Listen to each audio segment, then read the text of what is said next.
All right. Okay, Judges 5. Then sang Deborah and Barak, the son of Abinoam, on that day, that the lead took the lead in Israel, that the people offered themselves willingly. Bless the Lord. Hear, O kings, give ear. O princes, to the Lord I will sing. I will make melody to the Lord, the God of Israel.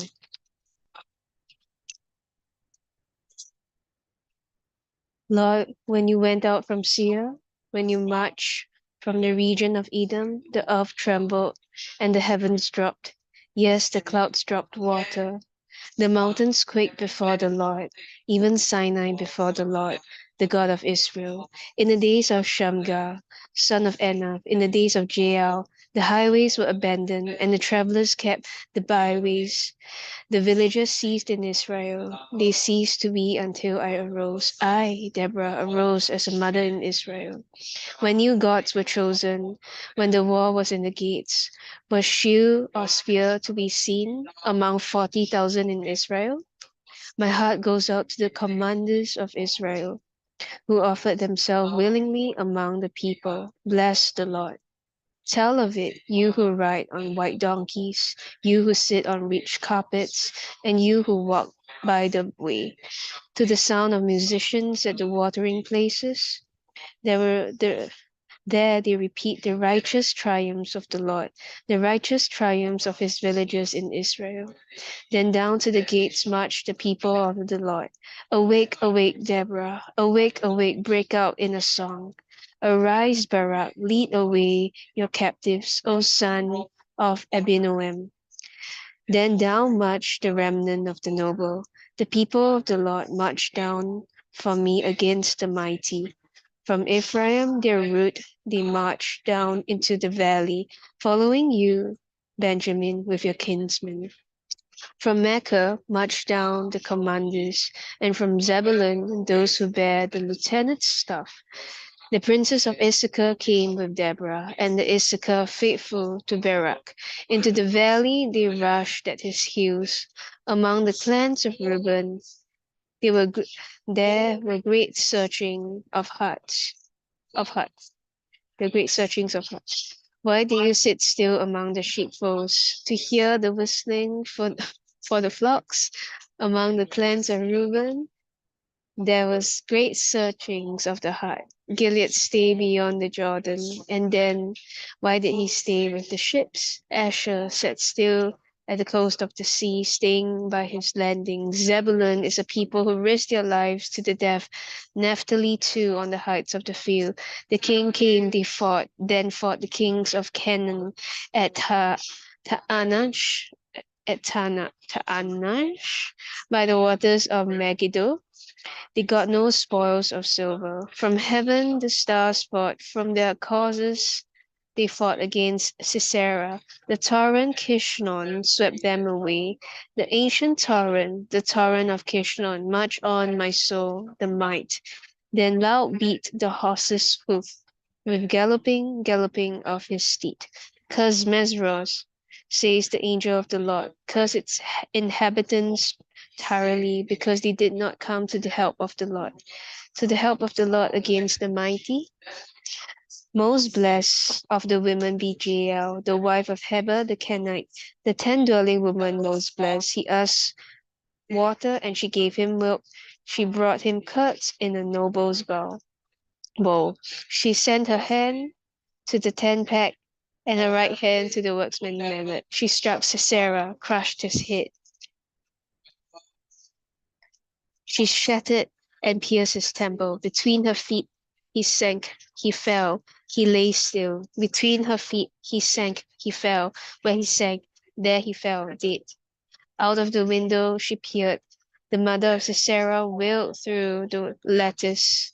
Why is his chariot so long in coming? Wait, oh,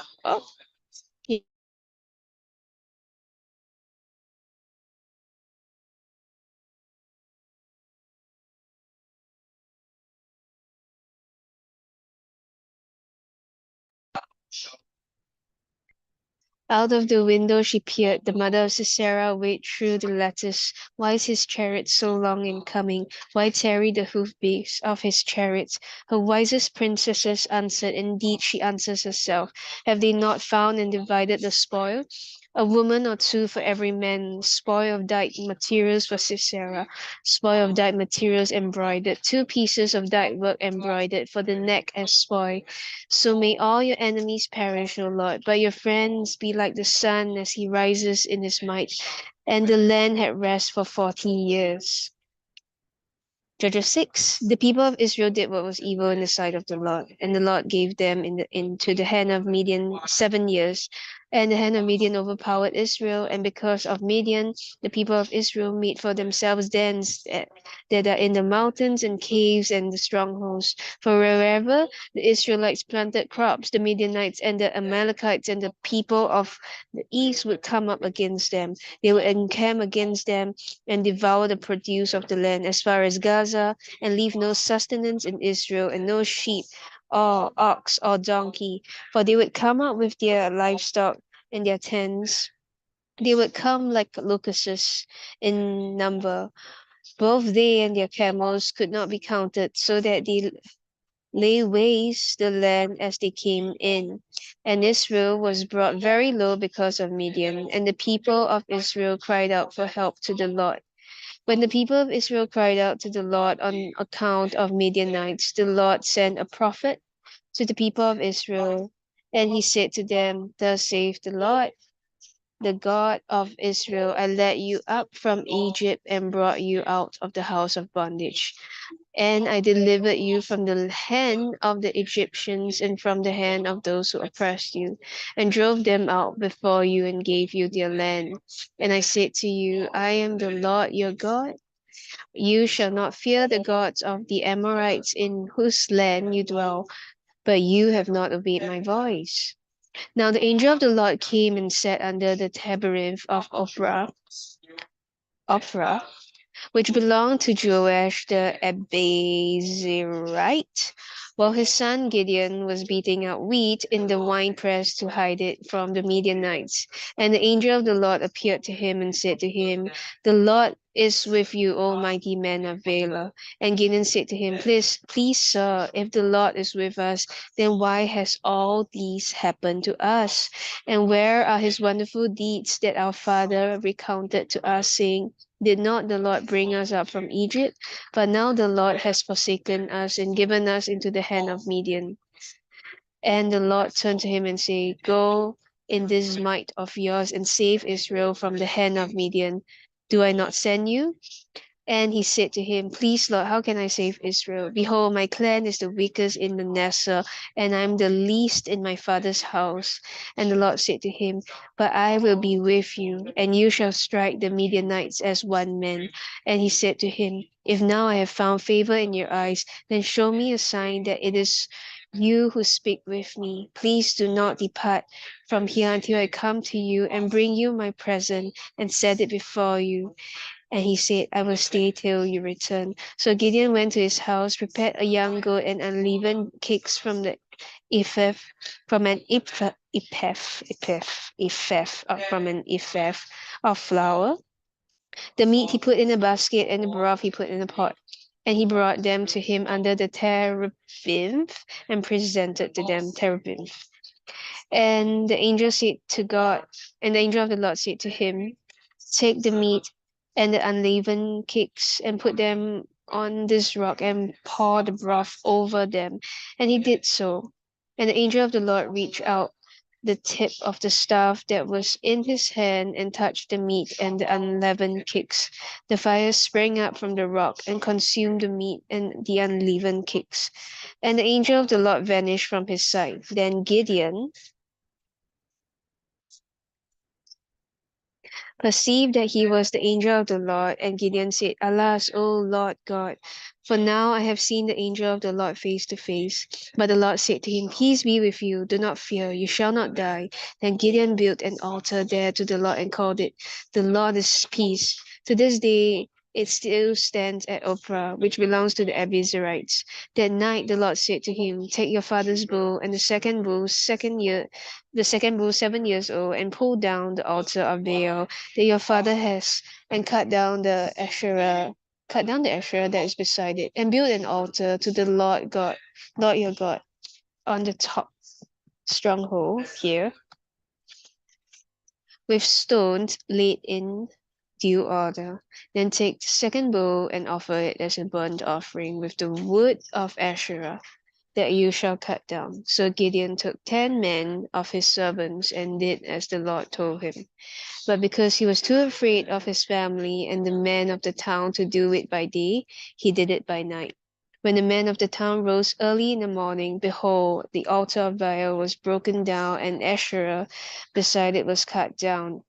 And the second bull was offered on the altar that had been built. And they said to one another, Who has done this thing? And after they had searched and inquired, they said, Gideon, the son of Joash, has done this thing. Then the men of the town said to Joash, Bring out your son, that he may die, for he has broken down the altar of Baal and cut down Asherah beside it. But Joash said to all who stood against him, Will you contend for Baal, or will you save him? Whoever contends for him shall be put to death by morning. If he is a god, let him contend for himself, because his altar has been broken. Then on that day Gideon was called Jerubbaal, that is to say, let Baal contend against him, because he broken down his altar. Now all the Midianites and the Amalekites and the people of the east came together, and they crossed the Jordan and encamped in the valley of Jezreel. But the Spirit of the Lord clothed Gideon, and he crowned the trumpet and the Abiezrites, and called out to follow him. And he sent messengers throughout all Manasseh, and they too called out to follow him. And he sent messengers to Asher, Zebulun, Naphtali, and they went up to meet him. Then Gideon said to God, If you would save Israel by my hand, as you have said, behold, I am laying a fleece of wool on the threshing floor. If there is dew on the fleece alone, and it is dry on all the ground, then I shall know that you will save Israel by my hand, as you have said. And it was so. When he rose early next morning and squeezed the fleece, he wrung enough dew from the fleece to fill a bowl with water. Then Gideon said to God, Let not your anger burn against me. Let me speak just once. Let me test just once more with the fleece. Please let it be dry on the fleece only, and on all the ground let there be dew. And God did so that night, and it was dry on the fleece only, and on the ground there was dew. Then Zerubbabel, chapter 7, Zerubbabel, that is Gideon, and all the people who were with him rose early and encamped beside the spring of Harod. And the camp of Midian was north of them, by the hill of Moreh in the valley. The Lord said to Gideon, The people with you are too many for me to give the Midianites into their hand, lest Israel boast over me, saying, My own hand has saved me. Now therefore proclaim in the ears of the people, saying, Whoever is fearful and trembling, let him return home and hurry away from Mount Gilead. Then 22,000 of the people returned, and 10,000 remained. Then the Lord said to Gideon, The people are still too many. Take them down to the water, and I'll test them for you there. And any one of you whom I say to you, and anyone of whom I say to you, this one shall go with you, shall go with you. Of you whom I say to you, this one shall not go with you, shall not go. And so he brought the people down to the water, and the Lord said to Gideon, Everyone who laps the water with his tongue, like a dog laps, you shall set by himself. Likewise, everyone who kneels down to drink. And the number of those who leapt, putting their hands to their mouth, was 300 men. But the rest of the people knelt down and drank water. And the Lord said to Gideon, With 300 men who leapt, I will save you and give the Midianites into your hand. And let all the others go, every man to his home. So the people took provisions in their hand and their trumpets. And he sent all the rest of Israel, every man to his tent, but retained the 300 men at the camp of Midian who was below him in the valley. That same night the Lord said to him, Arise, go down against the camp, for I have given it into your hand. But if you are afraid to go down to the camp with Purah your servant, and you shall hear what they say, and afterwards your hand shall be strengthened to go down against the camp. Then he went down with Purah his servant to the outposts of the armed men who were in the camp. And the Midianites and the Amalekites and all the people of the east lay among the valley like locusts in abundance, and their camels were without number, as the sand that is on the seashore in abundance. When Gideon came, behold, a man was telling a dream to his comrade. And he said, Behold, I dreamt a dream, and behold, a cake of barley bread tumbled into the camp of Midian. And it came to the tent and struck it, so that it may fell, and turned it upside down, so the tent lay flat. And his comrade answered, This is no other than the sword of Gideon, the son of Joash, a man of Israel. God has given into his hand Midian and all the camp. As soon as Gideon heard the telling of the dream and its interpretation, he worshipped, and he returned to the camp of Israel and said, Arise, for the Lord has given the host of Midian into your hands. And he divided the 300 men into 3 companies and put trumpets into the hands of all of them and empty jars and torches inside the jars. And he said to them, Look at me and do likewise. When I come to the outskirts of the camp, do as I do. And when I blow the trumpet, I and all who are with me then blow the trumpets also on every side of the camp and shout, For the Lord and for Gideon. So Gideon and 100 men who were with him came to the outskirts of the camp at the beginning of the middle watch. When they had just set the watch, they blew the trumpets and smashed the jars that were in their hands. Then 3 companies blew the trumpets and broke the jars. They held in their left hands the torches, and in their right hands the trumpets to blow. And they cried out, A sword for the Lord and for Gideon. Every man stood in his place around the camp, and all the army ran. They cried out and fled. When they blew the 300 trumpets, the Lord set every man's sword against his comrade and against all the army, and the army fled as far as Beersheba towards Zerera, as far as the border of Abel Meholah by Tebeth. And the men of Israel were caught out from Naphtali and from Asher and from all Manasseh, and they pursued after Midian. Gideon sent messengers throughout the hill country of Ephraim, saying, Come down against the Midianites and capture the waters against them, as far as Bebarah and also Jordan. So all the men of Ephraim were caught out, and they captured the waters as far as Bebarah and also Jordan. And they captured the 2 princes of Midian, Oreb and Zeb. And they killed Oreb at the rock of Oreb, and Zeb they killed at the winepress of Zeb. Then they pursued Midian, and they brought the heads of Oreb and Zeb to Gideon across the Jordan.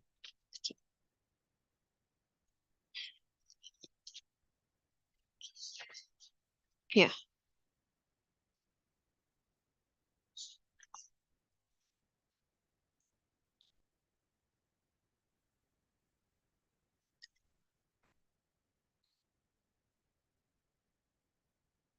Okay. Chapter 8. Then the men of Ephraim said to him, What is this that you have done to us, not to call us when you went to fight against Midian? And they accused him fiercely. And he said to them, What have I done now in comparison with you? Is it not the gleaning of the grapes of Ephraim better than the grape harvest of Abiezer? God has given into your hands the princes of Midian, Oreb, and Zeb. What have I been able to do in comparison with you? Then their anger against him subsided when he said this. And Gideon came to Jordan and crossed over, and he said to the 300 men who were with him, exhausting yet pursuing. So he said to the men of Sukkoth, Please give loaves of the bread. Please give loaves of bread to the people who follow me, for they are exhausted. And I am pursuing after Zebah and Zalmunna and the kings of Midian. The officials of Sukkot say, "Are the hands of Zebah and Zebulun already in your hand, that we should give bread to your army?" So Gideon said, "Well then, when the Lord has given Zebah and Zebulun into my hand, I will flail your flesh with the thorns of the wilderness and with briars." And from there he went up to Penuel and spoke to them in the same way. The men of Penuel answered to him as the men of Sukkot had answered. And he said to the men of Penuel, "When I come again in peace, I will break down this tower." Then now Zebah and Zalmunna were in Takor with their army, about 15,000 men, all who were left of all the army of the people of the east. For there had fallen 120,000 men who drew the sword. Then Gideon went up by the way of the 10 dwellers east of Nobah and Jobahah and attacked the army, for the army felt secure. And Zebah and Zalmunna fled. And he pursued them and captured the 2 kings of Midian, Zebah, Zalmunna, and he threw away the army into a panic. Then Gideon the son of Joash returned from that battle by ascent of Heres, and he captured a young man of Sukkot and questioned him. And he wrote down for him the officials and elders of Sukkot, 77 men. And he came to the men of Sukkot and said, "Behold Zebah and Zalmunna, about whom he taunted me, saying, Are the hands of Zebah and Zalmunna already in your hand, that we should give bread to your men who are exhausted?" And he took the elders of the city, and he took the towns of the wilderness and burials. With them taught the men of Succoth a lesson, and he broke down the tower of Penuel and killed the men of the city. Then he said to Zebah and Zalmunna, "Where are the men whom you killed at Tabor?" They answered, "As you are, so they were. Every one of them resembled the son of a king." And he said, "They were my brothers, the sons of my mother. As the Lord lives, if you have saved them alive, I will not kill you." So he said to Jephthah the firstborn, "Rise and kill them." But the young man did not draw his sword, for he was afraid, because he was still a young man. Then Zebah and Zalmunna said, "Rise yourself upon and fall upon us, for as a man is, so is his strength." And Gideon arose and killed Zebah and Zalmunna, and he took the crescent ornaments and that were on their necks, on the necks of their camels. Then the men of Israel said to Gideon, "Rule over us, you and your son and your grandson also, for you have saved us from the hand of Midians." Gideon said to them, "I will not rule over you, and my son will not rule over you. The Lord will rule over you." And Gideon said to them, "Let me make a request of you, every one of you. Give me the earring of his spoils." For they had gold earrings, because they were Ishmaelites. Ooh. And they answered, "We will willingly give them." And they spread a cloak, and every man threw in it the earrings of his spoil, and the weight of the gold earrings that he requested was 1,700 shekels of gold, beside the crescent ornaments and the pendants and the purple garments worn by kings of Midian, and beside the collars that were around the necks of their camels. And Gideon made an ephod of it and put it in his city in Ophrah, and all Israel hawed after it there, and it became a snare to Gideon and his family. So Midian was subdued before the people of Israel, and they raised their heads no more, and the land had rest 40 years in the days of Gideon. Zerubbabel, the son of Joash, went and lived in his own house. Now Gideon had 70 sons of his own offsprings, for he had many wives. And his concubine, who was in Shechem, also bore him a son, and he called his name Abimelech. And Gideon, the son of Joash, died in a good old age, and was buried in the tomb of Joash, his father, and at Ophrah of the Abiezrites. As soon as Gideon died, the people of Israel turned again and hawed after Baals and made Baal Berim their god, and the people of Israel did not remember the Lord their God who delivered them from the hand of all their enemies on every side, and they did not show steadfast love to the family of Jerubbaal in return for all the good that he had done to Israel. Chapter 9. Now Abimelech, the son of Jerubbaal, went to Shechem to his mother's relative and said to them, and to the whole clan of his mother's family, say in the ears of all the leaders of Shechem, which is better for you, that all 70 of the sons of Jerubbaal rule over you, or that one rule over you? Remember that I am your bone and your flesh. And his mother's relative spoke all these words on his behalf in the ears of all the leaders of Shechem. And their hearts inclined to follow Abimelech, for they said, he is our brother. And they gave him 70 pieces of silver out of the house of Baal Berim, with which Abimelech hired worthless and reckless fellows who followed him. And he went to the father's house at Ophrah and killed his brothers, the son of Zerubbabel, 70 men on one stone, but Jotham, the younger son of Zerubbabel, was left, and he hid himself. And the leaders of Shechem came together at Beth Millo, and they went to make Abimelech king, the oak of pillar at Shechem. When it was told to Jotham, he went and stood at the top of Mount Gerizim and cried aloud and said to them, listen to me, you leaders of Shechem, that God may listen to you. The trees once went out to anoint a king over them, and they said to the olive tree, reign over us. But the olive tree said to them, shall I leave my abundance by which gods and men are honored, and go hold sway over the trees? And the trees said to the fig tree, you come and reign over us. But the fig tree said to them, shall I leave my sweetness and my good fruit, and hold sway over the trees? And the tree said to the vine, you shall come and reign over us. But the vine said to them, shall I leave my wine that cheers God and men and go hold sway over the trees? Then all the trees said to bramble, you come and reign over us.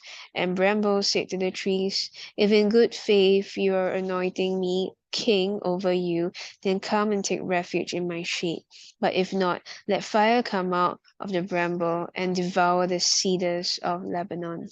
Now therefore, if you acted in good faith and integrity when you meet Abimelech king, and if you have dealt well with Jerubbaal and his house, and have done to him as his deeds deserve, for my father fought for you and risked his life and delivered you from the hand of Midian. And you have risen up against my father's house this day and have killed his sons, 70 men on one stone, and have made Abimelech, the son of his female servant, king over the leaders of Shechem, because he is your relative. If you have acted in good faith and integrity with Jerubbaal and with his house this day, then rejoice in Abimelech, and let him also rejoice in you. But if not, let fire come out from Abimelech and devour the leaders of Shechem and Beth Millo. And let fire come out from the leaders of Shechem and from Beth Millo and devour Abimelech. And Jotham ran away and fled and went to Beer and lived there because of Abimelech his brother. Abimelech ruled over Israel 3 years. And God sent an evil spirit between Abimelech and the leaders of Shechem. And the leaders of Shechem dealt treacherously with Abimelech, that violence done to the 70 sons of Jerubbaal might come, and their blood be laid on Abimelech their brother, who killed them, and on the men of Shechem, who strengthened his hands to kill his brother. And the leaders of Shechem put men in ambush against him on the mountain tops, and they robbed all who passed by them along their way. And it was told to Abimelech. Then Gael, the son of Ebed, moved into Shechem with his relatives, and the leaders of Shechem put confidence in him.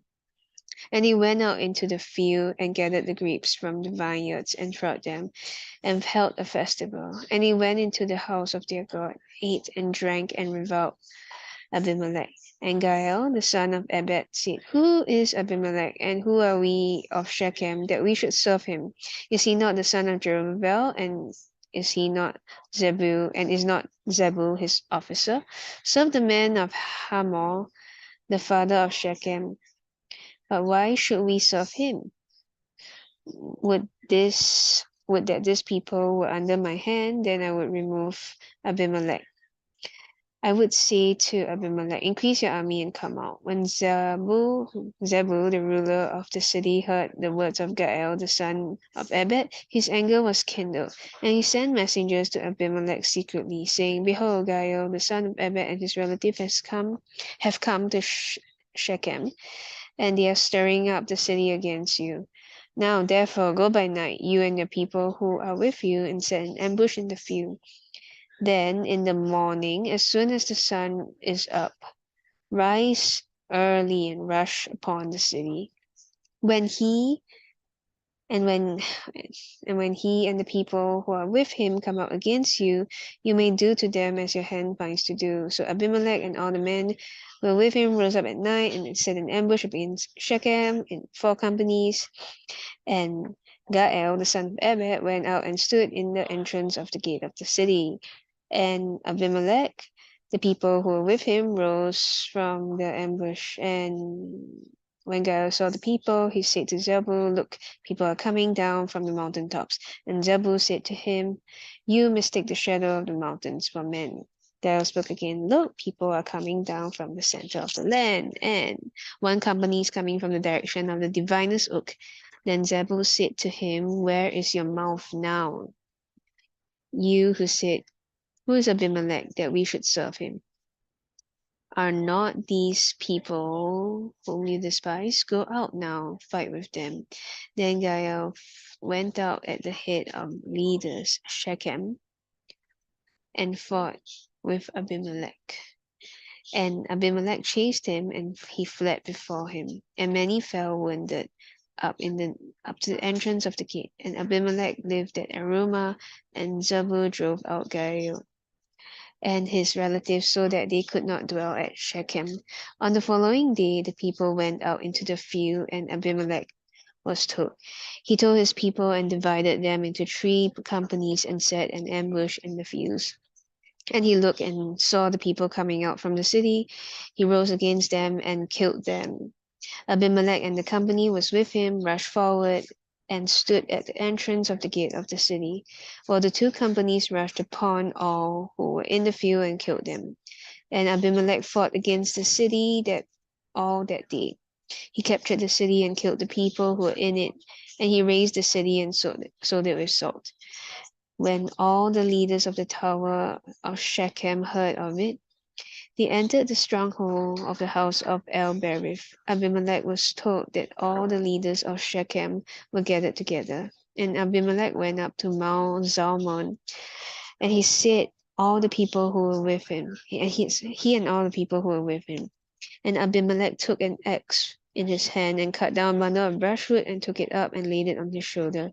And he said to the men who were with him, What you have seen me do, hurry and do as I have done. So every one of the people cut down a bundle and following Abimelech put it against the stronghold, and he set the stronghold on fire over them, and that all the people of the tower of Shechem also died, about 1,000 men and women.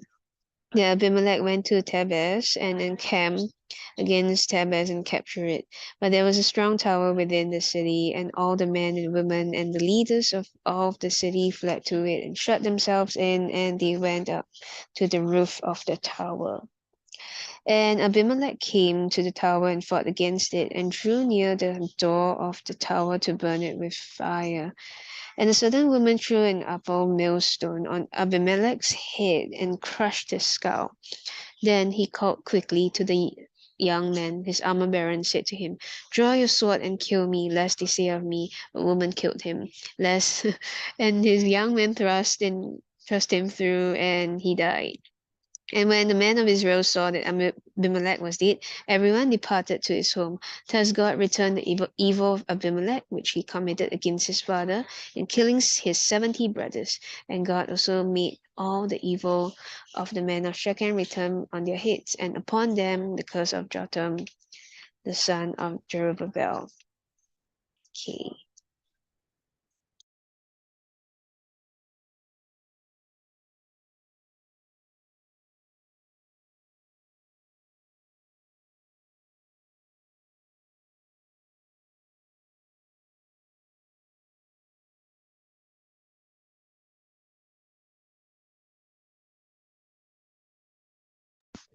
Okay, we are preparing for the long chapters ahead. I'm reading from Judges chapter 10 to Judges chapter 17.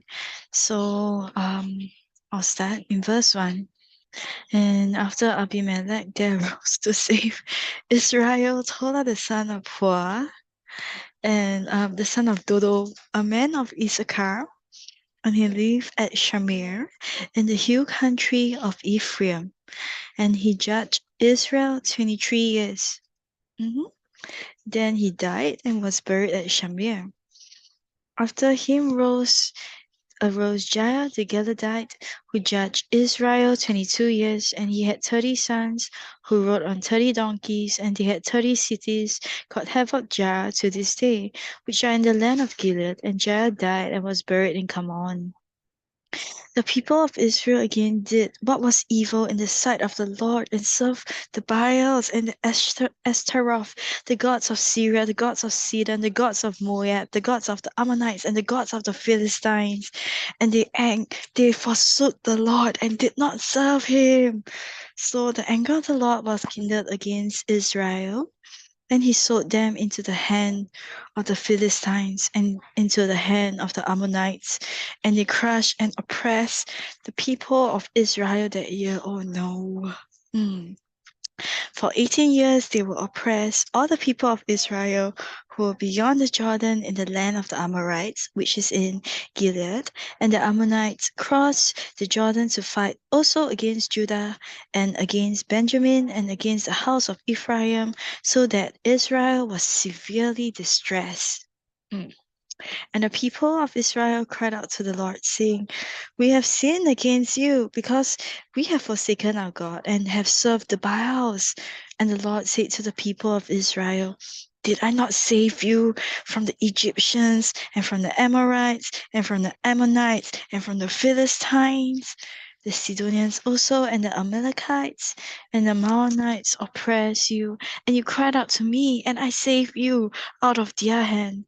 Yet you have forsaken me and served other gods. Therefore I will save you no more. Go and cry out to the gods whom you have chosen, and let them save you in the time of your distress. And the people of Israel said to the Lord, We have sinned. Do to us whatever seems good to you. Only please deliver us from this day. So they put away the foreign gods from among them and served the Lord. And he became impatient over the misery of Israel. Then the Ammonites were called to arms, and they encamped in Gilead.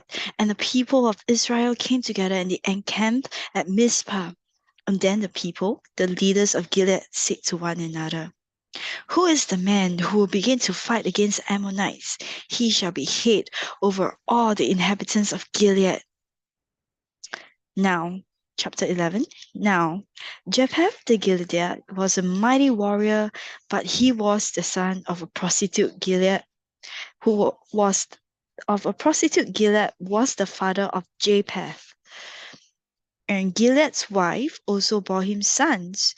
And when his wife's sons grew up, they drove Jephthah out and said to him, You shall not have an inheritance in our father's house, for you are the son of another woman.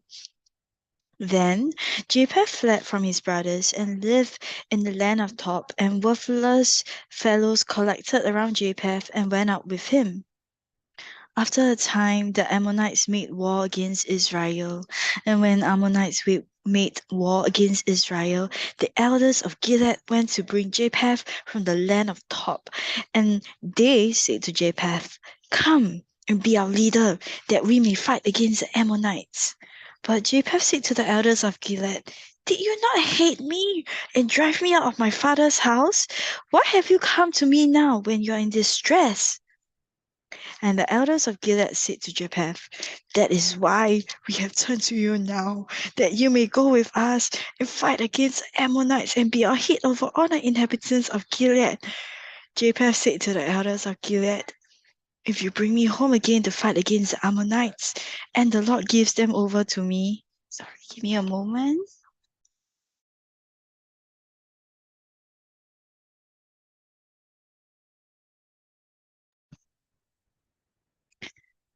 Right, sorry, we'll continue from where we left off.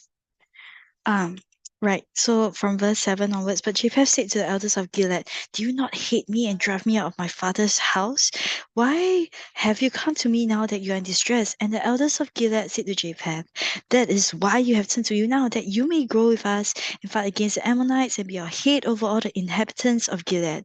Jephthah said to the elders of Gilead, if you bring me home again to fight against the Ammonites, and the Lord gives them over to me, I will be your head. And the elders of Gilead said to Jephthah, the Lord will be the witness between us if we do not do as you say. So Jephthah went to the elders of Gilead, and the people made him head and leader over them. And Jephthah spoke all his words before the Lord at Mizpah. Then Jephthah sent messengers to the king of the Ammonites and said, why do you have against me that you come to me and fight against my land? And the king of the Ammonites answered the messengers of Jephthah, because Israel is coming up from Egypt, took away my land, and from the Arnon to the Jabbok into the Jordan. Now, therefore, restore it peaceably. Jephthah again sent messengers to the king of the Ammonites and said to him, thus says Jephthah, Israel did not take away the land of Moab or the land of the Ammonites. But when they came up from Egypt, Israel went through the wilderness to the Red Sea and came to Kadesh. Israel then sent messengers to the king of Edom, saying, please let us pass through your land. But the king of Edom would not listen. And they also sent to the king of Moab, but he would not consent. So Israel remained at Kadesh. Then they journeyed through the wilderness and went round the land of Edom and the land of Moab and arrived on the east side of the land of Moab and came on the other side of Arnon. But they did not enter the territory of Moab, for the Arnon was the boundary of Moab. Israel then sent messengers to Sihon, king of the Amorites, king of Heshbon, and Israel said to him, please, let us pass through your land to our country. But Sihon did not trust Israel to pass through his territory. So Sihon gathered all his people together and encamped at Jahaz and fought with Israel.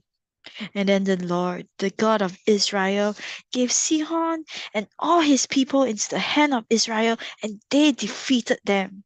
So Israel took possession of all the land of the Amorites who inhabited the country, and they took possession of all the territory of the Amorites from the Arnon to the Jabbok, and from the wildernesses to the Jordan. So then the Lord, the God of Israel, dispossessed the Amorites from before his people Israel. And are you to take possessions of them? Will you not possess the Chemosh your God gives you to possess? And all that the Lord our God has dispossessed before us, we will possess. Now, are you any better than Balak the son of Zippor, king of Moab? Did he ever contend against Israel, or did he ever go to war with them? While Israel lived in Heshbon and its villages, and Aroer and its villages, and in all the cities down on the banks of the Arnon 300 years, why do you not deliver them within that time? I therefore have not sinned against you, and you do me wrong by making war on me. The Lord, the judge, decide this day between the people of Israel and the people of Ammon. But the king of Ammonites did not listen to the words of Jephthah that he sent to him. Hmm. Then the Spirit of the Lord was upon Jephthah, and he passed through Gilead and Manasseh, and passed on to Mizpah of Gilead, and Mizpah of Gilead he passed on to the Ammonites. And Jephthah made a vow to the Lord and said, if you will give the Ammonites into my hand, then whatever comes out from the doors of my house to meet me when I return in peace from the Ammonites shall be the Lord's, and I will offer it up for a burnt offering.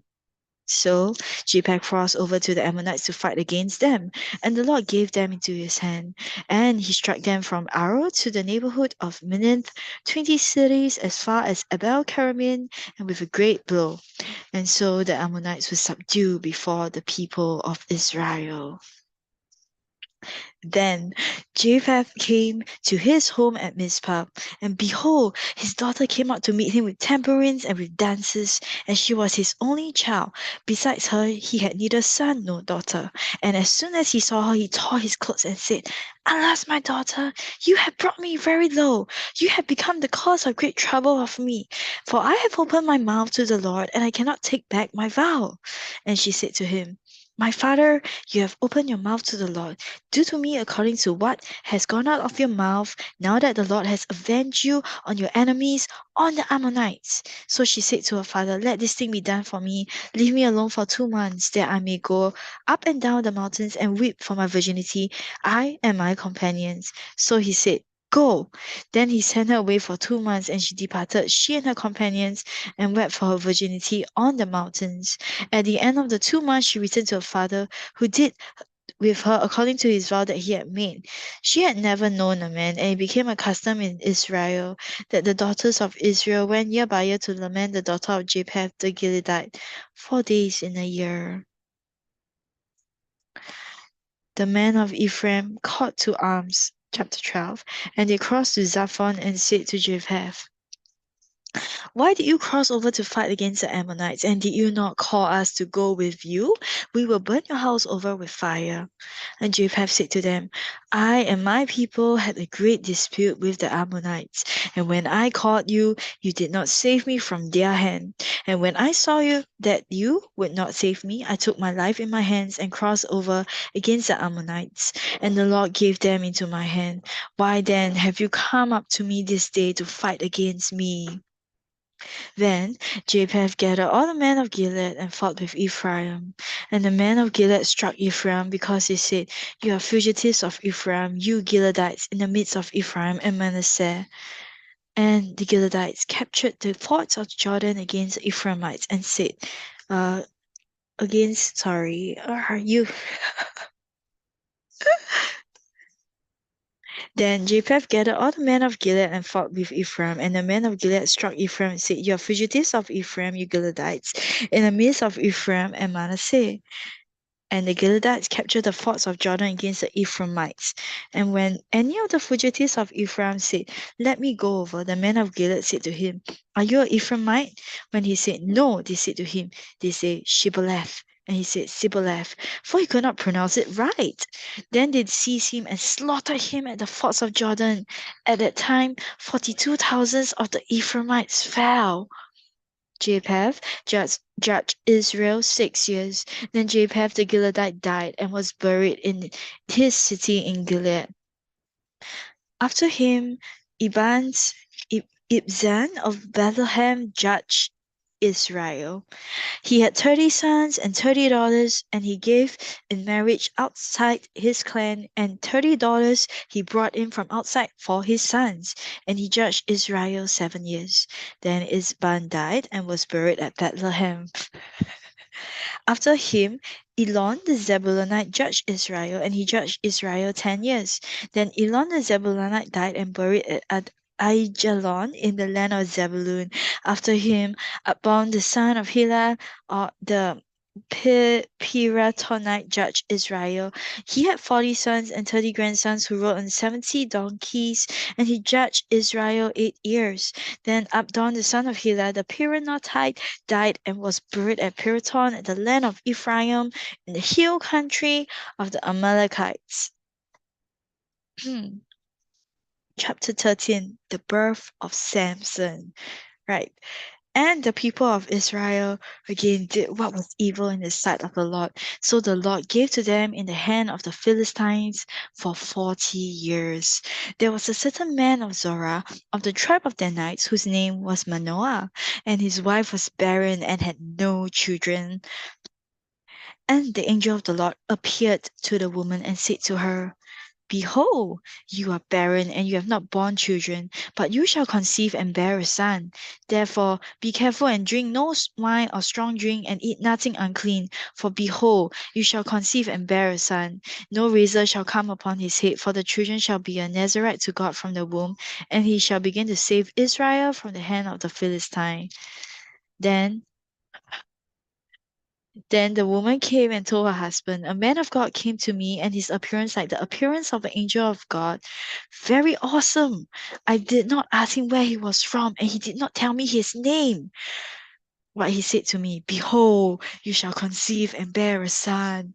So then, drink no wine or strong drink, and eat nothing unclean, for the child shall be a Nazarite to God from womb to the day of his death.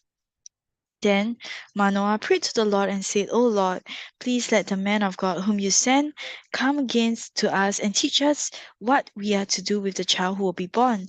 And the God listened to the voice of Manoah, and the angel of God came again to the woman as she sat in a field. But Manoah's her husband was not with her. So the woman ran quickly and told her husband, Behold, the man who came to me the other day has appeared to me.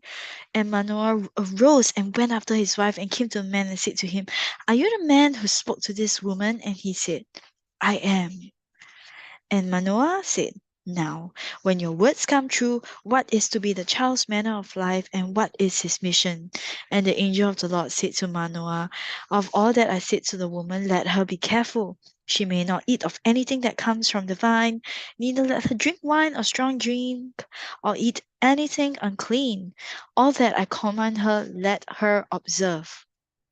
Manoah said to the angel of the Lord, Please let us detain you and prepare a young goat for you. And the angel of the Lord said to Manoah, If you detain me, I will not eat of your food. But if you prepare a burnt offering, then offer it to the Lord. For Manoah did not know that he was the angel of the Lord. And Manoah said to the angel of the Lord, What is your name? So that when your words come true, we may honor you. The angel of the Lord said to him, Why do you ask my name, seeing it is wonderful? So Manoah took the young goat with the grain offering and offered it on the rock to the Lord, to the one who works wonders. And Manoah and his wife were watching. And when the flame went up towards heaven from the altar, the angel of the Lord went up in flame of the altar. And now Manoah and his wife were watching, and they fell on their faces to the ground. The angel of the Lord appeared no more to Manoah and his wife. Then Manoah knew that he was the angel of the Lord. And Manoah said to his wife, We shall surely die, for we have seen God.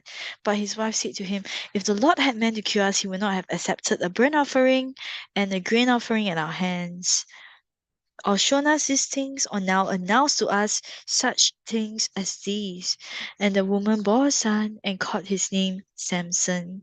And the young man grew, and the Lord blessed him, and the Spirit of the Lord began to stir in Mahanedan between Zorah and Eshtal.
Right, hi, I'm back. So that was like a worship session from the main stage just now.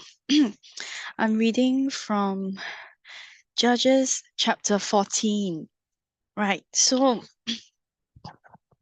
yeah.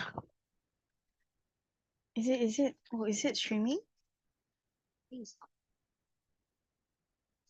Oh, it is though, live on YouTube. Yeah, check first. Oh,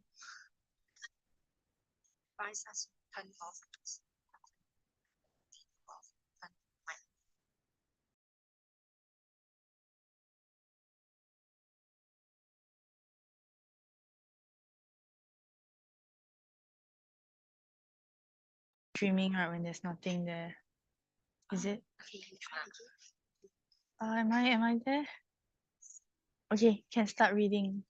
Right, hi, we are back, and we are reading from Judges chapter 14. So we are continuing off where Samson was born. Okay. So Judges chapter 14 verse 1. Is it connected? Okay. Mm. So Samson went down to Timnah, and at Timnah he saw one of the daughters of the Philistines. Then he came up and told his father and mother, I saw one of the daughters of the Philistines at Timnah. Now get her for me as my wife. But his wife and his mother said to him, Is there not a woman among the daughters of your relatives or among all people that you must go and take a wife from the uncircumcised Philistines? But Samson said to his father, Get her from me, for she is right in my eyes. His father and mother did not know that it was from the Lord, for he was seeking an opportunity against the Philistines. At that time, the Philistines ruled over Israel. Then Samson went down with his father and his mother to Timnah, and they came to the vineyards of Timnah, and behold, a young lion came towards him roaring. Then the Spirit of the Lord rushed upon him, and although he had nothing in his hand, he tore the lion in pieces as one tears a young goat. But he did not tell his father or his mother what he had done. Then he went down and talked with the woman, and she was right in Samson's eyes. After some days, he returned to take her. He turned aside to the carcass of the lion, and behold, there was a swarm of bees in the body of the lion and honey. And he scraped it up with his hands and went on eating as he went. He came to his father and mother and gave some to them, and they ate. But he did not tell them he had scraped the honey from the carcass of a lion. His father went down to the woman, and Samson prepared a feast there, for so the young man used to do. As soon as the people saw him, they brought 30 companions to be with him, and Samson said to them, Let me now put a riddle to you. If you can tell me what it is within 7 days of the feast and find it out, then I will give you 30 linen garments and 30 changes of clothes. But if you cannot tell me what it is, then you shall give me 30 linen garments and 30 changes of clothes. And they said to him, Put your riddle that we may hear it. And he said to them, Out of the eater came something to eat, and out of the strong came something sweet. And in 3 days they could not solve the riddle. On the fourth day they said to Samson's wife, And this your husband to tell us the riddle, what the riddle is, lest we burn you and your father's house with fire. Have you invited us here to impoverish us? And Samson's wife wept over him and said, You only hate me, you do not love me. You have put a riddle to my people, and you have not told me what it is. And he said to her, Behold, I have not told my father nor my mother, and shall I tell you? And she wept before him the 7 days that their feast lasted, and on the seventh day he told her, because she pressed him hard. Then she told the riddle to her people, and the men of the city said to him on the seventh day before the sun went down, What is sweeter than honey, and what is stronger than the lion? And he said to them, If you had not plucked with my heifer, you would not have found out my riddle. And the Spirit of the Lord rushed upon him, and he went down to Ashkelon and struck down 30 men of the town and took their spoil and gave the garments of to those who had told the riddle. In hot anger, he went back to his father's house. And Samson's wife was given to his companion, who had been his best man. After some days, at the time of the wheat harvest, Samson went to visit his wife with a young goat, and he said, I will go into my wife in the chamber. But her father would not allow him to go in. And her father said, I really thought that you utterly hated her, so I gave her to your companion. Is not her younger sister more beautiful than she? Please take her instead. And Samson said to him, This time I shall be innocent in regard to the Philistines when I do them harm. So Samson went and caught 300 foxes and took the torches, and he turned them tail to tail and put a torch between each pair of tails. And when he had set fire to the torches, he let the foxes go in the standing grain of the Philistines and set fire to the stacked grain and the standing grain as well as the olive orchards. Then the Philistines said, Who has done this? They said, Samson, the son-in-law of the Timnite, because he has taken his wife and given her to his companion. And the Philistines came up and burned her and her father with fire. And Samson said to them, If this is what you do, I swear I'll be avenged on you that, and after that I will quit. And he struck them hip and tight with a great blow, and he went down and stayed in the cleft of the rock of Etam. Right. Then the Philistines came out and encamped in Judah and made a raid on Lehi. And the men of Judah said, Why have you come against us? They said, We have come to bind Samson to do to him what as he did to us. Then 3,000 men of Judah went down the cleft of the rock of Etam and said to Samson, Do you not know that the Philistines are ruler over us? What then is this that you have done to us? And he said to them, they did as they did to me, so have I done to them. And they said to him, We have come down to bind you that we may give you into the hands of the Philistines. And Samson said to them, Swear to me that you will not attack me yourselves. They said to him, No, we will only bind you and give you into their hands. We will not surely kill you. So they bound him with 2 new ropes and brought him up from the rock. Then he came to Lehi, and the Philistines came out to meet him. And the Spirit of the Lord rushed upon him, and the ropes that were on his arms became as flax and that has caught fire, and his bonds melted off his hands. And he found a fresh jawbone of a donkey, put up his hand, took it, and he struck 1,000 men. And Samson said, With the jawbone of a donkey, heaps upon heaps, with the jawbone of a donkey have I struck down 1,000 men. As soon as he had finished speaking, he threw away the jawbone out of his hand, and that place was called Ramath Lehi. Verse 18. And he was very thirsty, and he called upon the Lord and said, You have granted this great salvation by the hand of your servant. And shall I die of thirst and fall in the hands of the uncircumcised? And the Lord split open the hollow place that is at Lehi, and water came out from it, and he drank, and his spirit returned, and he revived. Therefore, the name of it was called Ekahol. Ehek Enhakore. It is at Lehi to this day. And he judged Israel in the days of the Philistines 20 years. Chapter 16, verse 1. Samson went to Gaza, and there he saw a prostitute, and he went into her. The Gazites were told, Samson has come here, and they surrounded the place and set up an ambush for him all night at the gate of the city. And they kept quiet all night, saying, Let's wait till the light of the morning, then we will kill him.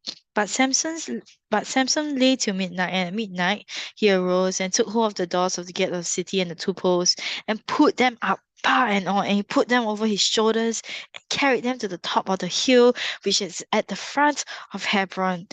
After this, he loved a woman in the valley of Sorek, whose name was Delilah. And the lords of the Philistines came up to her and said to her, seduce him and see where his great strength lies, that by what means we may overpower him, that we may bind him to humble him. And we will give you 1,100 pieces of silver. So Delilah said to Samson, please tell me where your great strength lies and how you might be bound, that one could subdue you. And Samson said to her, if they bind me with 7 fresh bowstrings that have not been dried, then I shall become weak like any other man. Then the lords of the Philistines brought her 7 fresh bowstrings that had not been dried, and she bound him with them. Now she had men lying in ambush as the inner chamber, and she said to him, the Philistines are upon you, Samson. But he snapped the bowstrings as a thread of a flat snaps when it touches the fire, so the secret of his strength was not known. Then Delilah said to Samson, behold, you have mocked me and told me lies. Please tell me how you might be bound.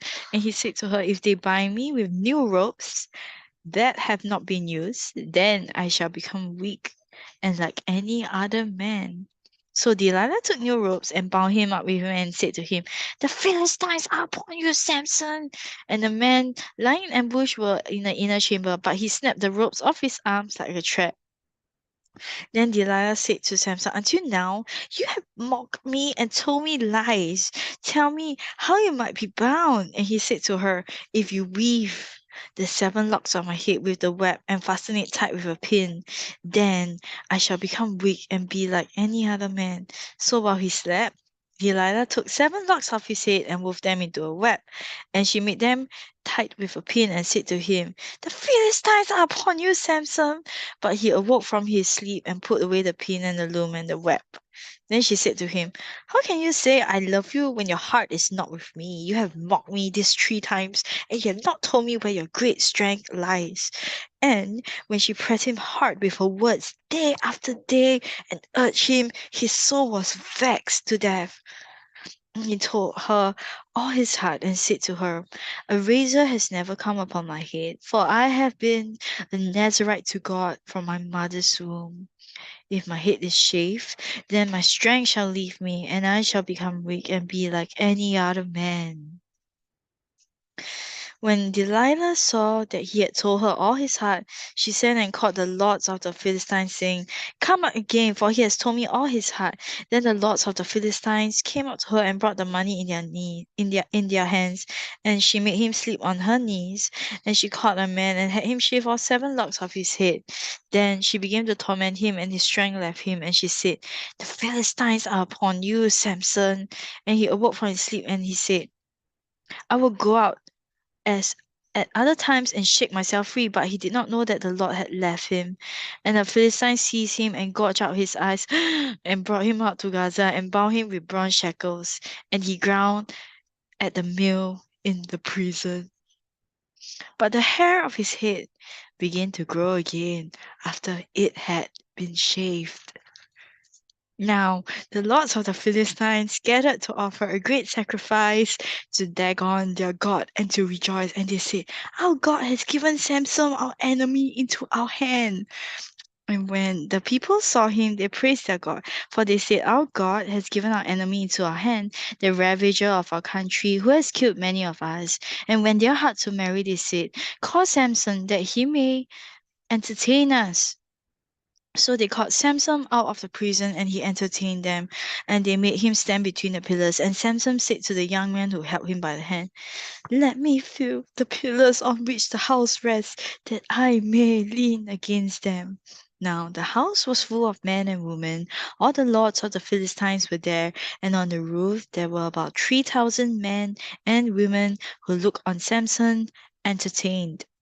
Then Samson called unto the Lord and said, O Lord God, please remember me and please strengthen me only this once, O God, that I may be avenged on the Philistines for my 2 eyes.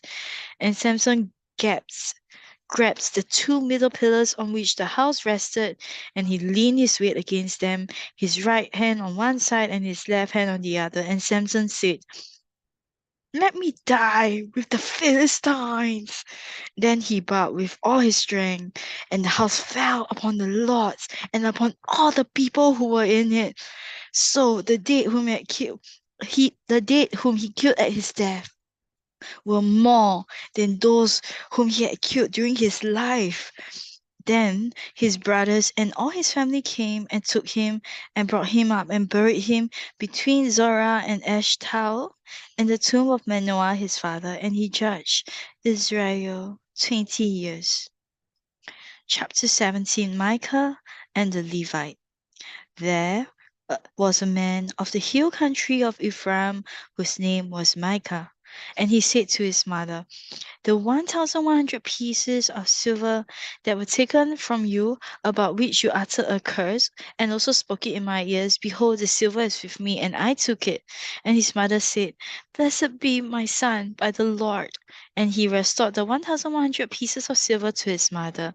And his mother said, I dedicate the silver to the Lord from the hand for my son to make a carved image and a metal image. Now, therefore, I will restore it to you. So when he restored the money to his mother took 200 pieces of silver and gave it to the silversmith, and who made it into a carved image and a metal image, and it was in the house of Micah. And the man Micah had the shrine, and he made a ephod and household gods, and ordained one of his sons, who became his priest. And in those days there was no king in Israel. Everyone did what was right in his own eyes. Now, there was a young man of Bethlehem in Judah, in the family of Judah, who was a Levite, and he sojourned there. And the man departed from the town of Bethlehem in Judah to sojourn where he could find a place. And as he journeyed, he came to the hill country of Ephraim, to the house of Micah. And Micah said to him, where do you come from? And he said, I'm a Levite of Bethlehem in Judah, and I'm going to sojourn where I may find a place. And Micah said to him, stay with me and be to me a father and a priest, and I will give you 10 pieces of silver a year and a suit of clothes for your living. And the Levite went in, and the Levite was content to dwell with the man, and the young man became to him like one of his sons. And Micah ordained the Levite, and the young man became his priest, and was in the house of Micah. And Micah said, now I know that the Lord will prosper me, because I have a Levite as priest.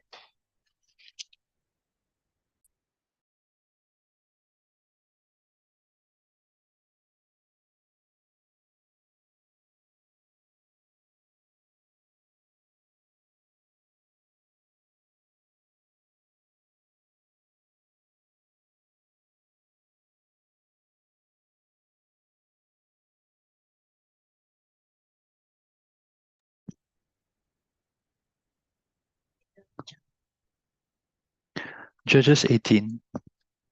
In those days there was no king in Israel, and in those days the tribe of people of Dan was seeking for itself an inheritance to dwell in, for until then no inheritance among the tribes of Israel had fallen to them. So the people of Dan sent 5 able men from the whole number of their tribe, from Zorah and from Eshtaol, to spy out the land and to explore it. And they said to them, go and explore the land. And they came to the hill country of Ephraim, to the house of Micah, and lodged there. When they were by the house of Micah, they recognized the voice of the young Levite. And they turned aside and said to him, who brought you here? What are you doing in this place? What is your business here? And he said to them, this is how Micah dealt with me. He has hired me, and I have become his priest. And they said to him, inquire of God, please, that we may know whether the journey on which we are setting out will succeed. And the priest said to them, go in peace. The journey on which you go is under the eye of the Lord.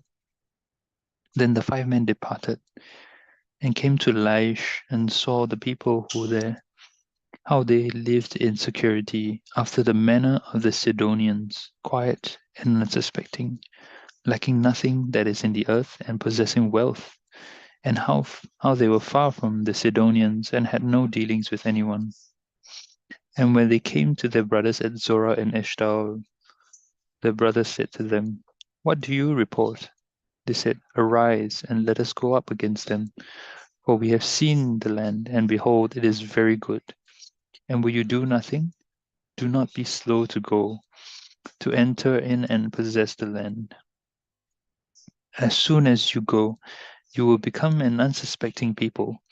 The land is spacious, for God has given it into your hands, a place where there is no lack of anything that is in the earth. So 600 men of the tribe of Dan, armed with weapons of war, set out from Zorah and Eshtaol, and went up and encamped at Kiriath Jearim in Judah. On this account, that place is called Mahane Dan to this day. Behold, it is west of Kiriath Jearim. And they passed on from there to the hill country of Ephraim, and came to the house of Micah. Then the 5 men who had gone to scout out the country of Laish said to their brothers, Do you know that in these houses there are an ephod, household gods, and a carved image, and a metal image? Now therefore consider what you will do. And they turned aside there and came to the house of the young Levite at the home of Micah, and asked him about his welfare. Now the 600 men of the Danites, armed with their weapons of war, stood by the entrance of the gate. And the 5 men who had gone to scout out the land went up and entered, and took the carved image, the ephod, the household gods, and the metal image, while the priest stood by the entrance of the gate, with the 600 men armed with weapons of war. And when these went into Micah's house, and took the carved image, the ephod, the household gods, and the metal image, the priest said to them, What are you doing? And they said to him, Keep quiet, put your hands on your mouth, and come with us, and be to us a father and a priest. Is it better for you to be a priest to the house of one man, or to be a priest, or be priest to a tribe and clan in Israel? And the priest's heart was glad. He took the ephod and the household gods and the carved image, and went along with the people. So they turned and departed, putting the little ones and the livestock and the goods in front of them. When they had gone a distance from the home of Micah, the men who were in the houses near Micah's house were called out, and they overtook the people of Dan. And they shouted to the people of Dan, who turned around and said to Micah, What is the matter with you, that you come with such a company? And he said, You take my gods that I made, and the priest, and go away, and what have I left? How then do you ask me, What is the matter with you? And the people of Dan said to him, Do not let your voice be heard among us, lest angry fellows fall upon you, and you lose your life with the lives of your household. Then the people of Dan went their way, and when Micah saw that they were too strong for him, he turned and went back to his home. But the people of Dan took what Micah had made, and the priests who belonged to him, and they came to Laish, to a people quiet and unsuspecting, and struck them with the edge of the sword, and burned the city with fire. And there was no deliverer, because it was far from Sidon, and they had no dealings with anyone. It was in the valley that belongs to Beth Rehob. Then they rebuilt the city and lived in it. And they named the city Dan, after the name of Dan, their ancestor, who was born to Israel, but the name of the city was Laish at the first. And the people of Dan set up the carved image for themselves, and Jonathan, the son of Gershom, son of Moses, and his sons were priests to the tribe of the Danites until the day of the captivity of the land. So they set up Micah's carved image that he made, as long as the house of God was at Shiloh.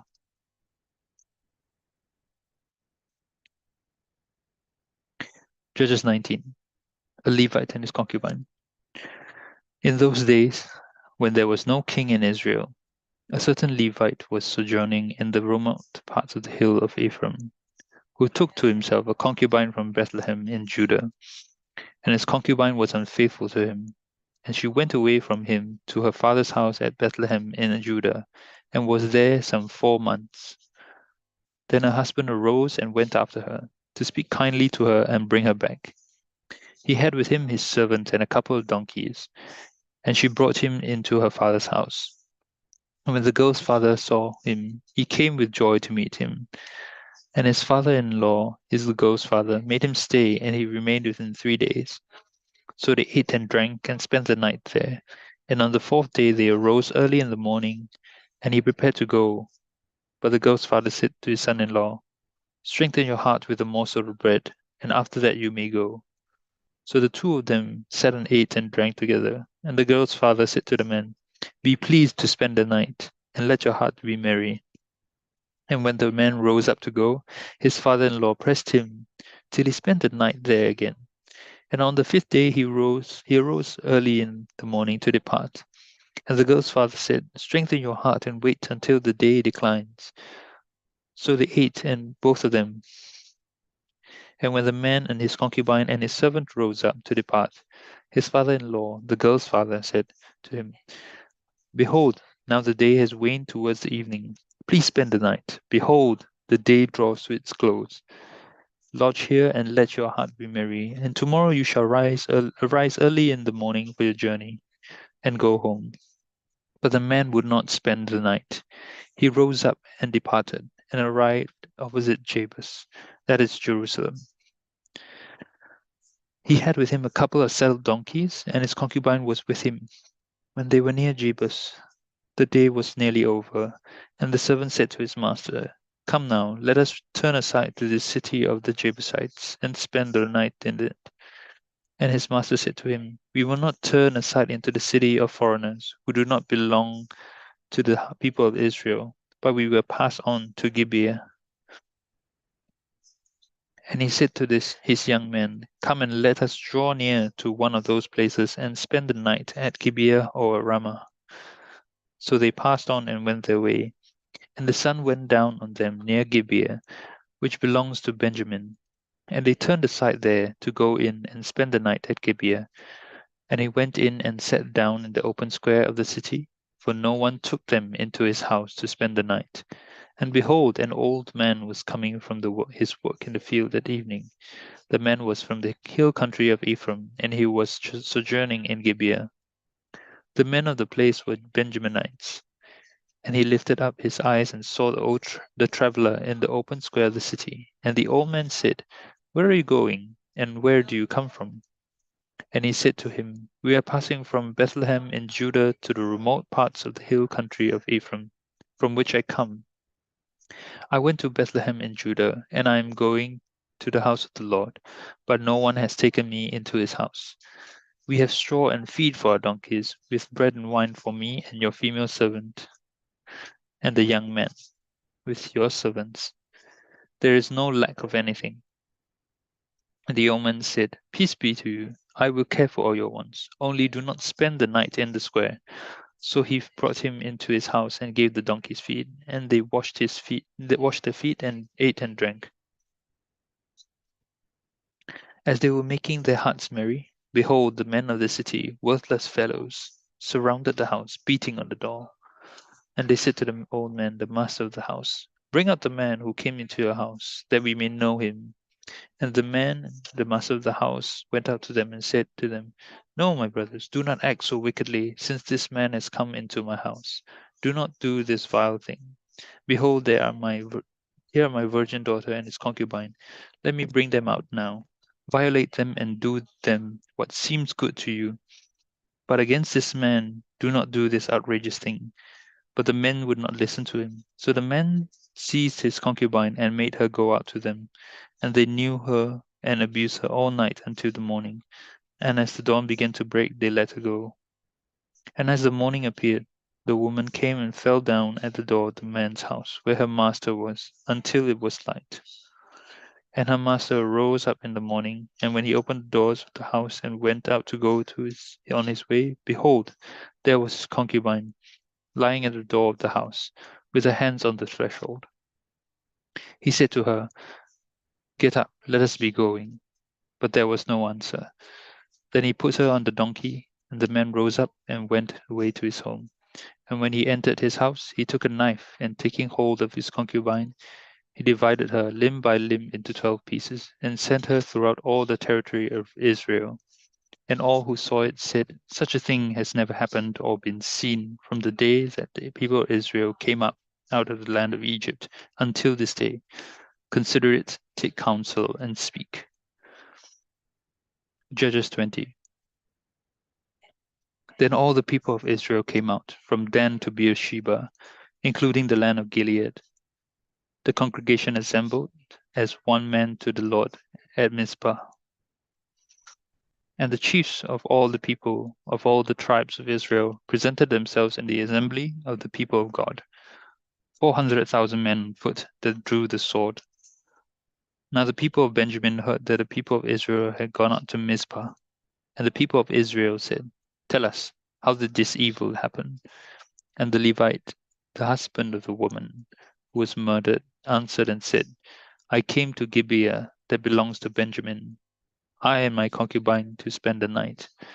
And the leaders of Gibeah rose against me and surrounded the house against me by night.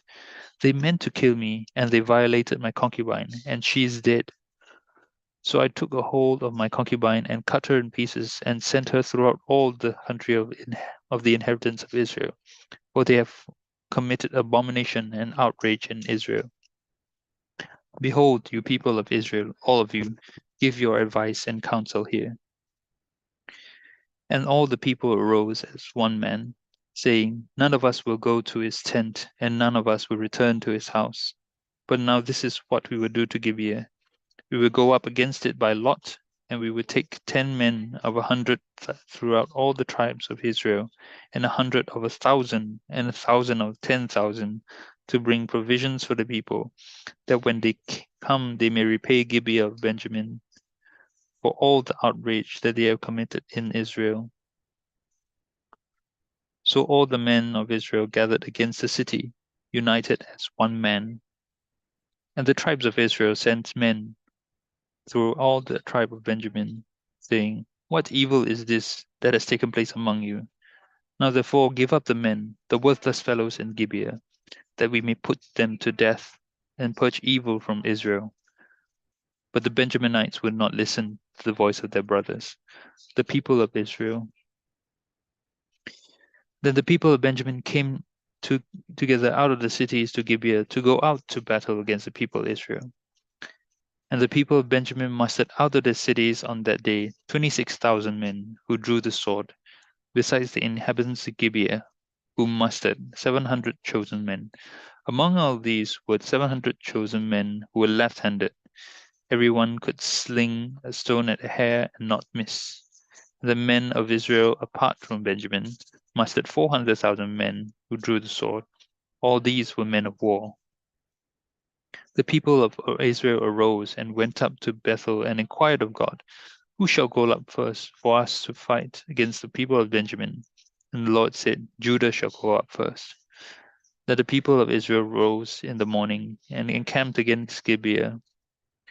And the men of Israel went out to fight against Benjamin and them at Gibeah. Against them at Gibeah. And the men of Israel drew up the battle line against them at Gibeah. The people of Benjamin came out of Gibeah and destroyed on that day 22,000 men of the Israelites. But the people, the men of Israel, took courage and again formed the battle line in the same place where they had formed it on the first day. And the people of Israel went up and wept before the Lord until the evening. And they inquired of the Lord, "Shall we again draw near to fight against our brothers, the people of Benjamin?" And the Lord said, "Go up against them." So the people of Israel came near against the people of Benjamin, the second day. And Benjamin went against them out of Gibeah the second day and destroyed 18,000 men of the people of Israel. All these were men who drew the sword. Then all the people of Israel, the whole army, went up and came to Bethel and wept. They sat there before the Lord and fasted that day until evening and offered burnt offerings and peace offerings before the Lord. And the people of Israel inquired of the Lord, for the ark of the covenant of God was there in those days. And Phinehas, the son of Eleazar, son of Aaron, ministered before it in those days, saying, "Shall we go out once more to battle against our brothers, the people of Benjamin, or shall we cease?" And the Lord said, "Go up, for tomorrow I will give them into your hand." So Israel set men in ambush around Gibeah. And the people of Israel went up against the people of Benjamin on the third day, and set themselves in array against Gibeah. as at other times. And the people of Benjamin went out against the people of Israel. The people of Benjamin went out against the people and were drawn away from the city. And as at other times, they began to strike and kill some of the people in the highways, one of which goes up to Bethel, and the other to Gibeah, and in the open country about 30 men of Israel. And the people of Benjamin said, "They are routed before us, as at the first." But the people of Israel said, "Let us flee and draw them away from the city to the highways." And all the men of Israel rose up out of their place and set themselves in an array at Baal Tamar. And the men of Israel who were in ambush rushed out of their place from Ma'are Gibeah. And they came against Gibeah. And there came against Gibeah 10,000 chosen men out of all of Israel. And the battle was hard. But the Benjaminites did not know that disaster was close upon them. And the Lord defeated Benjamin before Israel. And the people of Israel destroyed 25,100 men of Benjamin that day. All these were men who drew the sword. So the people of Benjamin saw that they were defeated. The men of Israel gave ground to Benjamin because they trusted the men in ambush whom they had set against Gibeah. Then the men in ambush hurried and rushed against Gibeah.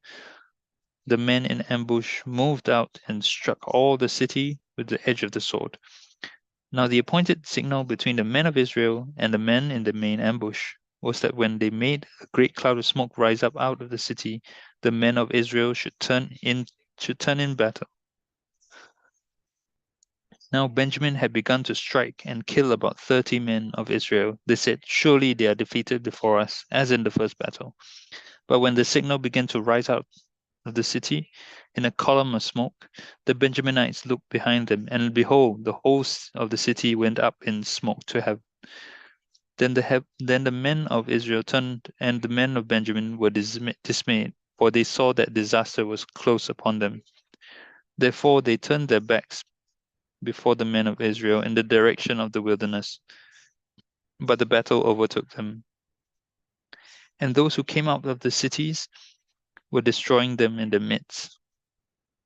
Surrounding the Benjaminites, they pursued them and trod them down from Nohah as far as opposite Gibeah on the east. 18,000 men of Benjamin fell, all of them men of valor. And they turned and fled towards the wilderness to the rock of Rimmon. 5,000 men of them were cut down in the highways, and they were pursued hard to Gidom, and 2,000 men of them were struck down. So all who fell that day of Benjamin were 25,000 men who drew the sword, all of them men of valor. But 600 men turned and fled towards the wilderness to the rock of Rimmon, and remained at the rock of Rimmon 4 months. And the men of Israel turned back against the people of Benjamin and struck them with the edge of the sword, the city, men and beasts, and all that they found, and all the towns that they found they set on fire. Judges 21. Now the men of Israel had sworn at Mizpah, no one of us shall give his daughter in marriage to Benjamin. And the people came to Bethel and sat there till evening before God. And they lifted up their voices and wept bitterly. And they said, O Lord, the God of Israel, why has this happened in Israel? That today there should be one tribe lacking in Israel. And the next day the people rose early and built there an altar and offered burnt offerings and peace offerings. And the people of Israel said, which of all the tribes of Israel did not come up in the assembly to the Lord? For they had taken a great oath concerning him who did not come up to the Lord to Mizpah, saying, he shall surely be put to death. And the people of Israel had compassion for Benjamin their brother, and said, one tribe is cut off from Israel this day. What shall we do for wives for those who are left? Since we have sworn by the Lord that we will not give them any of our daughters for wives. And they said, what one is there of the tribes of Israel that did not come up to the Lord to Mizpah? And behold, no one had come to the camp from Jabesh Gilead to the assembly. For when the people were mustered, and behold, Not one of the inhabitants of Jabesh Gilead was there. So the congregation sent 12,000 of the bravest men there and commanded them, "Go and strike the inhabitants of Jabesh Gilead with the edge of your sword, of the sword, also the women and the little ones.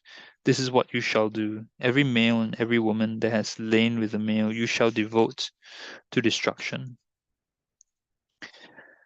And they found among the inhabitants of Jabesh Gilead 400 young virgins who had not known a man by lying with him. And they brought them into the camp at Shiloh, which is in the land of Canaan.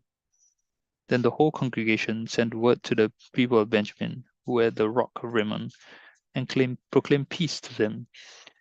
And Benjamin returned at that time, and they gave them the women whom they had saved alive, the women of Jabesh Gilead. But they were not enough for them. And the people had compassion on Benjamin, because the Lord had made a breach in the tribes of Israel.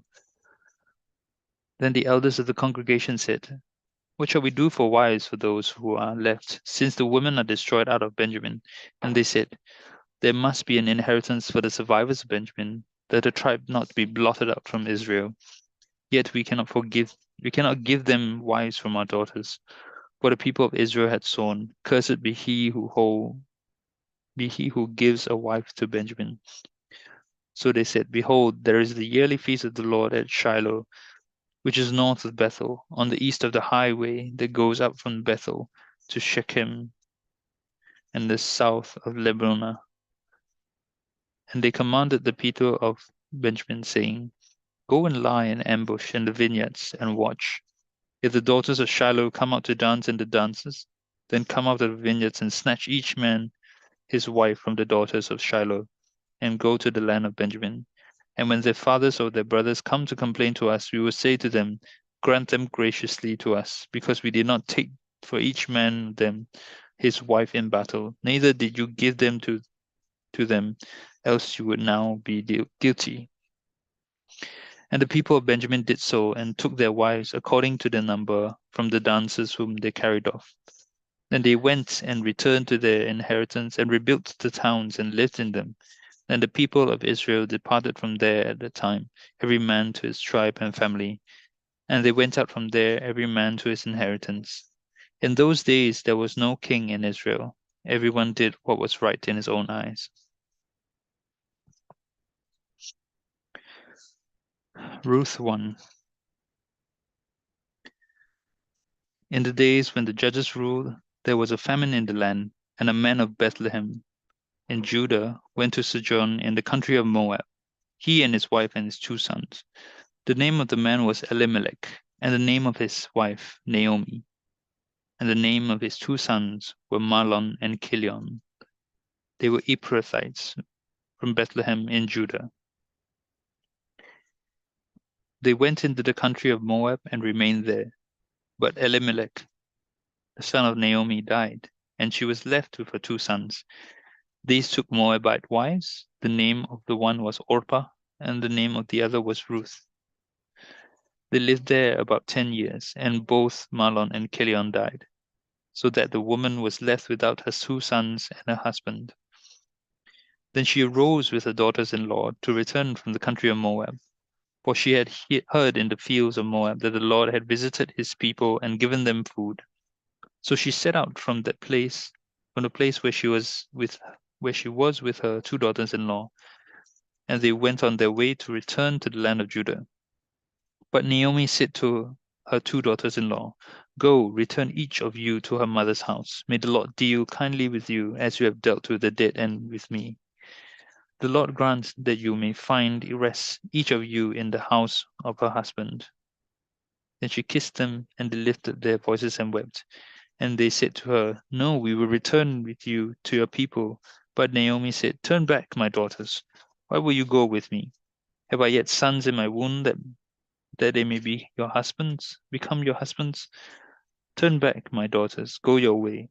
For I am too old to have a husband.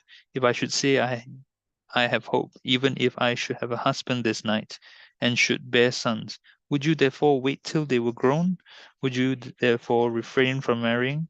No, my daughters, for it is exceedingly bitter to me for your sake, that the hand of the Lord has gone out against me. Then they lifted their voices and wept again. And Orpah kissed her mother-in-law, but Ruth clung to her. And she said, "See, your sister-in-law has gone back to her people and to her gods. Return after your sister-in-law." But Ruth said, "Do not urge me to leave you or to return from following you. For where you go, I will go, and where you lodge, I will lodge. Your people shall be my people, and your God my God. Where you die, I will die, and there will I be buried. May the Lord do so to me, and more also, if anything but death parts me from you." And when Naomi saw that she was determined to go with her, she said no more. So the two of them went on until they came to Bethlehem. And when they came to Bethlehem, the whole town was stirred because of them. And the woman said, "Is this Naomi?" She said to them, "Do not call me Naomi, call me Mara, for the Almighty has dealt very bitterly with me. I went away full, and the Lord has brought me back empty. Why call me Naomi, when the Lord has testified against me, and the Almighty has brought calamity upon me?" So Naomi returned, and Ruth the Moabite, her daughter-in-law, with her, who returned from the country of Moab.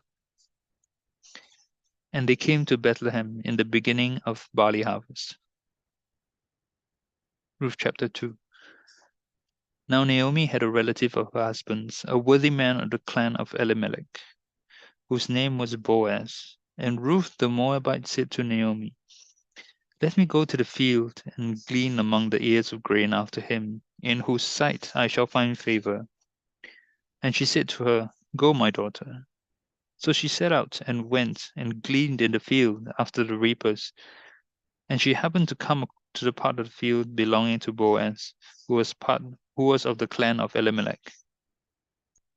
And behold, Boaz came from Bethlehem, and he said to the reapers, "The Lord be with you." And they answered, "The Lord bless you." Then Boaz said to his young man who was in charge of the reapers, "Whose young woman is this?" And the servant who was in charge of the reapers answered, "She is the young Moabite woman who came back with Naomi from the country of Moab. She said, 'Please let me glean and gather among the sheaves after the reapers.' So she came, and she has continued from early morning until now, except for a short rest." Then Boaz said to Ruth, "Now listen, my daughter. Do not go to glean in another field or leave this one, but keep close to my young woman. Let your eyes be on the field that they are reaping, and go after them. Have I not charged the young men not to touch you? And when you are thirsty, go to the vessels and drink what the young men have drawn." Then she fell on her face, bowing to the ground, and said to him, "Why have I found favor in your eyes, that you should take notice of me, since I am a foreigner?" But Boaz answered her, "All that you have done for your mother-in-law since the death of your husband has been fully told to me, and how you left your father and mother and your native land and came to a people that you did not know before. The Lord repay you for what you have done, and a full reward be given you by the Lord, the God of Israel, under whose wings you have come to take refuge." Then she said, "I have found favor in your eyes, my Lord, for you have comforted me and spoken kindly to your servant, though I am not one of your servants." And at mealtime Boaz said to her, "Come here and eat some bread and dip your morsel in the wine." So she sat beside the reapers, and he passed to her roasted grain. And she ate until she was satisfied, and she had some left over. When she rose to glean, Boaz instructed his young men, saying, "Let her glean even among the sheaves, and do not reproach her. And also pull out some from the bundles for her, and leave it for her to glean, and do not rebuke her." So she gleaned in the field until evening. Then she beat out what she had gleaned, and it was about an ephah of barley. And she took it up and went into the city. Her mother-in-law saw what she had gleaned. She also brought out and gave her what food she had left over after being satisfied. And her mother-in-law said to her, "Where did you glean today? And where have you worked? Blessed be the man who took notice of you." So she said to her mother-in-law, and with whom she had worked. She told her mother-in-law with whom she had worked, and said, "The man's name with whom I work today is Boaz. And Naomi said to her daughter-in-law, May he be blessed by the Lord, whose kindness has not forsaken the living or the dead. Naomi also said to her, The man is a close relative of ours, one of our redeemers. And Ruth the Moabite said, Besides, he said to me, You shall keep close by my young men until they have finished all my harvest. And Naomi said to Ruth, her daughters-in-law, It is good, my daughter, that you go out with this young woman, lest in another field you be assaulted. So she kept close to the young woman of Boaz, gleaning until the end of the barley and wheat harvest. And she lived with her mother-in-law. Ruth chapter 3.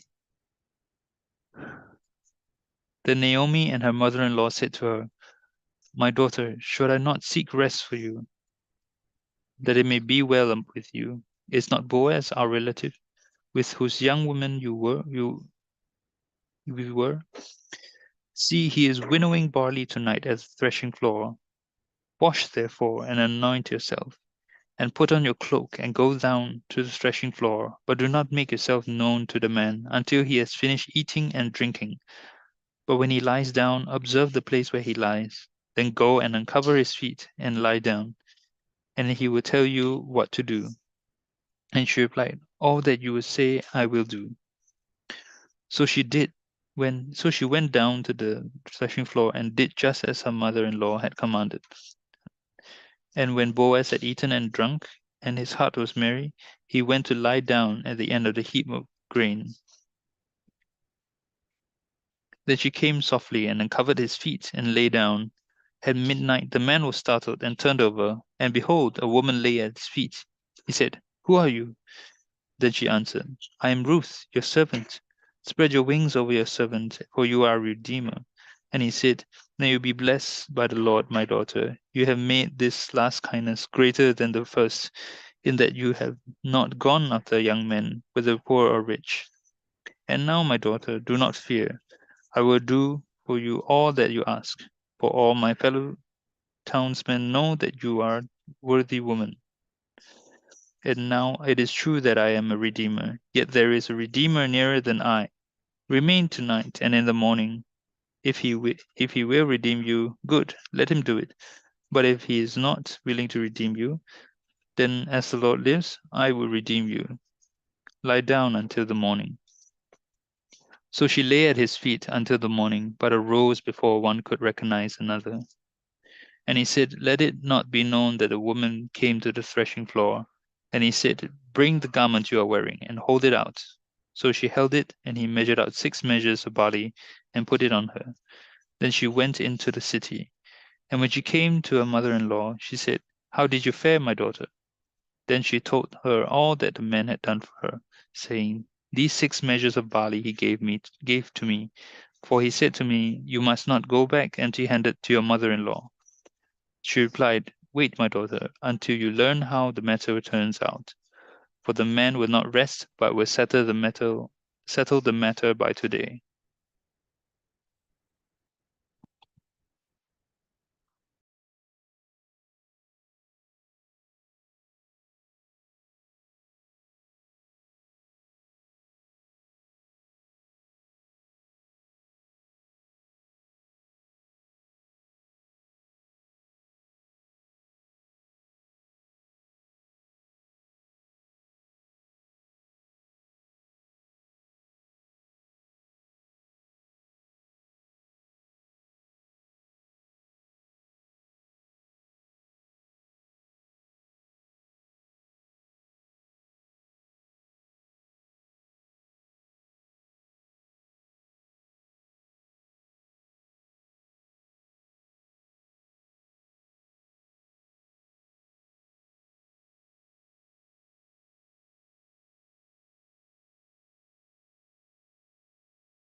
Reading of the book Ruth, chapter 4. Now Boaz went up to the gate and sat down there. And behold, the close relative of whom Boaz had spoken came by. So Boaz said, "Come aside, friend, sit down here." So he came aside and sat down. And he took 10 men of the elders of the city and said, "Sit down here." So they sat down. Then he said to the close relative, "Naomi, who has come back from the country of Moab, sold the piece of land which belonged to our brother Elimelech. And I thought to inform you, saying, buy it back in the presence of the inhabitants and the elders of my people. If you redeem it, redeem it. But if you will not redeem it, then tell me, that I may know, for there is no one but you to redeem it, and I am next after you." And he said, "I will redeem it." Then Boaz said, "On the day you buy the field from the hand of Naomi, you must also buy it from Ruth the Moabite, the wife of the dead, to perpetuate the name of the dead through his inheritance." And the close relative said, "I cannot redeem it for myself, lest I ruin my own inheritance. You redeem my right of redemption for yourself, for I cannot redeem it." Now, this was the custom in former times in Israel concerning redeeming and exchanging. To confirm anything, one man took off his sandal and gave it to the other. And this was a confirmation in Israel. Therefore, the close relative said to Boaz, "Buy it for yourself." So he took off his sandal, and Boaz said to the elders and all the people, "You are witnesses this day that I have bought all that was Elimelech's, and all that was Chilion's and Mahlon's from the hand of Naomi. Moreover, Ruth the Moabites, the widow of Mahlon, I have acquired as my wife, to perpetuate the name of the dead through his inheritance, that the name of the dead may not be cut off from among his brethren and from his position at the gate. You are witnesses this day." And all the people who were at the gate and the elders said, "We are witnesses. The Lord make the woman who is coming to your house like Rachel and Leah, the two who built the house of Israel, and may you prosper in Ephraim and be famous in Bethlehem. May your house be like the house of Perez, whose Tamar bore to Judah, because of the offspring which the Lord will give you from this young woman." So Boaz took Ruth, and she became his wife. And when he went in to her, the Lord gave her conception, and she bore a son. Then the woman said to Naomi, "Blessed be the Lord, who has not left you this day without a close relative, and may his name be famous in Israel. May he be to you a restorer of life and the nourisher of your old age. For your daughter-in-law, who loves you, who is better to you than 7 sons, has borne him." Then Naomi took the child and laid him on her bosom and became a nurse to him. Also the neighbor women gave him a name, saying, "There is a son born to Naomi." And they called his name Obed. He is the father of Jesse, the father of David. Now, this is the genealogy of Perez. Perez begot Hezron. Perez begot Hezron. Hezron begot Ram. And Ram begot Aminadab. Aminadab begot Nahshon, and Nahshon begot Salmon. Salmon begot Boaz, and Boaz begot Obed. Obed begot Jesse, and Jesse begot David. The book of Samuel. First book of Samuel, chapter 1. Now, there was a certain man of Ramathaim Zohim on the mountains of Ephraim, and his name was Elkanah, the son of Jeroham, the son of Elihu, the son of Tohu, the son of Zub, an Ephraimite. And he had two wives. The name of one was Hannah, the name of the other Peninnah. Peninnah had children, but Hannah had no children. This man went up from his city yearly to worship and sacrifice to the Lord of hosts in Shiloh. And also the two sons of Eli, Hophni and Phinehas, the priests of the Lord, were there. And whenever the time came for Elkanah to make an offering, he would give portions to Peninnah, his wife, and to all her sons and daughters. But to Hannah, he would give a double portion, for he loved Hannah. Although the Lord had closed her womb, but her rival also provoked her severely to make her miserable, because the Lord had closed her womb. So it was year by year when she went up to the house of the Lord that she provoked her. Therefore she wept and did not eat. Then Elkanah, her husband, said to her, Hannah, why do you weep?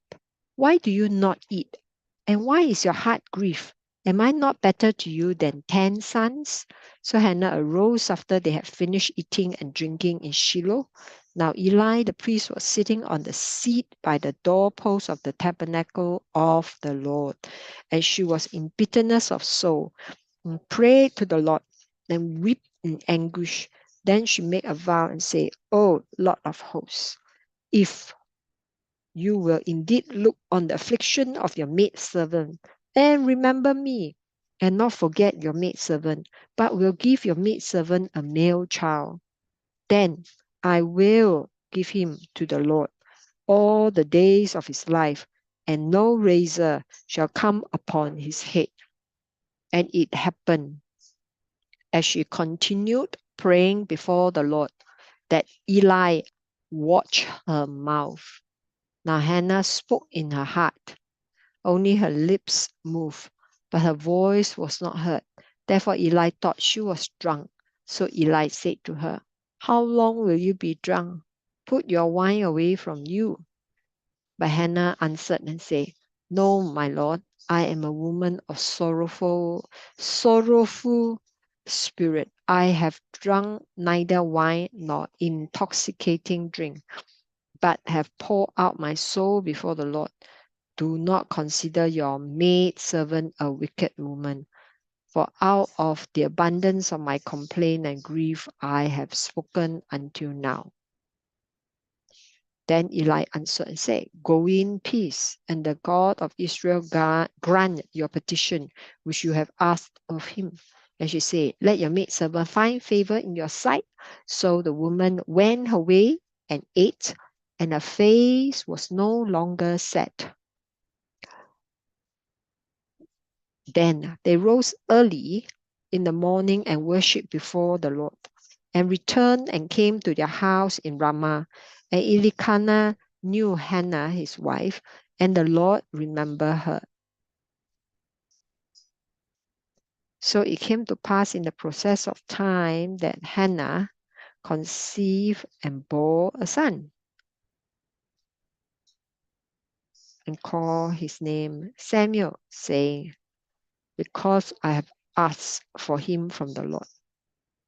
Now the man Elkanah and all his house went up to offer to the Lord the yearly sacrifice and his vows. But Hannah did not go up, for she said to her husband, Not until the child is weaned, then I will take him, that he may appear before the Lord and remain there forever. So Elkanah, her husband, said to her, Do what seems best to you. Wait until you have weaned him. Only let the Lord establish his word. Then the woman stayed dead and nursed a son until she had weaned him.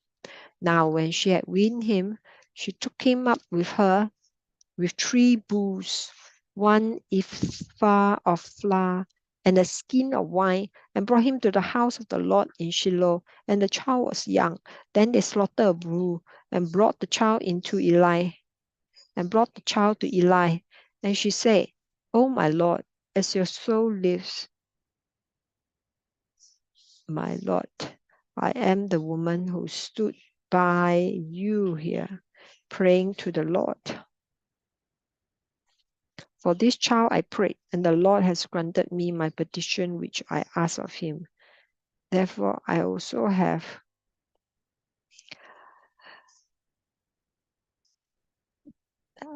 lent him to the Lord. As long as he lives, he shall be lent to the Lord." So they worship.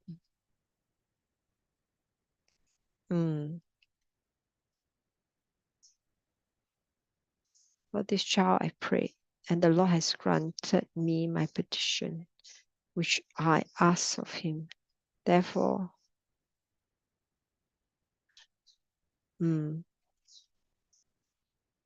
verse 28, therefore I also have lent him to the Lord.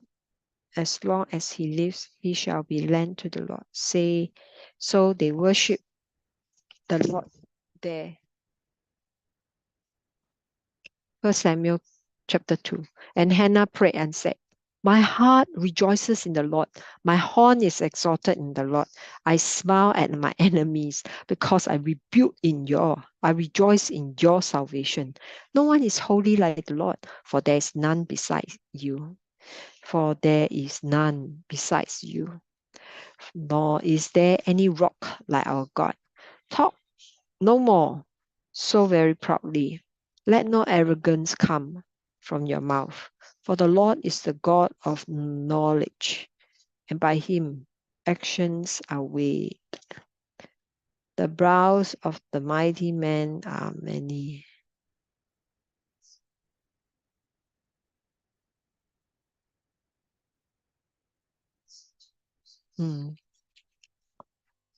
Verse 2, no one is holy like the Lord, for there is none beside you, nor is there any rock like our God. Verse 3, talk no more so very proudly. Let no arrogance come from your mouth. For the Lord is the God of knowledge, and by him actions are weighed. Verse 4, the bows of the mighty man are broken, and those who stumbled are girded with strength. Those who were full have hired themselves out for bread. Even the hungry have ceased to hunger. Even the barren has borne 7, and she who has many children has become feeble.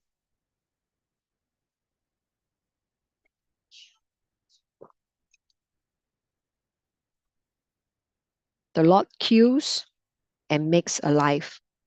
He brings down to the grave and brings up. The Lord makes poor and makes rich. He brings low and lifts up. He raises the poor from the dust and lifts the beggar from the ash heap, and set them among princes and make them inherit the throne of glory. For the pillars of the earth are the Lord's, and he has set the world upon them. He will guard the feet of his saints, but the wicked shall be silent in darkness. For by strength no man shall prevail. The adversary of the Lord shall be broken in pieces. From heaven he will thunder against them. The Lord will judge the ends of the earth. He will give strength to his king and exalt the horn of his anointed. Then Elkanah went to his house in Ramah, but the child administered to the Lord before Eli the priest.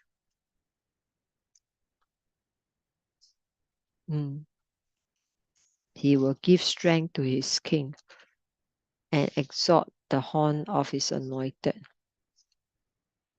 Then Elkanah went to his house at Ramah, but the child ministered to the Lord before Eli the prince. Yes. Verse 12. Now the sons of Eli were corrupted. They did not know the Lord. And the priests' custom with the people was that when any man offered a sacrifice, the priest servant would come with a three-pronged flesh hook in his hand while the meat was boiling. Then he would thrust it into the pan, or kettle, or cauldron, or pot, and the priest would take for himself all that of the flesh hook brought up. So they did in Shiloh to all the Israelites who came there. Also, before they just celebrate, before they burn the fat.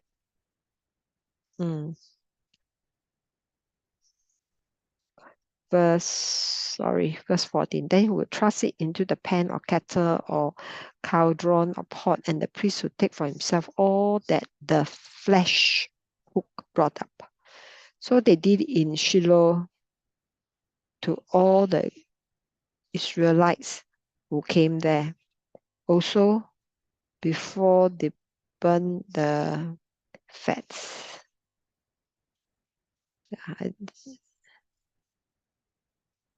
Yeah, sorry. Verse 12. Now the sons of Eli were corrupt. They did not know the Lord. And the priest's custom with the people was that when any man offered sacrifice, the priest servant would come with a three-pronged flesh hook in his hand while the meat was boiling. Then he would thrust it into the pan or kettle or cauldron or pot, and the priest would take for himself all that the flesh hook brought up. So they did in Shiloh to all the Israelites who came there. Also, before they burned the fat, the priest's servant would come and give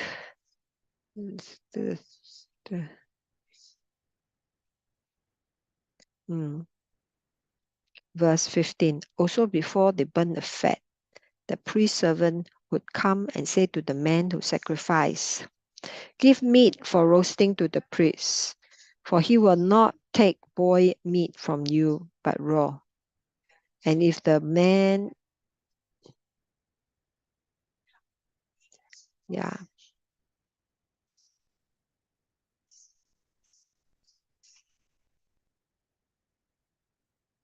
Verse 15. Also, before they burn the fat, the priest servant who come and say to the man who sacrificed, give meat for roasting to the priest, for he will not take boiled meat from you, but raw. And if the man said to him, you really should.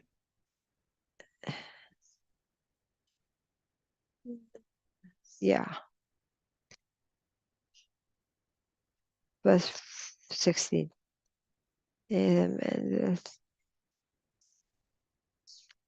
Yeah. And verse 16, if the man said to him, they should really burn the fat first, then you may take as much as your heart desires. He would have answered him, no, but you must give it now, and if not, I will take it by force. Therefore, the sin of the young man was regretful. Yeah. Therefore, the sin of the young man was very, very full. Yeah. The man, sorry, I lost my page. That they should really burn the fat first, then you may take it as much as your heart desire. He would then answer him, no, but you must give it now. And if not, I will take it by force. Therefore, the sin of the young man was very great before the Lord. For man abhorred the offering of the Lord. Verse 18. But Samuel ministered before the Lord even as a child, wearing a linen ephod. Moreover, his mother used to make him a little robe and bring it to him year by year when she came up with her husband to offer the yearly sacrifice. And Eli would bless Elkanah and his wife, saying, the Lord give you descendants from the salvation. Yeah. give you descendants from this woman. And I would let's elect Elkanah and his wife and say, the Lord gives you descendants from this woman for the loan that was given to the Lord.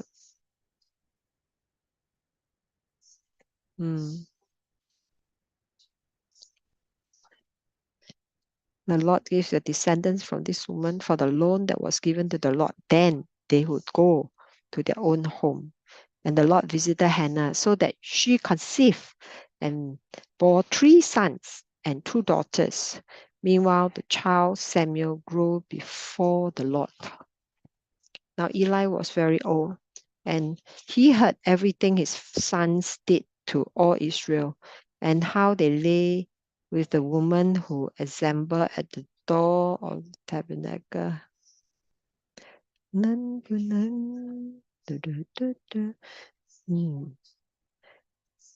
And how they lay with the woman who assembled at the door of the tabernacle of meeting. Verse 23. So he said to them, why do you do such things? For I heard of your evil dealings from all the people. No, my sons, for it is not a good report that I heard.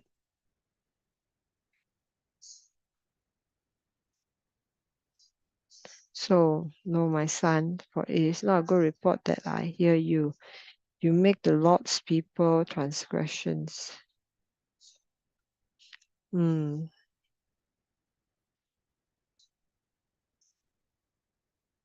Verse 26, no, my sons, for it is not a good report that I hear. You make the Lord's people transgress. If one man sin against another, God will judge him. But if the man sinned against the Lord, who will intercede for him? Nevertheless, they did not heed the voice of their father because of the Lord's desire to help. Yeah. Verse 29.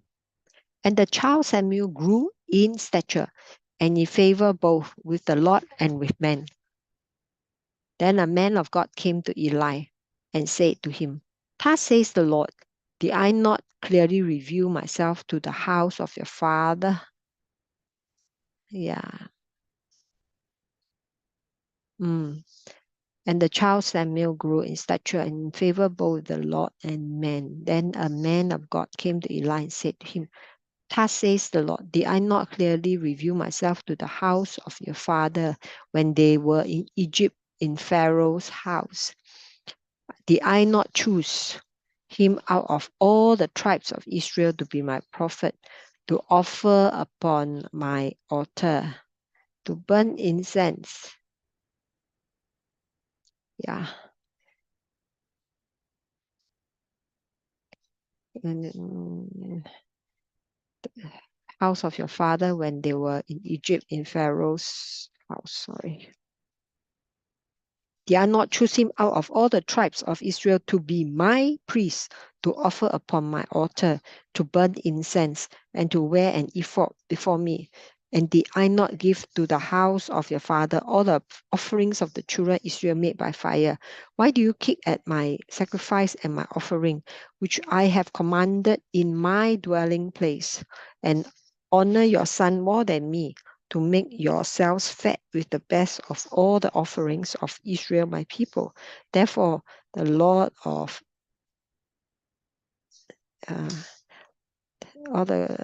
therefore the Lord God of Israel said, I have intended that your house and the house of your father would walk before me forever. But now the Lord says, far be it from me. For those who honor me, I will honor, and those who honor, yeah. But now the Lord says, Father, for those who honor me, I will honor. Those who despise me shall be lightly esteemed. Behold, the days are coming that I will cut off your arm and the arm of your father's house, so that there will not be any old man in your house. And you will see an enemy in my dwelling place, despite all the good which God does for Israel. And there shall not be an old man in your house forever, but any of your men with whom I do not cut off from my altar shall consume your eyes and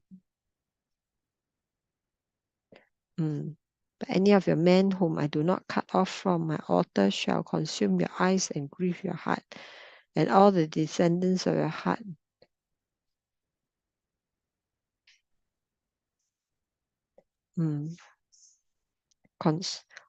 But any of your men whom I do not cut off from my altar shall consume your eyes and grieve your heart, and all the descendants of your house shall die in the flower of their age. Now this shall be the sign to you that will compare upon your two sons on Hophni and Philistine.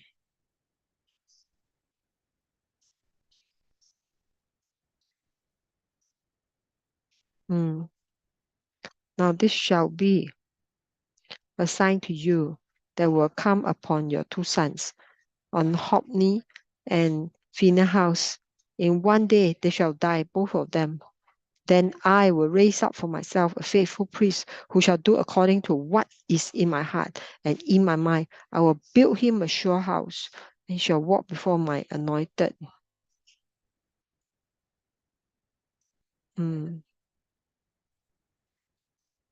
I will build him a pure house.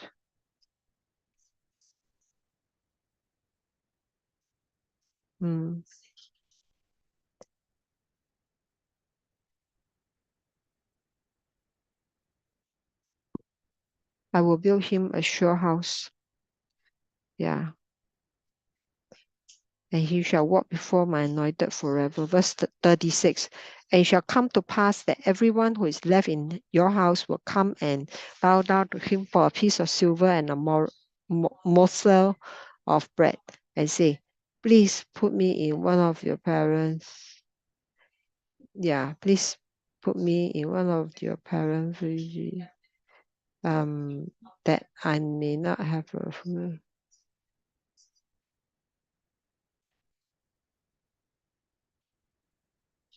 Yeah. And it shall come to pass that everyone who left in your house will come and bow down to him for a piece of silver and a morsel of bread, and say, please put me into one of the priestly shacket or the priestly position, that I may eat a piece of bread.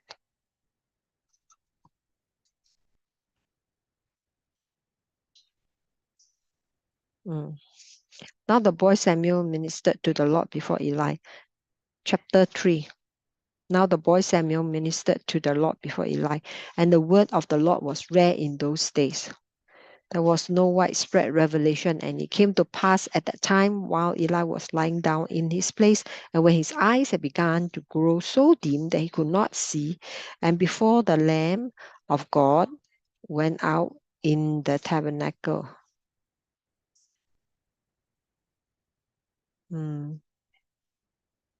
Eyes had brought to grow so dim that he could not see, and before the Lamb of God went out in the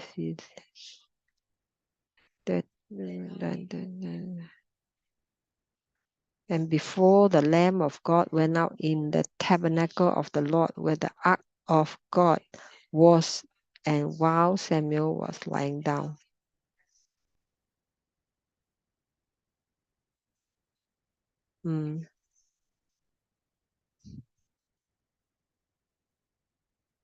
Verse 2. And it came to pass at that time, while Eli was lying down in his place, and when his eyes had begun to grow so dim that he could not see, and before the Lamb of God went out in the tabernacle of the Lord, where the ark of God was, and while Samuel was astray. Yeah, and while Samuel was lying down mid the digital.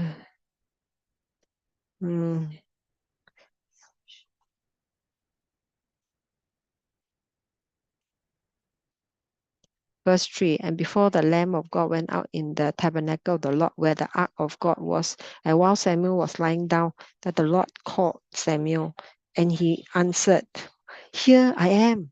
So he ran to Eli and said, here I am. for you called me. And Eli said, I did not call. Lie down again. And he went and lie down. Then the Lord called yet again, Samuel. So Samuel arose and went to Eli and said, Here I am, for you called me. He answered, I did not call my son. Lie down again. Now Samuel did not yet know the Lord, nor was the word of nor was the hand of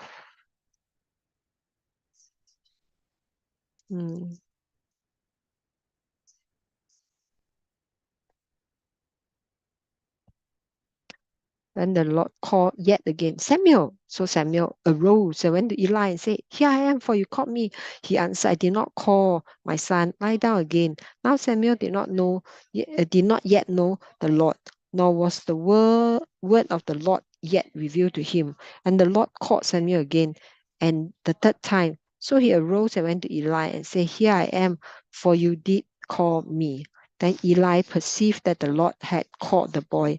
Therefore Eli said to Samuel, Go, lie down, and it shall be, if he calls you, that you must say, Speak, Lord, for your servant hears. So Samuel went and lie down in his place. Now the Lord came and stood and called as at other times, Samuel, Samuel, and Samuel answered, Speak, for your servant hears. Then the Lord said to Samuel, Behold, I will do anything in Israel at which both ears of everyone who hears it will tickle. In that day I will perform against Eli all that I have spoken concerning his house, and beginning to end. For I have told him that I will judge his house forever for the iniquity which he knows, because his son made for themselves vow. It did not.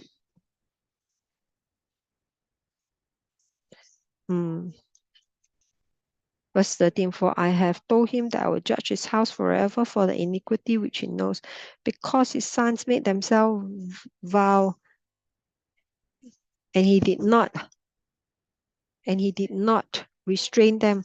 Therefore, I have sworn to the house of Eli that the iniquity of Eli's house shall not be atoned or for by sacrifice or offering forever.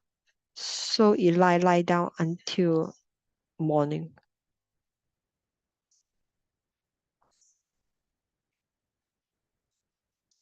And opened the doors of the house of the Lord. And Samuel was afraid to tell Eli the vision. Then Eli called Samuel and said, Samuel, my son. He answered, Here I am. And he said, What is the word that the Lord spoke to you? Please do not hide it from me. God do so to you and more also. If you hide anything from me, of all the things that he said to you, then Samuel told him everything and hide nothing from him. And he said, It is the Lord. Let him do what seems good to him. So Samuel grew, and the Lord was with him, and let none of his words fall to the ground. Sorry. Let none of the words fall to the ground. And all Israel from Dan to Beersheba knew that Samuel had been established as a prophet of the Lord. Then the Lord appeared again in Shiloh, for the Lord revealed himself to Samuel in Shiloh by the word of the Lord. And the word of Samuel came to all Israel. Yes, Lord.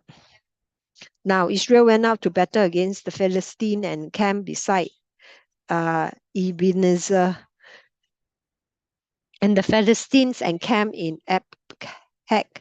Then the Philistines put themselves in battle array against Israel. And when they joined battle, Israel was defeated by the Philistines, who killed about And when they joined battle, Israel kept offending. And when they joined battle, Israel was defeated by the Philistines, who killed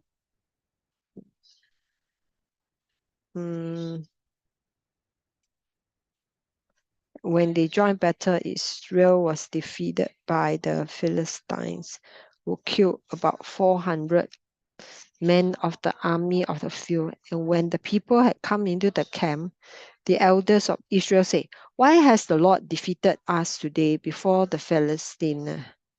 Let us bring the Ark of Covenant of the Lord from Shiloh to us."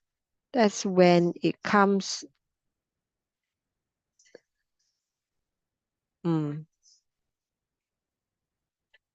Let us bring the Ark of the Covenant of the Lord from Shiloh to us. And when it comes among us, it may serve us from the hand of our enemies. So the people went to Shiloh that they might bring from there the Ark of the Covenant of the Lord of hosts, who dwelt between the cherubim. And the two sons of Eli, Hophni and Phinehas, were there with the Ark of Covenant of God.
Hmm?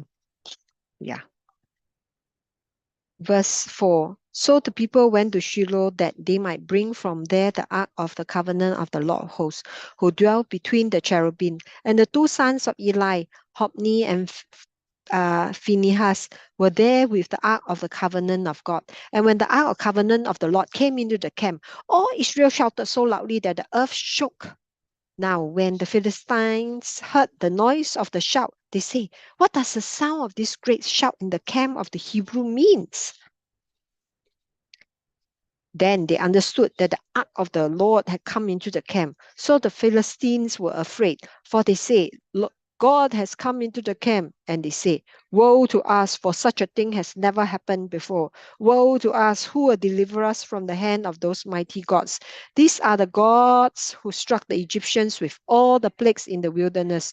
Be strong and conduct yourself like men, you Philistines, that you do not become servants of the Hebrews as they have been to you. Conduct yourself like men and fight." So the Philistines fought, and Israel was defeated, and every man flee to his tent. There was a very great slaughter, and there fell of Israel 30,000 footprint. Yeah. 30,000 foot soldiers. Also, verse 11, the ark of God was captured, and the two sons of Eli, Hophni and Phinehas, died. Then a man of Benjamin ran from the battle line the same day and came to Shiloh with his clothes torn and dirt on his head. Now when he came, there was Eli sitting on a seat by the wayward, watching, for his heart trembled for the ark of God. And when the man came into the city and took it, all the cities cried out. When Eli heard the noise of the outcry and said, "What has the sound of this tumult means?" And the man came quickly and told Eli. Eli was 98 years old, and his eyes were so dim that he could not see. Then the man said to Eli, "I am he who came from the battle, and I flee today from the battle line." And he said, "What happened, my son?" So the messenger answered and said, "Israel has fled before the Philistine, and there has been a great slaughter among yeah, and there has been a great slaughter among the people."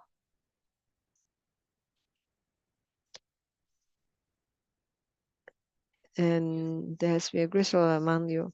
Also, your 2 sons, Hophni and Phinehas, are dead, and the ark of God has been captured.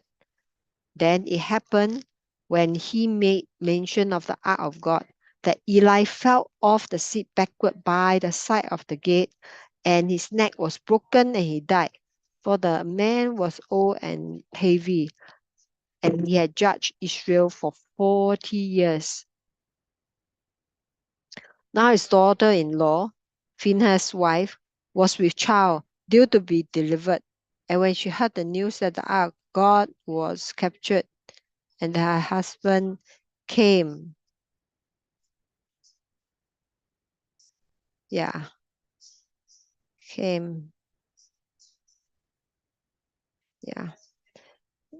was with the child due to, and when she heard the news that the ark of God was captured, and her father-in-law and her husband were dead, she bowed herself and gave birth. For her labor pains came upon her. Verse 20. And about the time of her death, the woman who stood by her said to her, do not fear, for you have bore a son. But she did not answer, nor did she regard it. Then she named the child Ichabod, saying, the glory has departed from Israel, because the ark of God had been captured, and because of her father-in-law, and because of her father-in-law and her husband. Verse 22. And she said, the glory has departed from Israel, for the ark of God has been captured. Amen.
萨姆尔记上第5章，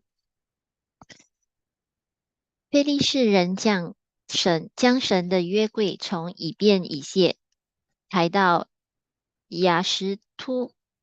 非利士人将神的约柜抬进大衮庙，放在大衮的旁边。次日清早，雅什突人起来，见大衮仆倒在耶和华的约柜前，脸伏于地，就把大衮扔立在原处。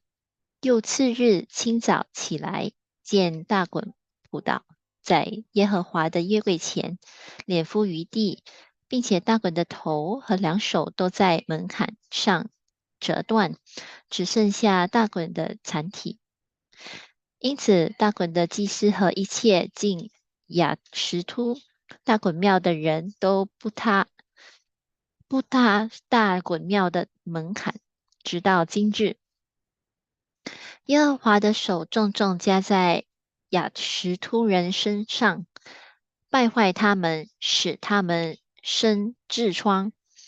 雅什突和雅什突的四境都是如此。雅什突人见这光景，就说：以色列神的约柜不可留在我们这里，因为他的手重重加在我们和我们神大衮的身上。就打发人去非利士的众首领来聚集，问他们说：我们向以色列神的约柜应当怎样行呢？他们回答说：可以将以色列神的约柜运到加特去。于是将以色列神的约柜运到那里去。运到之后，耶和华的手攻击那城，使那城的人大大惊慌，无论大小都生痔疮。他们就把神的约柜送到以格伦。神的约柜到了，以格伦人就喊嚷起来说：他们将以色列神的约柜运到我们这里，要害我们和我们的众民。于是打发人去请非利士的众首领来说：愿你们将以色列神的约柜送回原处，免得害了我们和我们的众民。原来神的手重重攻击那城，城中的人有因惊慌而死的，未曾死的人都生了痔疮。何城呼号，声音上达于天。撒母耳记上第6章。耶和华的约柜在非利士人之地7个月，非利士人将祭司和占卜的聚了来，问他们说：我们向耶和华的约柜应当怎样行？请指示我们，用何法将约柜送回原处。他们说：若要将以色列神的约柜送回去，不可空空的送去，必要给他献赔罪的礼物，然后你们可得痊愈，并知道他的手为何不离开你们。非利士人说：应当用什么献为赔罪的礼物呢？他们回答说：当照非利士首领的数目，用5个金痔疮，5个金老鼠，因为在你们众人和你们首领的身上都是一样的灾，所以当制造你们痔疮的像和毁坏你们田地老鼠的像，并要归荣耀给以色列的神，或者他向你们和你们的神，并你们的田地，把手放轻些，你们为何硬着心，像埃及人和法老一样呢？神在埃及人中间行奇事，埃及人岂不释放以色列人，他们就去了吗？现在你们应当造1辆新车，将2只未曾负贰有乳的母牛套在车上，使牛犊回家去，离开母牛，把耶和华的约柜放在车上，将所献赔罪的金物装在夹子里，放在柜旁，将柜送去。你们要看看，车若直行，以色列的境界到伯示麦去，这大灾就是耶和华降在我们身上的；若不然，便可以知道不是他的手击打我们，是我们偶然遇见的。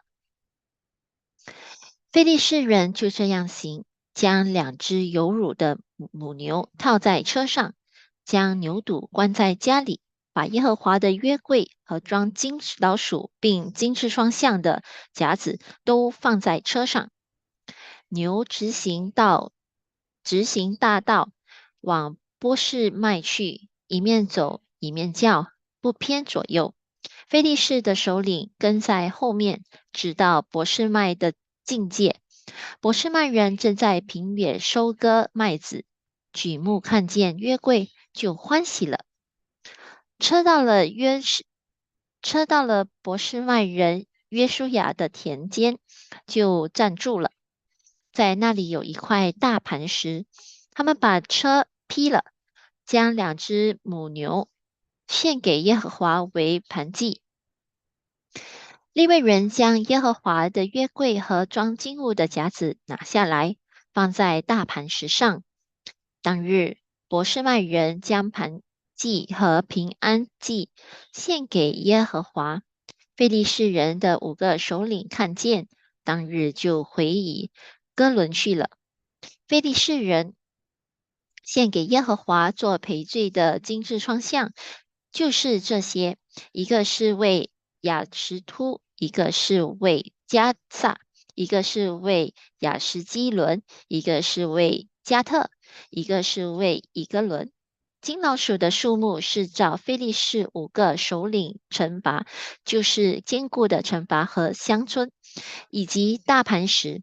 这磐石是放耶和华约柜的，到今日还在波士麦人约书亚的田间。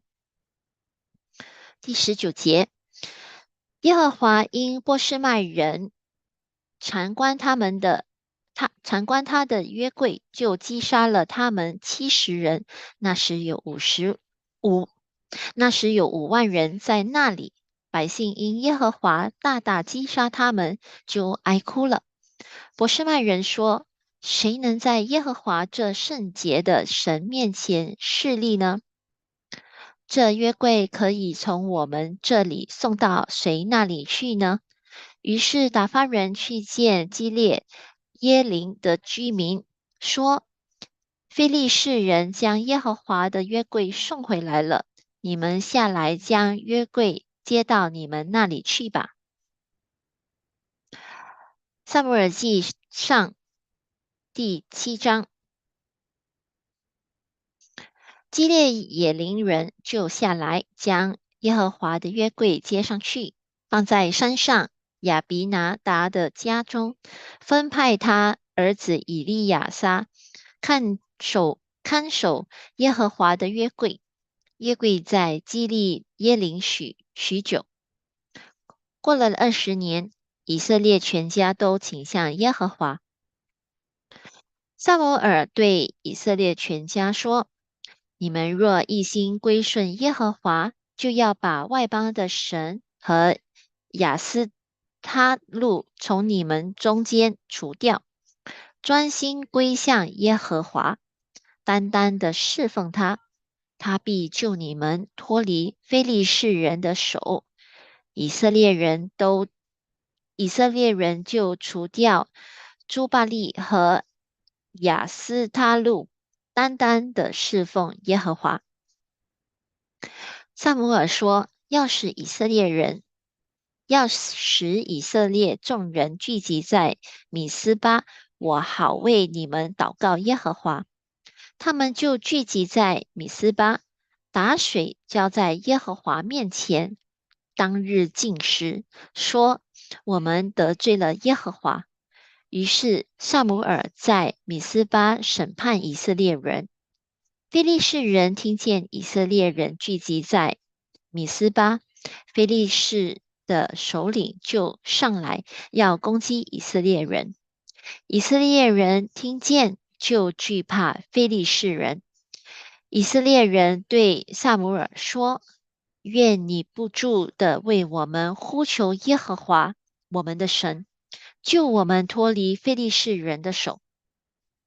撒母耳就把一只吃奶的羊羔献于耶和华，做全身的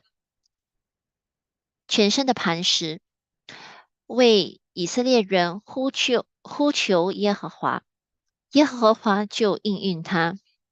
撒母耳正献燔祭的时候，非利士人前来要与以色列人征战。当日耶和华大发雷声，惊乱非利士人，他们就败在以色列人面前。以色列人从米斯巴出来，追赶非利士人，击杀他们，直到伯雅的下边。撒母耳将一块石头立在米斯巴和善的中间，给石头起名叫以便以谢，说到如今耶和华都帮助我们。从此非利士人就被制服，不敢再入以色列人的境内。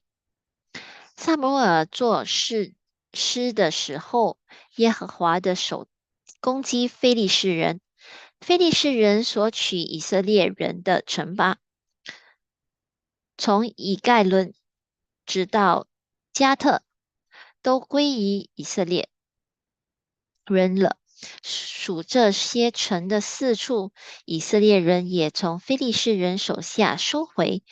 那时以色列人与亚摩利人和好。撒母耳平生做以色列的士师，他每年巡行到波特利、吉甲、米斯巴，在这几处审判以色列人，随后回到拉玛，因为他的家在那里，也在那里审判以色列人，且为耶和华筑了一座坛。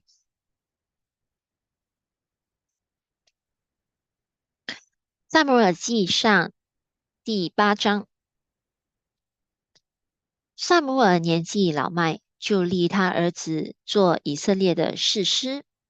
长子名叫约尔，次子名叫亚比亚。他们在别里巴做士师。他儿子不行他的道，贪图财利，收受贿赂，屈枉正直。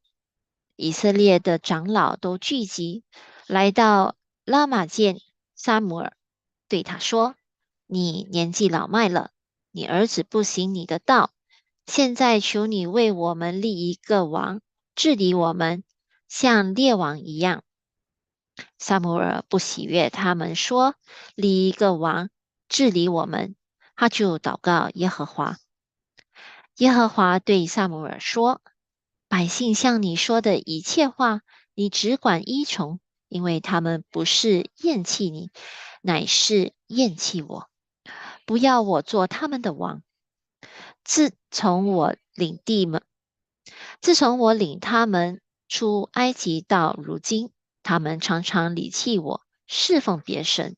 现在他们向你所行的，是照他们素来所行的，故此你要依从他们的话，只是当警戒他们，告诉他们将来那王怎样管辖他们。撒母耳将耶和华的话都传给求他立王的百姓，说：管辖你们的王必这样行，他必派你们的儿子为他赶车、跟马，奔走在车前，又派他们做千丈夫、千夫长、50夫长，为他耕种田地，收割庄稼，打造军器和车上的器械。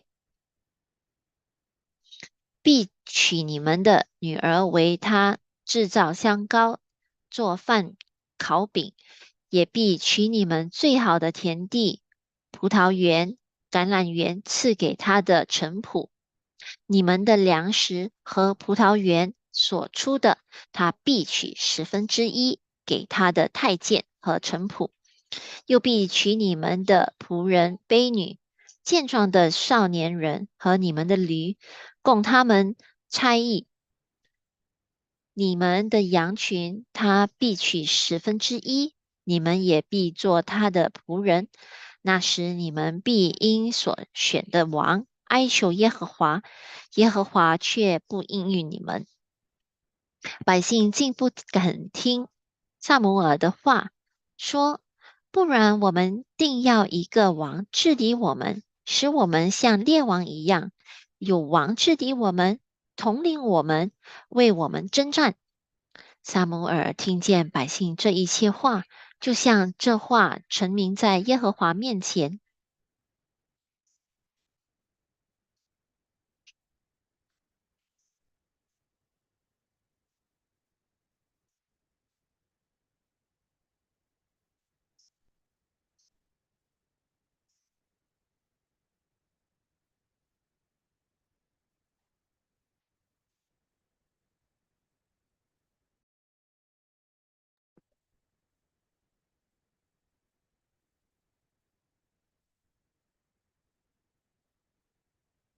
第19节，百姓竟不肯听撒母耳的话，说：不然我们定要一个王治理我们，使我们像列国一样，有王治理我们，统领我们，为我们征战。撒母耳听见百姓这一切话，就将这话陈明在耶和华面前。耶和华对撒母耳说：你只管依从他们的话，为他们立王。撒母耳对以色列人说：你们各归各城去吧。撒母耳记上第9章，有一个便雅悯人，名叫基士，是便雅悯人亚非亚的玄孙，比格拉的曾孙，希罗的孙子，亚别的儿子，是个大能的勇士。他有一个儿子，名叫扫罗，又健壮又俊美，在以色列人中没有一个能比他的身体比众民高过一头。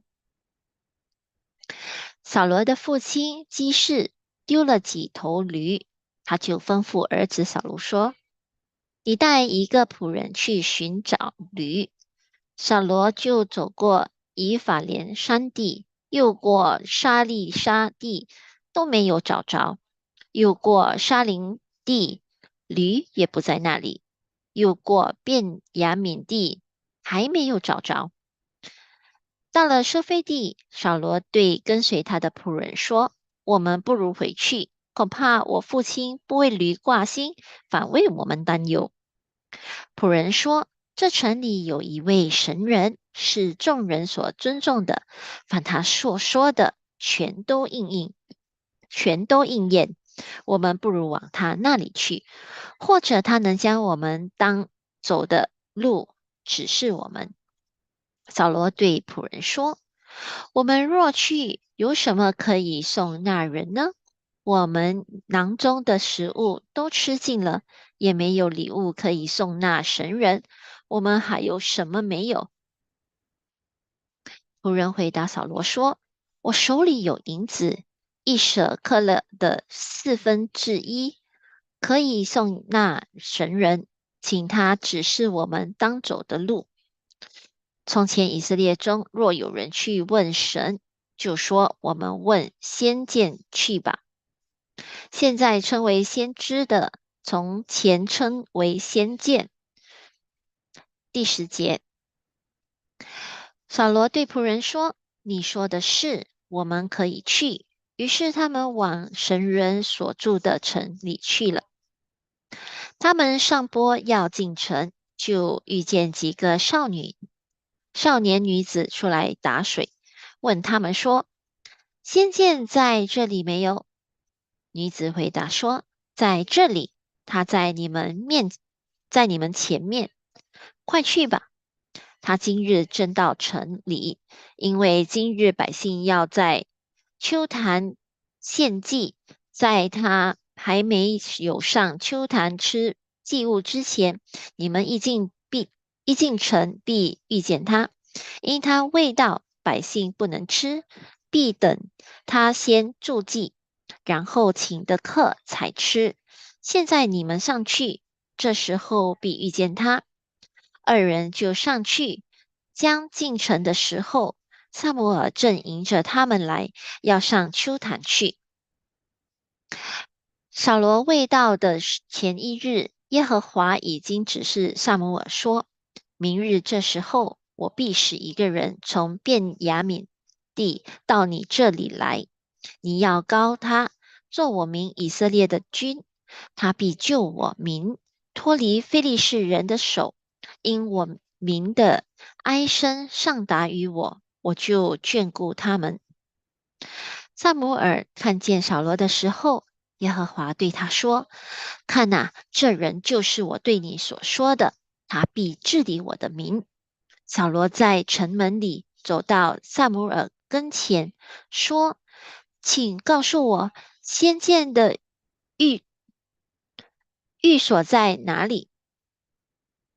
撒母耳回答说：我就是先见。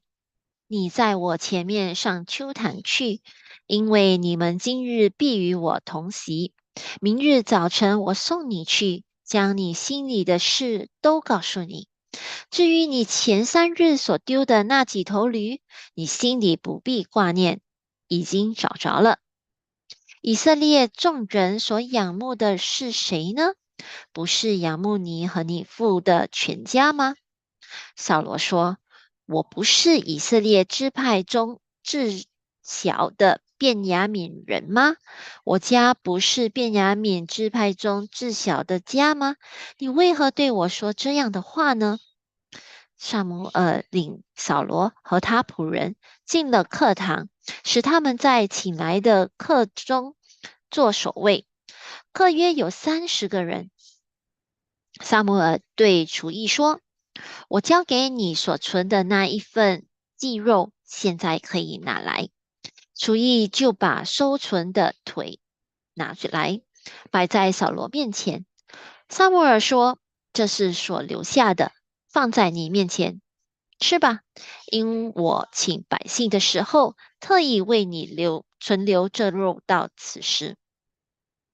当日扫罗就与撒母耳同席。第25节，众人从秋坛下来进城，撒母耳和扫罗在房顶上说话。次日清早起来，黎明的时候，扫罗在房顶上，撒母耳呼叫他说：起来吧，我好送你回去。扫罗就起来，和撒母耳一同出去。二人下到城角，撒母耳对扫罗说：要吩咐仆人先走。仆人就先走了。你且站在这里，等我将神的话传与你听。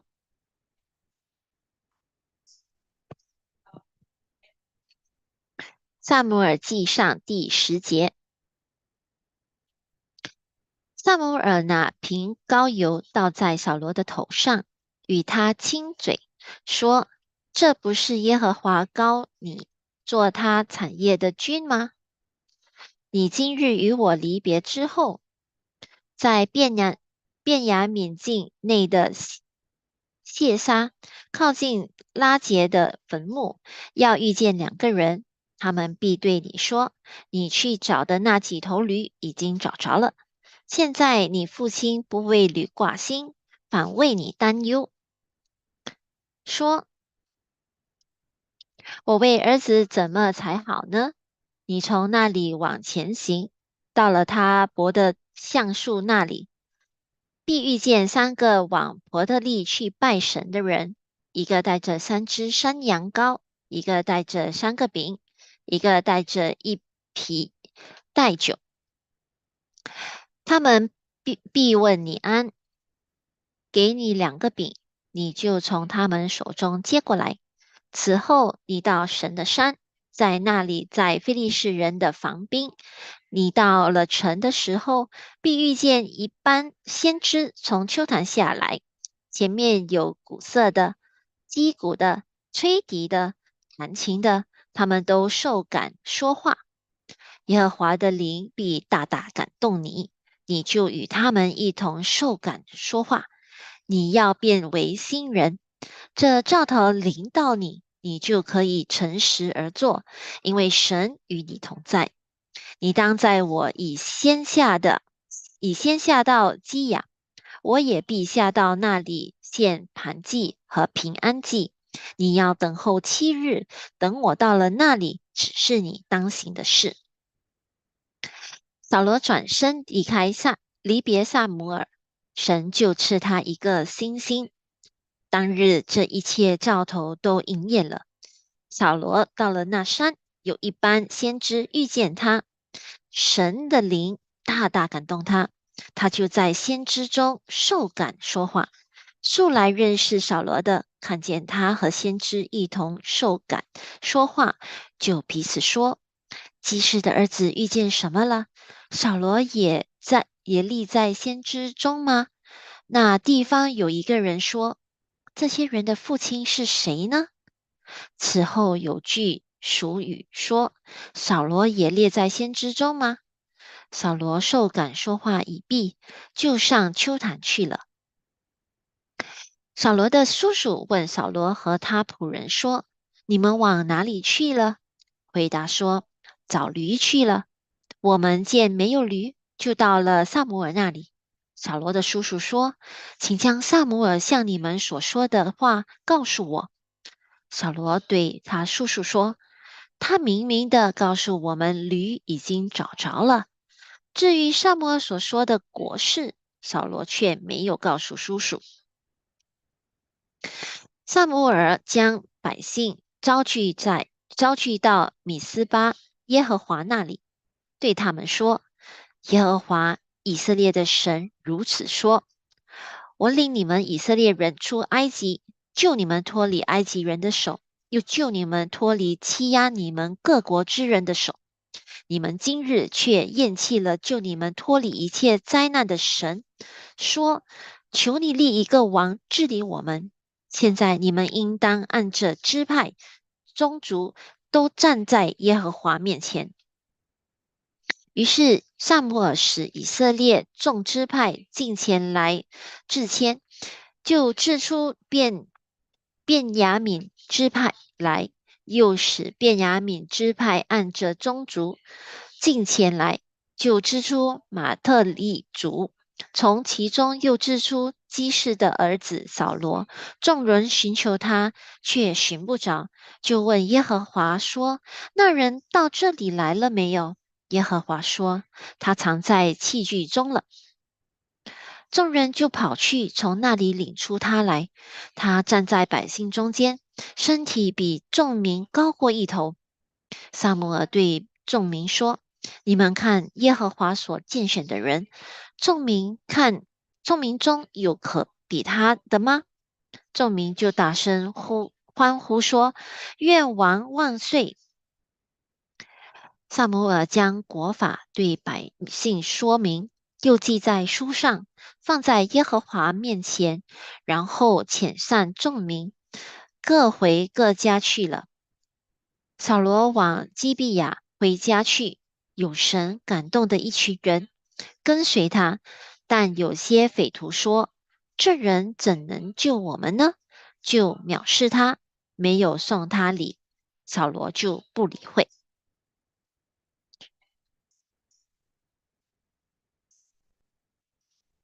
阿门。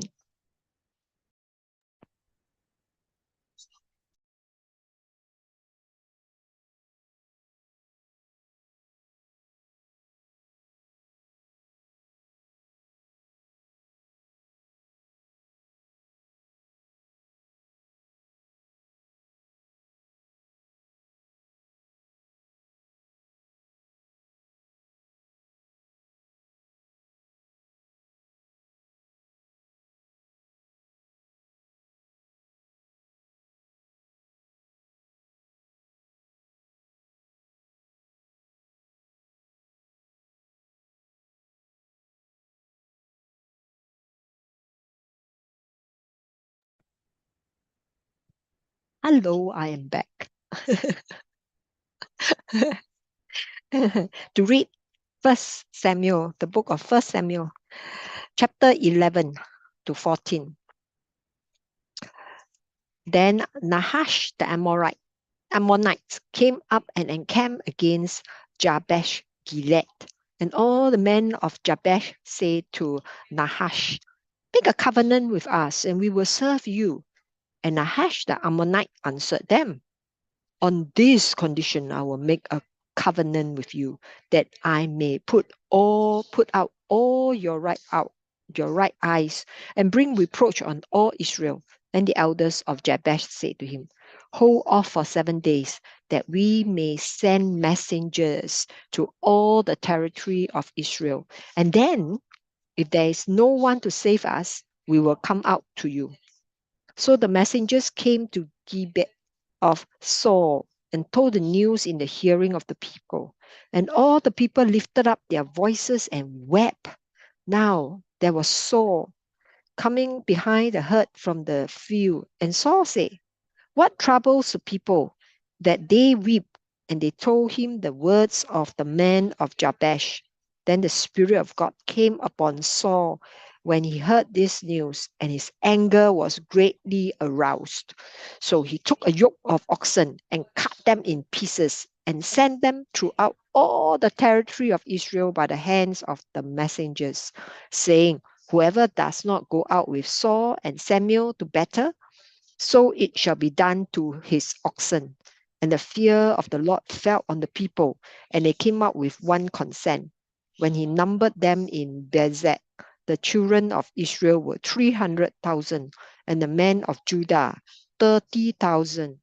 And they say to the messengers who came, thus you shall say to the men of Jabesh Gilead, tomorrow by this time the sun is hot, you shall have help.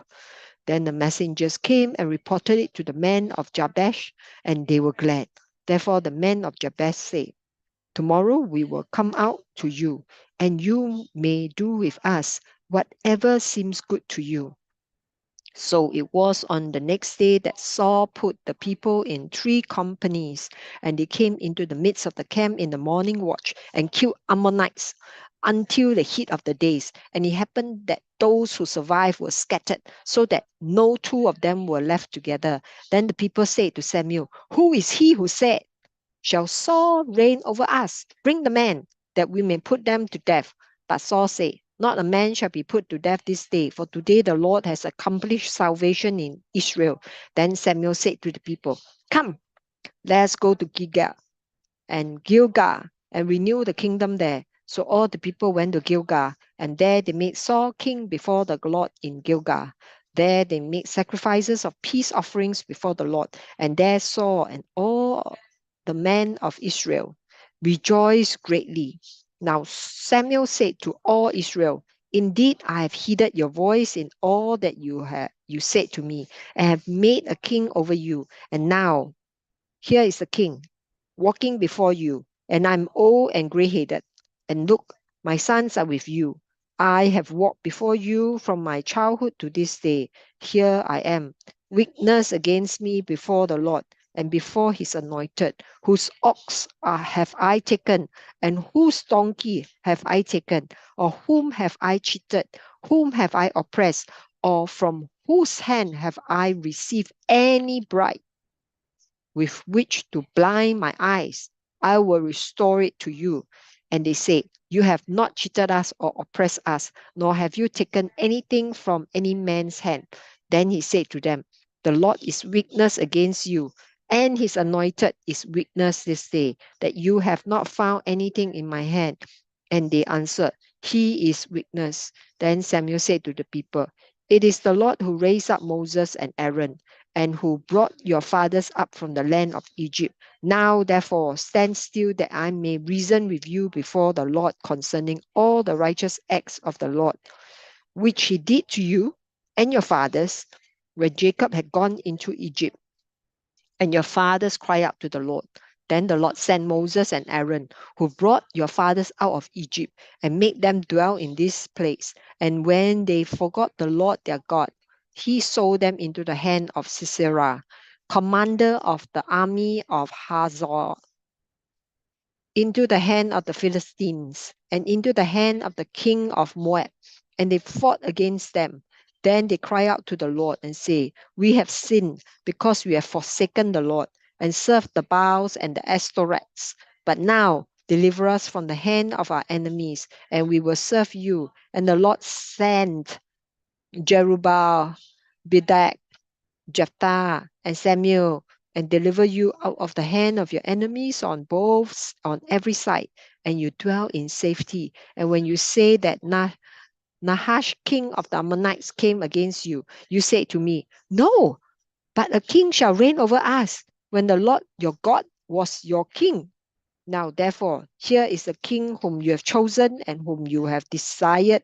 And take note, the Lord has set a king over you. If you fear the Lord and serve him and obey his voice and do not rebel against the commandment of the Lord, then both you and the king who reigns over you will continue following the Lord your God.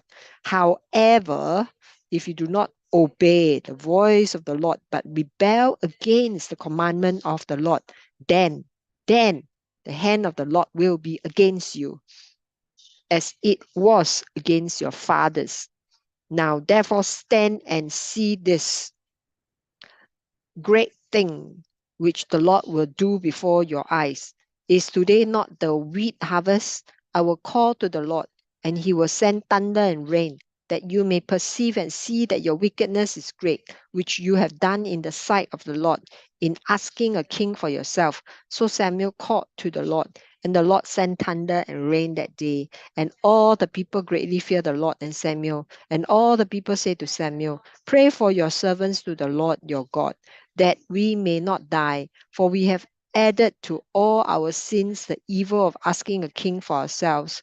Then Samuel said to the people, do not fear, you have done all this wickedness, yet do not turn aside from following the Lord, but serve the Lord with all your heart, and do not turn aside, for then you would go after empty things which cannot profit or deliver, for they are nothing. For the Lord will not forsake his people for his great name's sake, because it has pleased the Lord to make you his people. Moreover, as for me, far be it from me that I should sin against the Lord in ceasing to pray for you, but I will teach you the good and the right way. Only fear the Lord and serve him in truth with all your heart, for consider what great things he has done for you. But if you still do wickedly, you shall be swept away, both you and the king. Chapter 13. Saul reigned 1 year, and when he had reigned 2 years over Israel, Saul chose for himself 3,000 men of Israel. 2,000 were with Saul in Mishmas and in the mountains of Bethel, and 1,000 were with Jonathan in Gibeah of Benjamin. The rest of the people he sent away, every man to his tent. And Jonathan attacked the garrison of the Philistines, which that was in Gibeah, and the Philistines heard of it. Then Saul blew the trumpet throughout all the land, saying, let the Hebrew hear. Now all Israel heard it say that Saul had attacked a garrison of the Philistines, and that Israel had also become an abomination to the Philistines. And the people were called together to Saul at Gilgal. Then the Philistines gathered together to fight with Israel, 30,000 chariots and 6,000 horsemen, and people as the sand which is on the seashore in multitude. And they came up and encamped in Michmash to the east of Beth Aven. When the men of Israel saw that they were in danger, for the people were distressed, then the people hid in caves, in thickets, in rocks, in holes, and in pits. And some of the Hebrews crossed over the Jordan to the land of Gad and Gilead. As for Saul, he was still in Gilgal, and all the people followed him trembling. Then he waited 7 days, according to the time set by Samuel. But Samuel did not come to Gilgal, and the people were scattered from him. So Saul said, bring a burnt offering and peace offerings here to me. And he offered the burnt offering. Now it happened, as soon as he had finished presenting the burnt offering, that Samuel came, and Saul went out to meet him, that he might greet him. And Samuel said, what have you done? Saul said, when I saw that the people were scattered from me, and that you did not come within the days appointed, and that the Philistines gathered together at Michmash, then I say, the Philistines will now come down on me at Gilgal, and I have not made supplication to the Lord. Therefore, I feel compelled and offer a burnt offering. And Samuel said to Saul, you have done foolishly. You have not kept the commandment of the Lord your God, which he commanded you. For now the Lord would have established your kingdom over Israel forever. But now your kingdom shall not. Oh dear. But now your kingdom shall not continue.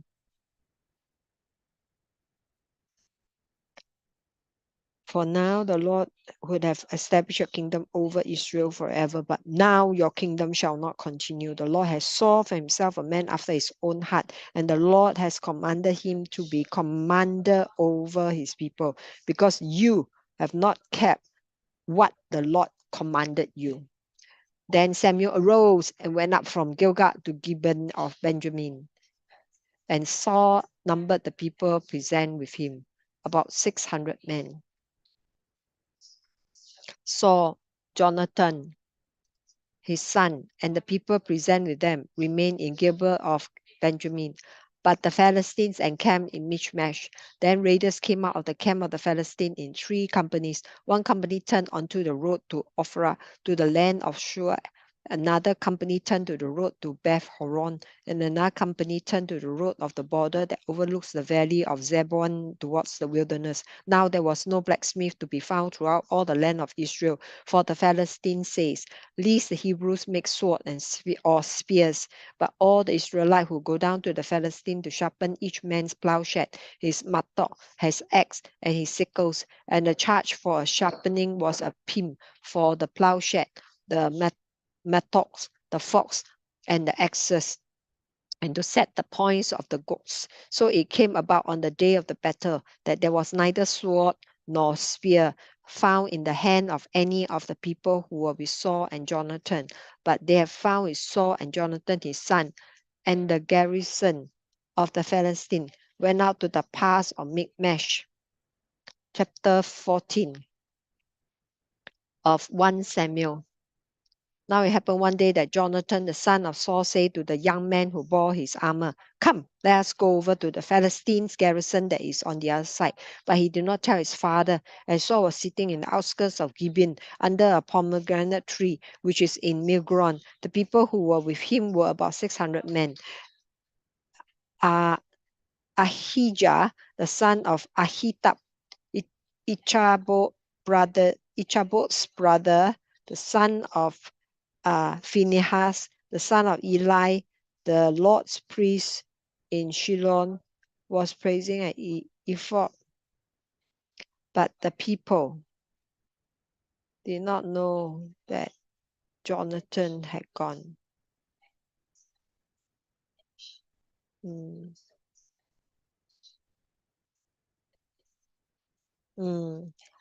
Between the passes by which Jonathan saw to go over to the Philistine garrison, there was a sharp rock on one side and a sharp rock on the other side. And the name of the one was Bozet, and the name of the other Sineh. The front of one faced northward, opposite Mimesh, and the other southward, opposite Gibeon. Then Jonathan said to the young man who bore his armor, come, let us go over to the garrison of this uncircumcised. It may be that the Lord will work for us, for nothing restrains the Lord from saving by many or by few. So his armor bearer said to him, do all that is in your heart. Go then, here I am with you, according to your heart. Then Jonathan said, very well, join us, cross over to this valley, and we will show ourselves to you. You show first, if we will show themselves to, if we will show ourselves to them. Yes. Go then, here I am with you, according to your heart. Verse 8. Then Jonathan said, very well, let us cross over to this man, and we will show ourselves to them. If they say thus to us, wait until we come to you, then we will stand still in our place and not go up to them. But if they say thus, come up to us, then we will go up. Then, for the Lord has delivered them into our hand, and this will be a sign to them.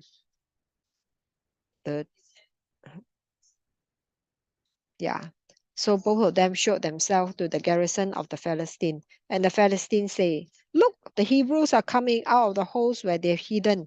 Then the men of the garrison called to Jonathan and his armor bearer, saying, "Come up to us, and we will show you something." Jonathan said to his armor bearer, "Come up after me, for the Lord has delivered them into the hand of Israel." And Jonathan climbed up on his hands and knees with his armor bearer after him, and they fell before Jonathan.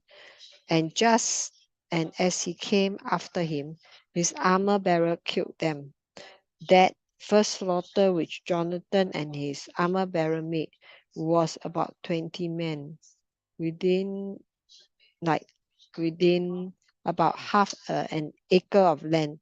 And there was trembling in the camp, in the field, among all the people.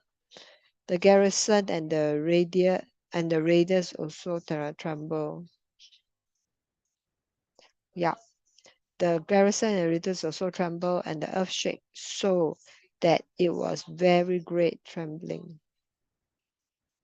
The garrison earthquake and the earthquake so that it was a very great trembling. Now the watchmen of Saul in Gilbeam of Benjamin looked, and there was the multitude melting away, and they are there. Yeah, they are there. They are here and there. Then Saul said, like they are here and there. Then Saul said to the people who were with him, "Now call the roll and see who has gone before us." And when they called the roll, surprisingly, Jonathan and his armor bearer were not there. And Saul said to Ahijah, "Bring the ark of God here." For that time, the ark of God was with the children of Israel. Now it happened while Saul talked to the priest that the noise which was in the camp of the Philistine continued to increase. So Saul said to the priest, "Withdraw your hand." Then Saul and all the people who were with him assembled, and they went to the battle. And indeed, every man's sword was against his neighbor, and there was very great confusion. Moreover, the Hebrews who were with the Philistine before that time, who went up with them into the camp from the surrounding country, they also joined the Israelite who were with Saul and Jonathan.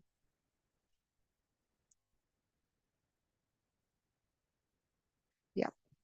Moreover, the Hebrews who were with the Philistine before that time, who went out with them into the camp from the surrounding country, they also joined the Israelite who were with Saul and Jonathan. Likewise, all the men of Israel who were hidden in the mountains of Ephraim, when they heard that the Philistine flee, they also followed hard after them in the battle. So the Lord saved Israel that day, and the battle shifted to Beth Aven.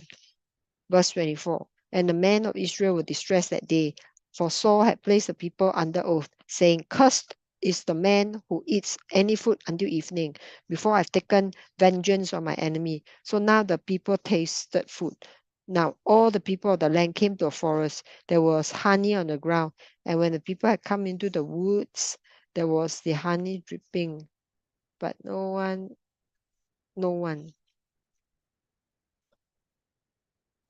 put his hand to his mouth, for the people feared the oath. But Jonathan had not heard his father charge the people with the oath. Therefore he stretched out the end of the rod that was in his hand and dipped it in the honeycomb and put his hand to his mouth. And his countenance brightened.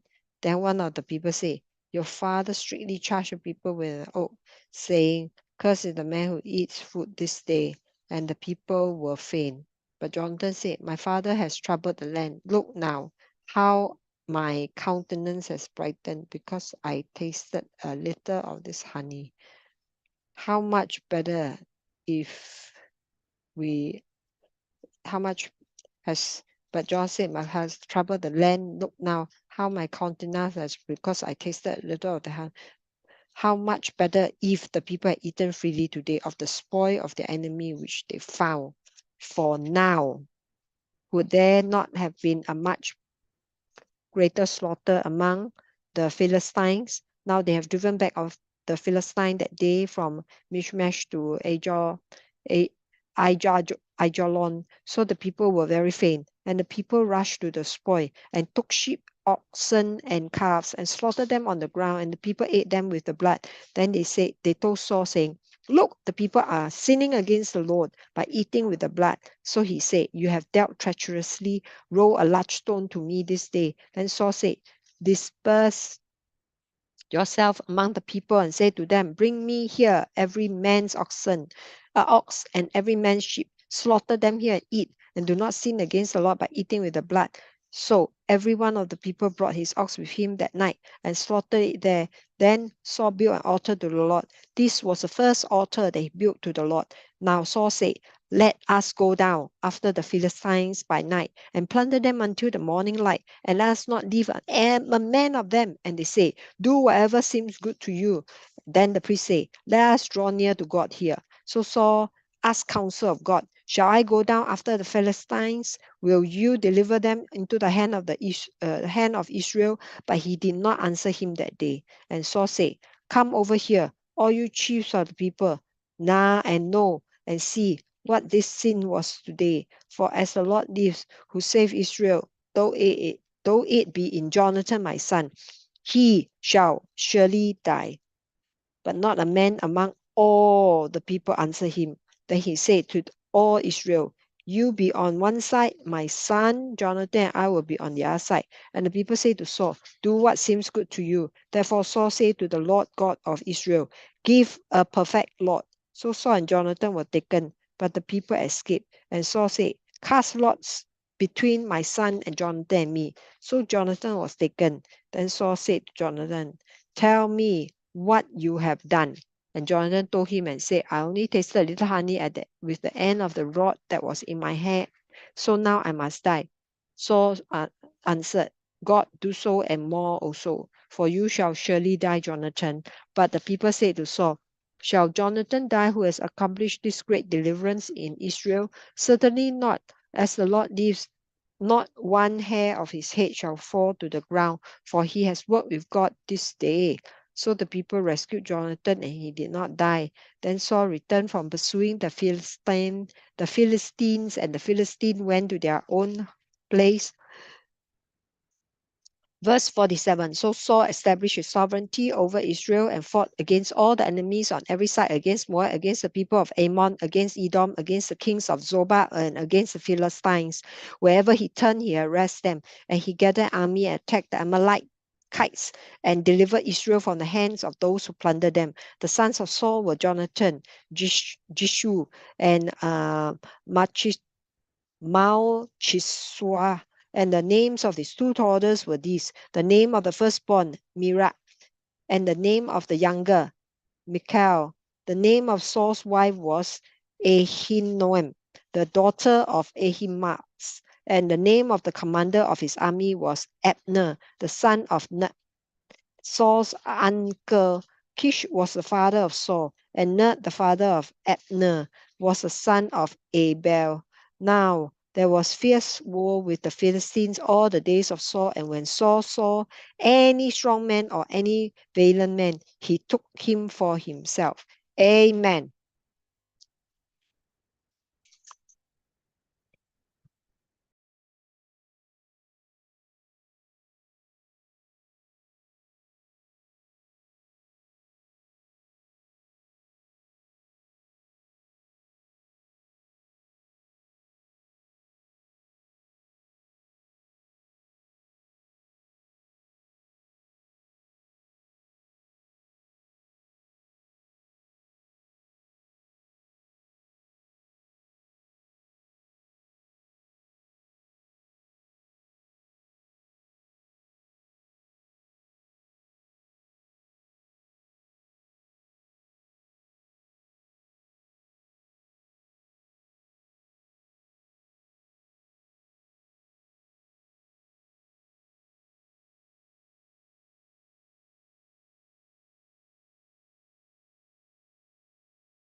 Good morning.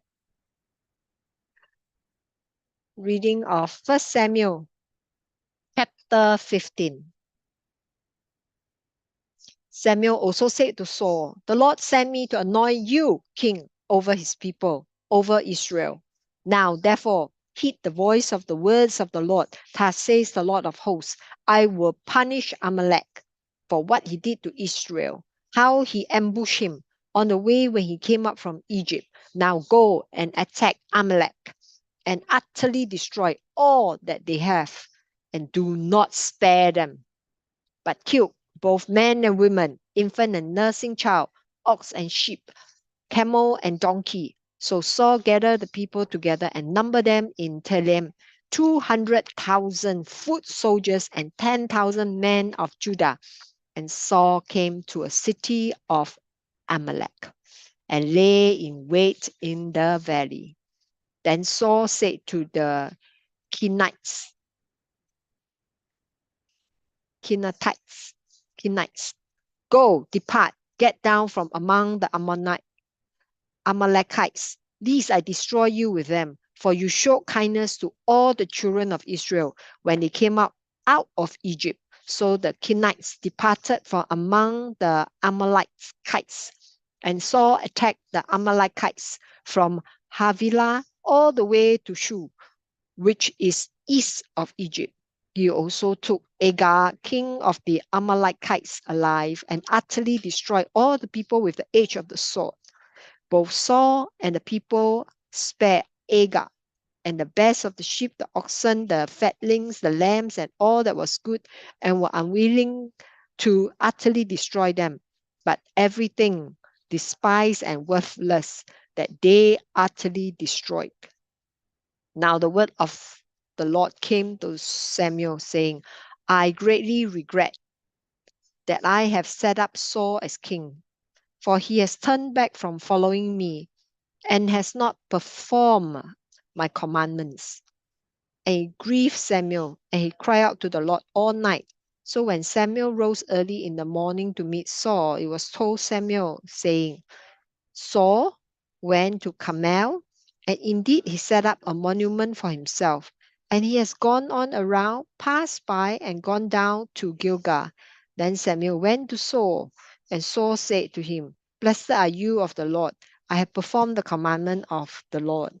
But Samuel said, "What then is this bleating of the sheep in my ears, and the lowing of the oxen which I hear?" And Saul said, "They have brought them from the Amalekites, for the people spare the best of the sheep and oxen to sacrifice to the Lord your God, and the rest we have utterly destroyed." Then Samuel said to Saul, "Be quiet. I will tell you what the Lord said to me last night." And he said to him, "Speak on." And Samuel said, "When you were little in your own eyes, were you not head of the tribes of Israel? And did not the Lord anoint you king over Israel?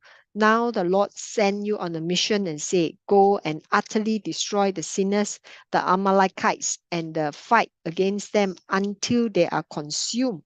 Why then did you not obey the voice of the Lord? Why did you swoop down on the spoil and do evil in the sight of the Lord?" And Saul said to Samuel, "But I have obeyed the voice of the Lord and gone on the mission on which the Lord sent me, and brought back Agag, king of Amalek. I have utterly destroyed the Amalekites, but the people took of the plunder, sheep and oxen, the best of the things which should have been utterly destroyed. Otherwise, no, utterly destroyed, to sacrifice to the Lord your God in Gilgal." So Samuel said, "Has the Lord as great delight in burnt offerings and sacrifices as in obeying the voice of the Lord? Behold, to obey is better than sacrifice, and to heed than the fat of rams. For rebellion is as the sin of witchcraft, and stubbornness is as iniquity and idolatry. Because you have rejected the word of the Lord, he also has rejected you from being king." Then Saul said to Samuel, "I have sinned, for I have transgressed the commandment of the Lord and your words, because I fear the people and obey their voice. Now, therefore, please pardon my sin and return with me that I may worship the Lord. But Samuel said to Saul, I will not return with you, for you have rejected the word of the Lord, and the Lord has rejected you from being king over Israel. And as Samuel turned around to go away, Saul seized the edge of his robe and it tore. So Samuel said to him, the Lord has torn the kingdom of Israel from you today, and has given it to a neighbor of yours who is better than you, and also the strength of Israel will not lie nor relent, for he is not a man that he should relent. Then he said, I have sinned, yet honor me now, please, before the elders of my people and before Israel. Thank you, Jesus. And return with me that I may worship the Lord your God. So Samuel turned back after Saul, and Saul worshipped the Lord.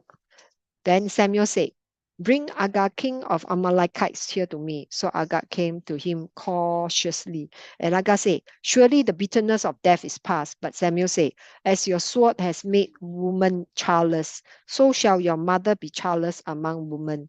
And Samuel hacked Agag in pieces before the Lord in Gilgal.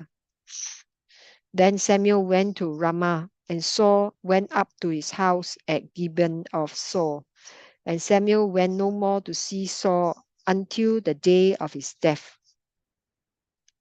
Nevertheless, Samuel mourned for Saul, and the Lord regretted that he had made Saul king over Israel. Chapter 16. Now the Lord said to Samuel, how long will you mourn for Saul, seeing I have rejected him from reigning over Israel? Fill your horn with oil and go. I'm sending you to Jesse, the Bethlehemites, for I have provided myself a king among his sons. And Samuel said, how can I go? If Saul hears it, he will kill me. But the Lord said, take a heifer with you and say, I have come to sacrifice to the Lord. Then invite Jesse to the sacrifice, and I will show you what you shall do. You shall anoint for me the one I name to you. So Samuel did what the Lord said and went to Bethlehem. And the elders of the town trembled at his coming and said, do you come peaceably? And he said, peaceably I have come to sacrifice to the Lord. Sanctify yourself and come with me to the sacrifice. Then he consecrated Jesse and his sons and invited them to the sacrifice. I have come, yeah. Verse 6. So it was when they came that he looked at Eliab and said, surely the Lord's anointed is before him. But the Lord said to Samuel, do not look at his appearance or at his physical stature, because I have refused him.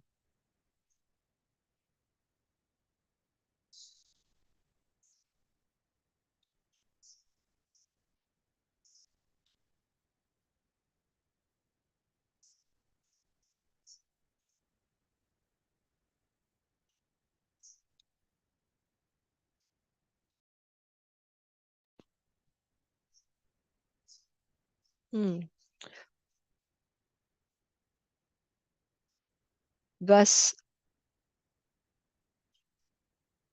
chapter 16. Now the Lord said to Samuel, how long will you mourn for Saul, seeing I've rejected him from reigning over Israel? Fill your horn with oil and go. I'm sending you to Jesse, the Bethlehemites, for I have provided myself a king among his sons.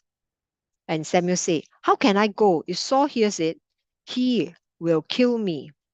But the Lord said, take a heifer with you and say, I've come to sacrifice to the Lord. Then invite Jesse to the sacrifice, and I'll show you what you shall do. You shall anoint for me the one I name to you. So Samuel did what the Lord said and went to Bethlehem. And the elders of the town trembled at his coming and said, do you come peaceably? And he said, peaceably, I've come to sacrifice to the Lord. Sanctify yourself and come with me to the sacrifice. Then he consecrated Jesse and his sons and invited them to the sacrifice. So it was when they came that he looked at Eliab and said, surely the Lord's anointed is before him. But the Lord said to Samuel, do not look at his appearance or at his physical stature, because I have refused him. For the Lord does not see as man sees. For man looks at the outward appearance, but the Lord looks at the heart. So Jesse called Abinadab and made him pass before Samuel. And he said, neither has the Lord chosen this one. Then Jesse made Shammah pass by, and he said, neither has the Lord chosen this one. Thus Jesse made 7 of his sons pass before Samuel. And Samuel said to Jesse, the Lord has not chosen this. And Samuel said to Jesse, are all the young men here? Then he said, there remains yet the youngest, and there he is keeping the sheep. And Samuel said to Jesse, send and bring him, for we will not sit down till he comes here. So he sent and brought him in.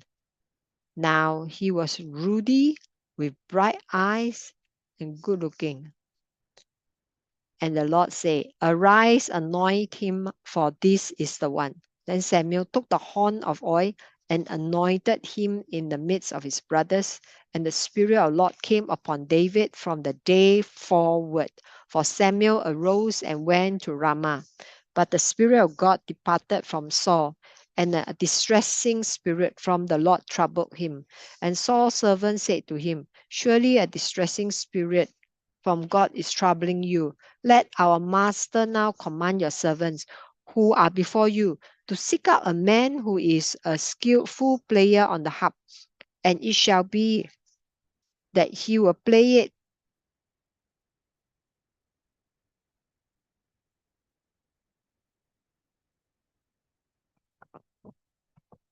Is it my phone? Yeah. Of the phone.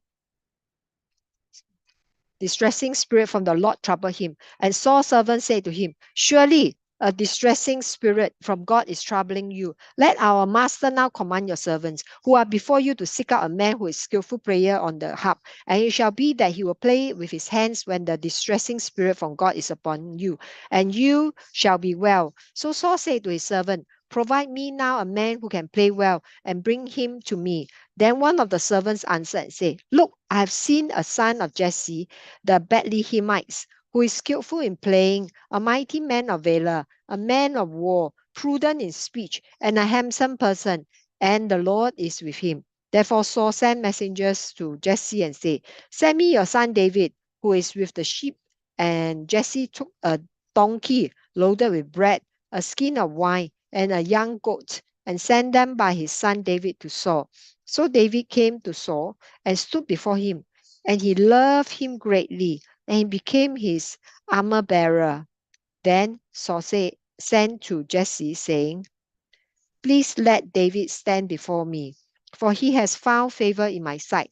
And so it was, whenever the Spirit from God was upon Saul, that David would take a harp and play it with his hand. Then Saul would become refreshed and well, and the distressing spirit would depart from him. Chapter 17. Now the Philistines gathered their armies together to battle, and were gathered at Sukkot, which belongs to Judah. They encamped between Sukkot, and Azekah in Ephes Dammim. And Saul and the men of Israel were gathered together, and they encamped in the valley of Elah, and drew up in battle array against the Philistines. The Philistines stood on a mountain on one side, and Israel stood on the mountain on the other side, with a valley between them. And a champion went out from the camp of the Philistines, named Goliath from Gath, whose height was 6 cubits and a span. He had a bronze helmet on his head, and he was armed with a coat of mail. and the weight of the coat was 5,000 shekels of bronze. That he had bronze armor on his legs and a bronze javelin between his shoulders.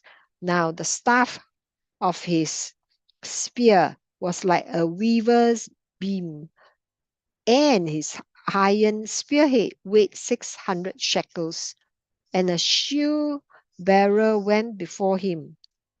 Then he stood and cried out to the armies of Israel and said to them, "Why have you come up to line up for battle? Am I not a Philistine, and you the servants of Saul? Choose a man for yourself and let him come down to me. If he's able to fight with me and kill me, then we will be your servants. But if I prevail against him and kill him, then you shall be our servants and serve us." And the Philistines said, "I defy the armies of Israel this day. Give me a man that we might fight together." When Saul and all Israel heard these words of the Philistines, they were greatly distressed. They were dismayed and greatly distressed. Now David was a son of that Ephraimites of Bethlehem, Judah, whose name was Jesse, who had 8 sons, and the man was old, advanced in years, and in the days of Saul. The 3 older sons of Jesse had gone to follow Saul to the battle. The names of his 3 sons who went to battle were Eli, the firstborn, next to him Abinadab, and the third Shammah. David was the youngest, and the 3 oldest followed Saul. But David occasionally went and returned from Saul to feed his father's sheep at Bethlehem. And the Philistine drew near and presented himself 40 days, morning and night. Then Jesse said to his brother David, "Take now for your brothers an ephah." Now the Philistine drew near and presented himself 40 days, morning and evening. Then Jesse said to his son David, "Take now for your brothers an ephah of this dry grain and these 10 loaves, and run to your brothers at the camp, and carry these 10 cheeses to the captain of their 1,000, and see how your brothers fare, and bring back good news of them," says Saul. And bring back news. Now Saul and they and all the men of Israel were in the valley of. Now that Saul and them and all the men of Israel were in the valley of Elah, fighting with the Philistines. So David rose early in the morning, left the sheep with a keeper, and took the things and went as Jesse had commanded him. And he came to the camp as the army was going out to the fight and shouting for the battle.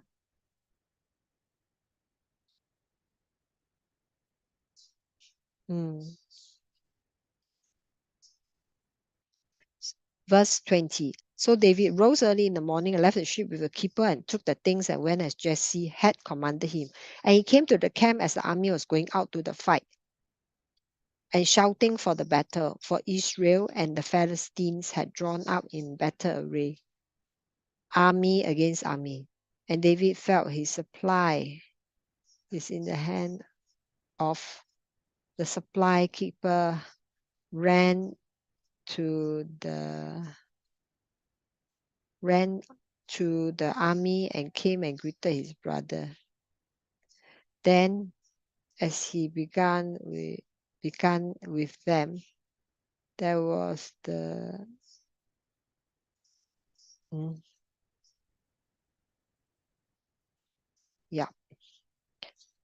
Then as he talked with them, there was the champion, the Philistine of Gath,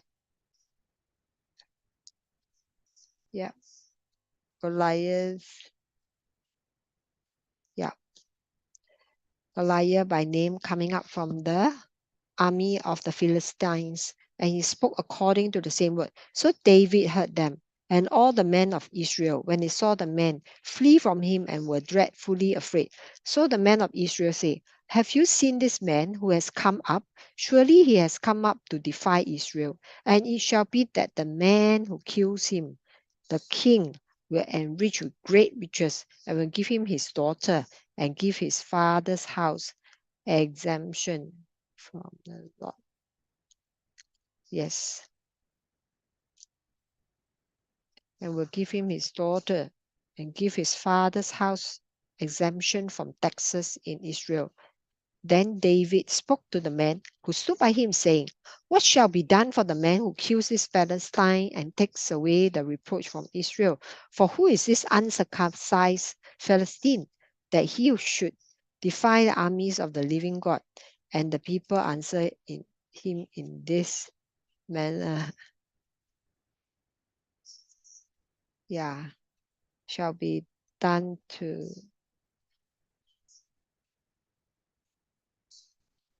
And the people answered him in this manner, saying, so shall it be done for the man who kills him. So Eli, his older brother, heard when he spoke to the man, and yes, second brother was aroused against David, and he said, why did you come down here? And with whom have you left those few sheep in the wilderness? I know your pride and the insolence of your heart, for you have come down to see the battle. And David said, what have I done now? Is there not a cause? Then he turned from him towards another and said the same thing. And these people answered him as the first one did. So now, when the words which David spoke were heard, and they responded them to Saul, and he sent for them, then David also, yeah. Now when the words which David saw and were heard, reported them to Saul, and he sent them.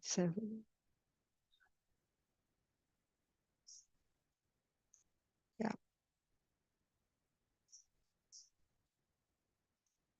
Verse 30. Then he turned from him towards another and said the same thing. And these people answered him as the first one did. Now when the words which David spoke were heard, they reported him to Saul, and he sent for him. Then David said to Saul, let no man's heart fail because of him. Your servant will go and fight with these Philistines. And Saul said to David, you are not able to go against this Philistine to fight with him, for you are a youth. Yep. And Saul said to David, you are not able to go against this Philistine to fight with him, for you are a youth, and he a man of water from his youth.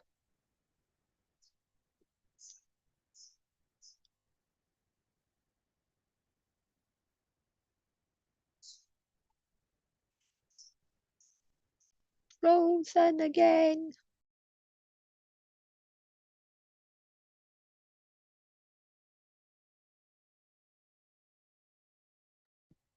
Okay. Yeah, it keep dropping. And Saul said to David, you are not able to go against this Philistine to fight with him, for you are a youth, and he is a man of war from his youth. But David said to Saul, your servant used to keep his father's sheep, and when a lion or a bear came and took a lamb out of the flock, I went out after it and struck it and delivered the lamb from its mouth. And when it rose against me, I caught it by its beard and struck and killed it. Your servant has killed both lion and the bear, and this uncircumcised Philistine will be like one of them, seeing he has defied the armies of the living God. Moreover, David said, the Lord who delivered me from the paws of the lion and from the paws of the bear, he will deliver me from the hand of this Philistine. And Saul said to David, go, and the Lord be with you. So Saul clothed David with his armor, and he put a bronze helmet on his head. He also clothed him with a coat of mail. David fastened his sword to his armor and tried to walk, for yeah. So Saul clothed David with his armor, and he put a bronze helmet on his head. He also clothed him with a coat of mail. David fastened his sword to his armor and tried to walk, for he had not tested them. And David said to Saul, I cannot walk with these, for I have not tested them. So David took them off. Then he took his staff in his hand, and he chose for himself 5 smooth stones from the brook and put them in a shepherd's bag in a pouch which he had. And his sling was on his shoulder. Yep.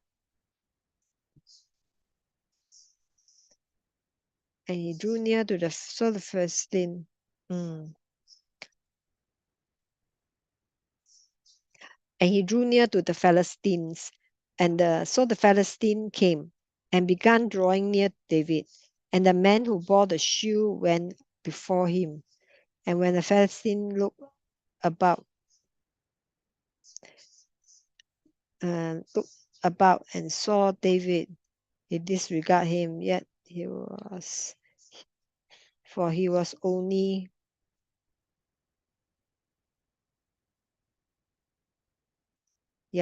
verse 43. And when the Philistine looked about and saw David, he disdained him.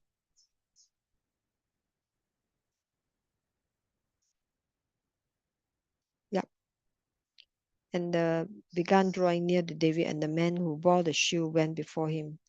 And when Philistine looked about and saw David, he disdained him, for he was only a youth, ruddy and good looking. So the Philistine said to David, am I a dog that you come to me with sticks? And the Philistine cursed David by his gods. And the Philistine said to David, come to me, and I will give you flesh to the birds of the air and the beasts of the field. Then David said to the Philistine, you come to me with a sword, with a spear, and with a javelin, but I come to you in the name of the Lord of hosts, the God of the armies of Israel, whom you have defied. This day the Lord will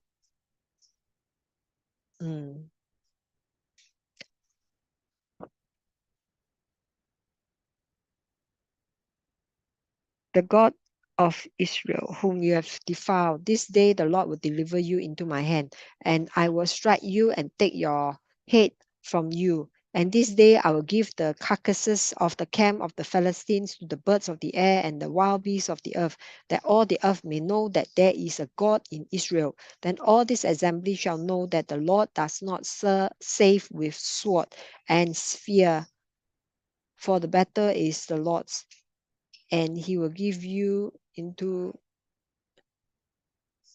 safe hands. Yeah. So it was when the Philistine arose and came and drew near to David, that David hurried and ran towards the enemy to meet the Philistine. Then David put his hand in his bag and took out the stone. Yeah. And took out a stone. He shrunk it and struck the Philistine. Yeah, and struck the Philistine in his forehead, so that the stone sank. Yes, put his hand in his bag and took out a stone, and he sling it and struck the Philistine in his forehead, so that the stone sunk into his forehead, and he fell on his face to the earth. So David prevailed over the Philistines with the sling and the stone, and struck the Philistine and killed him.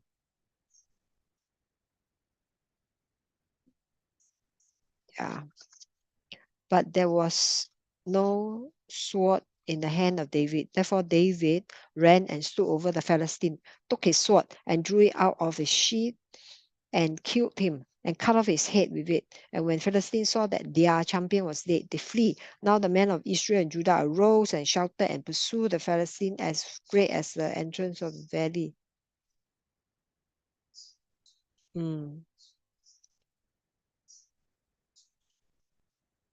Now the men of Israel and Judah arose and shouted and pursued the Philistines as far as the entrance of the valley and to the gates of Ekron.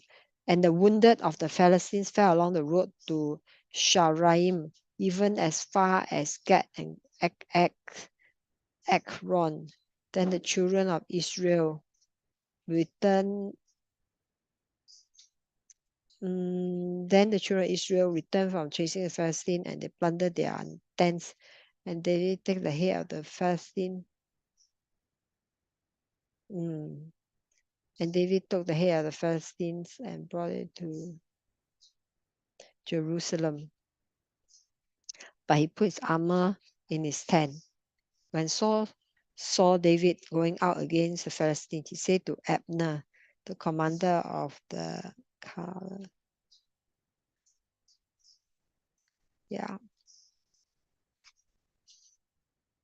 When Saul saw David going out against the Philistines, he said to Abner, the commander of army, Abner, whose son is this youth? Abner said, as your soul live, O king, I do not know. So the king said, inquire whose son this young man is. Then as David returned from the slaughter of the Philistines.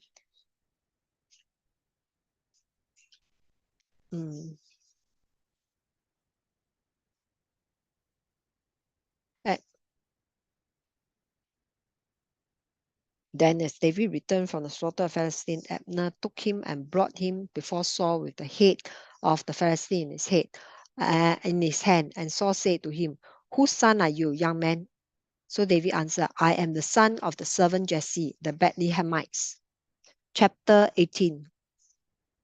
Now when he had finished speaking to Saul, the soul of Jonathan was knit to the soul of David, and Jonathan loved him as his own soul. Saul took him that day and would not let him go home to his father's house anymore. Then Jonathan and David made a covenant because they loved the soul.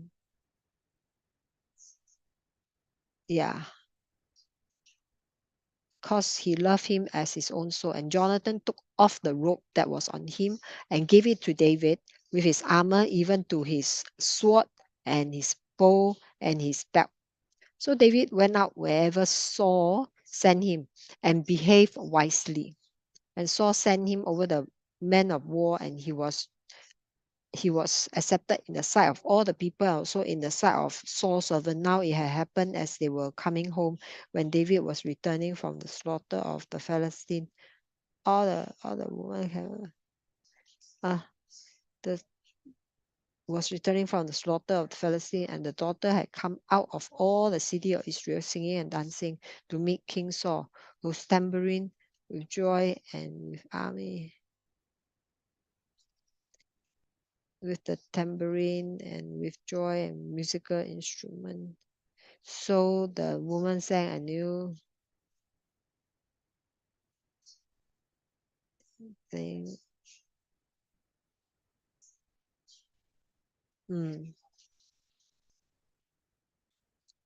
With joy and musical instruments. So the woman sang as they danced and say, verse 7, Saul has slain his 1,000 and David his 10,000.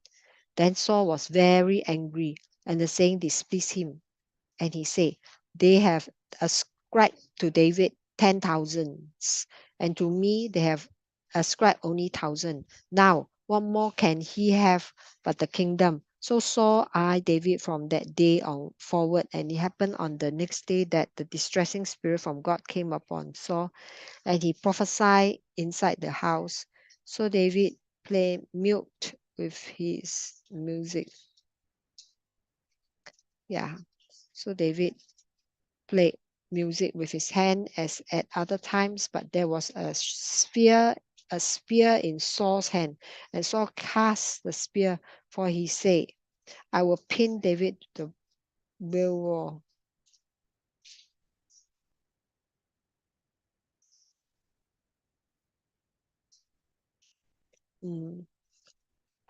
It happened on the next day that the distressing spirit from God came upon Saul, and he prophesied inside the house, for David played music with his hand as at other times, but there was a spear in Saul's hand, and Saul cast a spear, for he said, I will pin David to the wall, and David escaped his presence twice. Now Saul was afraid of David, because the Lord was with him, and had departed from Saul. Therefore Saul removed him from his presence and made him his captain over 1,000. And he went out and came in before the emperor. And David that he behaved very wisely, and he was afraid of him.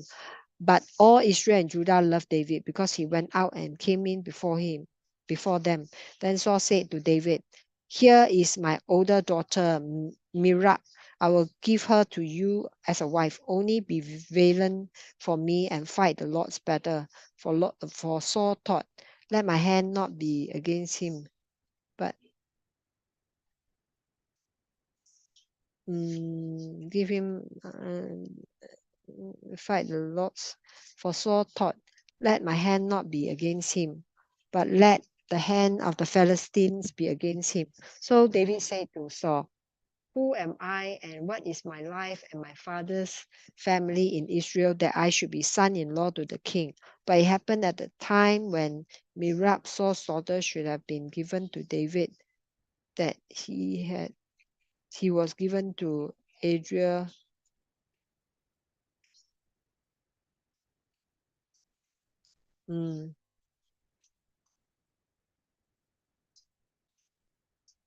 But it happened at a time when Mirab, Saul's daughter, should have been given to David, as she was given to Adriel the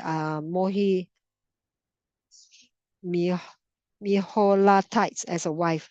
Now Michal, Saul's daughter, loved David, and they told Saul, and the things pleased him. So Saul said, I will give her to you, that she may be a snare to him, and that the hand of Philistine be against him. Therefore Saul said to David a second time, you shall be my son-in-law today. And Saul commanded his servant, communicate with David secretly, and say, look, the king has delight in you, and all his servants love you. Now, therefore, become the king's son-in-law. So Saul's servant spoke those words in the hearing of David. And David said, does it seem to you a light thing to be a king's son-in-law, seeing I am poor and lightly esteemed man? And the servants of Saul told him, saying, in this manner David spoke. Then Saul said, thus you shall say to David, the king does not desire any dowry, but 100 foreskins of the Philistine, to take vengeance on the king's enemy. But Saul thought to make David fall by the hand of Philistine. So when his servant told David this word, it pleased David well to become the king's son-in-law. Now the days had not expired. Therefore David arose and went, he and his men, and killed 200 men of the Philistines. And David brought their foreskins, and they gave them in full count to the king, that he might become the king's son-in-law. Then Saul gave him Michal, his daughter, as a wife. Thus Saul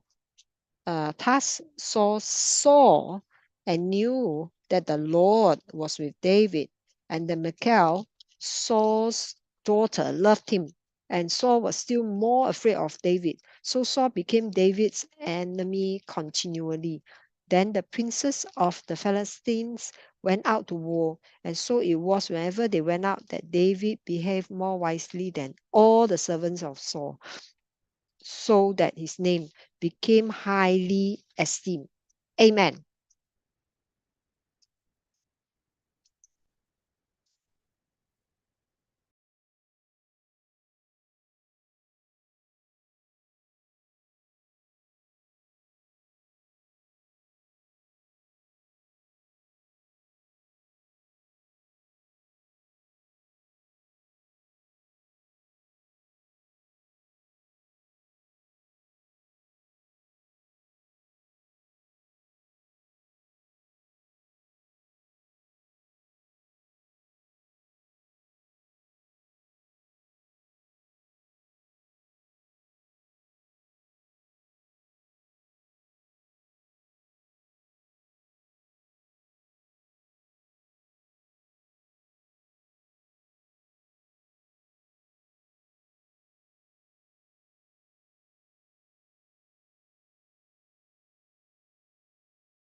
Now Saul spoke to Jonathan.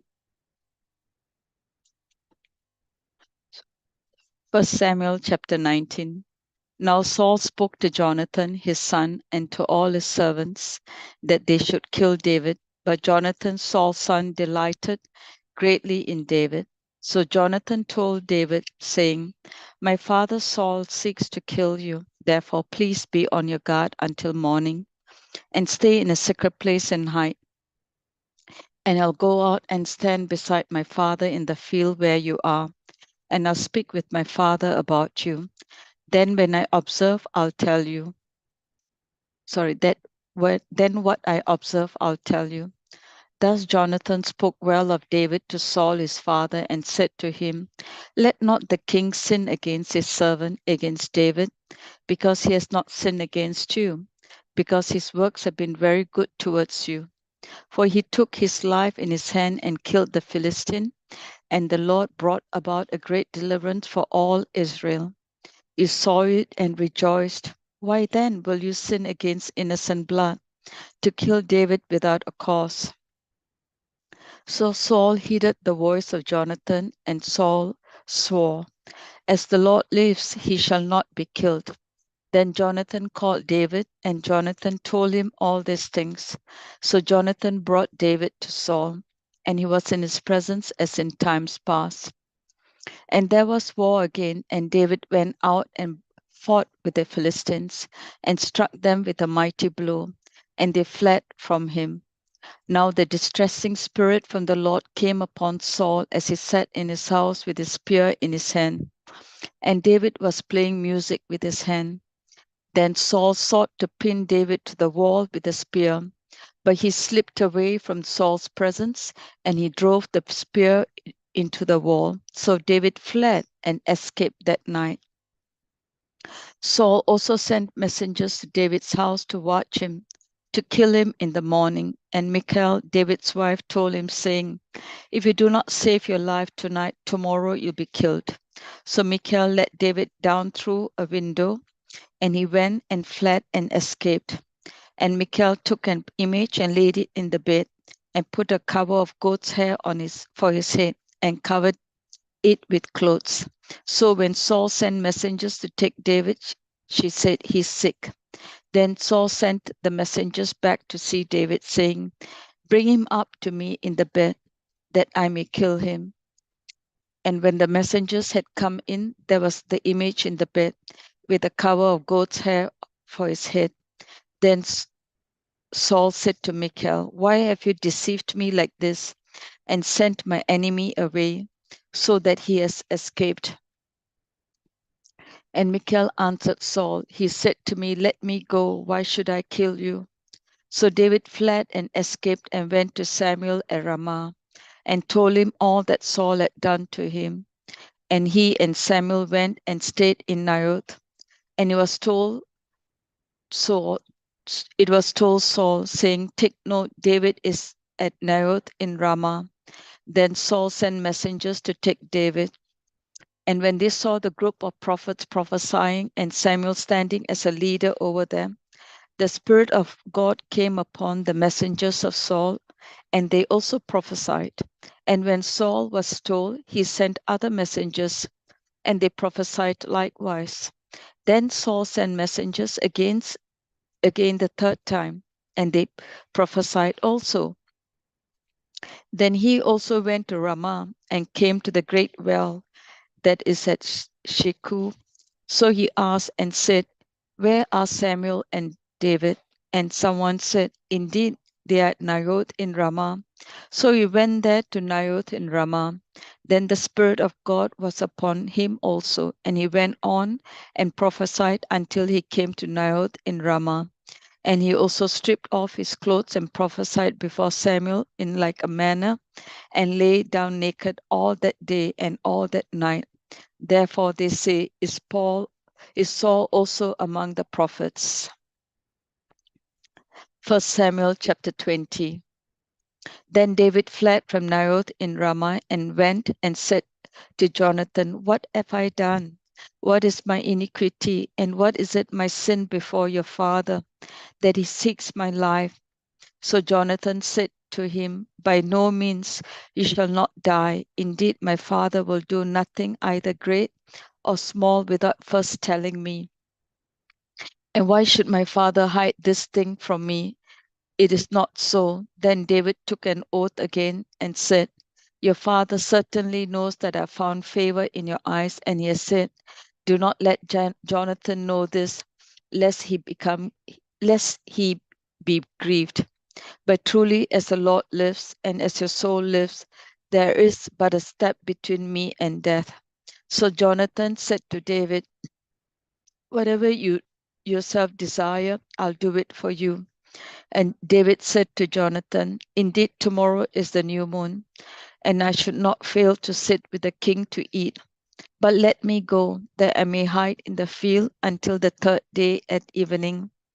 If your father misses me at all, then say, David earnestly asked permission of me that he might run over to Bethlehem, his city, for there is a yearly sacrifice there for all the family. If you say, Thus it is well, your servant will be safe. But if he is very angry, be sure that evil is determined by him.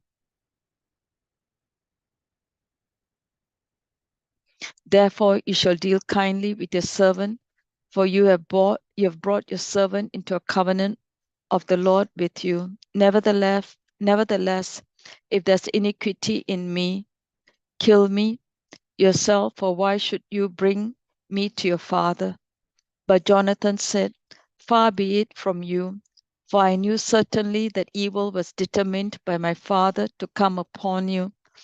Then would I not tell you? Then David said to Jonathan, Who will tell me, or for what if your father answers you roughly? Then Jonathan said to David, Come, let us go out into the field. So both of them went out into the field. Then Jonathan said to David, The Lord God of Israel is witness.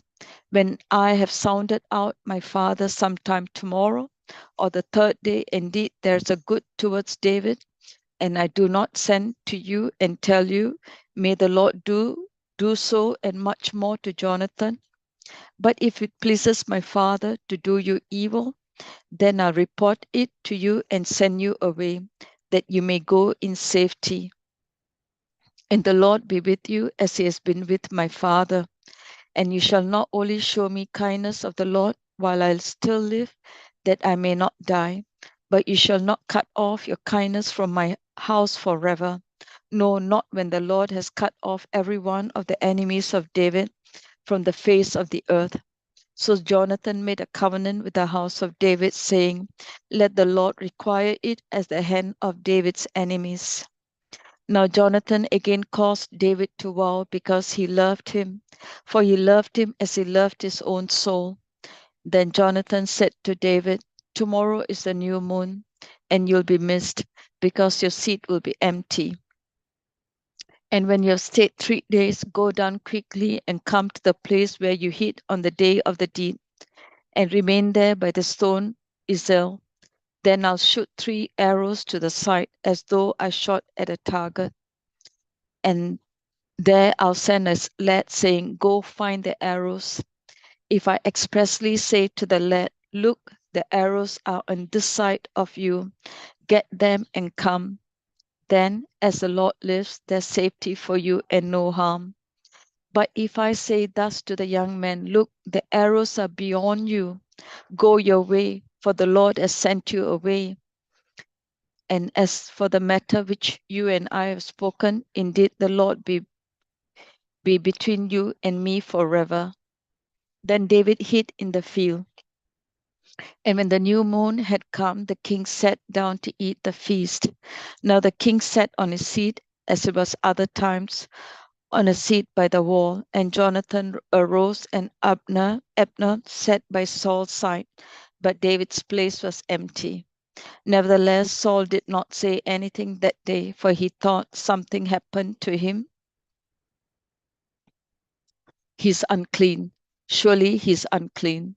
And it happened the next day, the second day of the month, and David's place was empty. And Saul said to Jonathan his son, "Why has the son of Jesse not come to eat either yesterday or today?"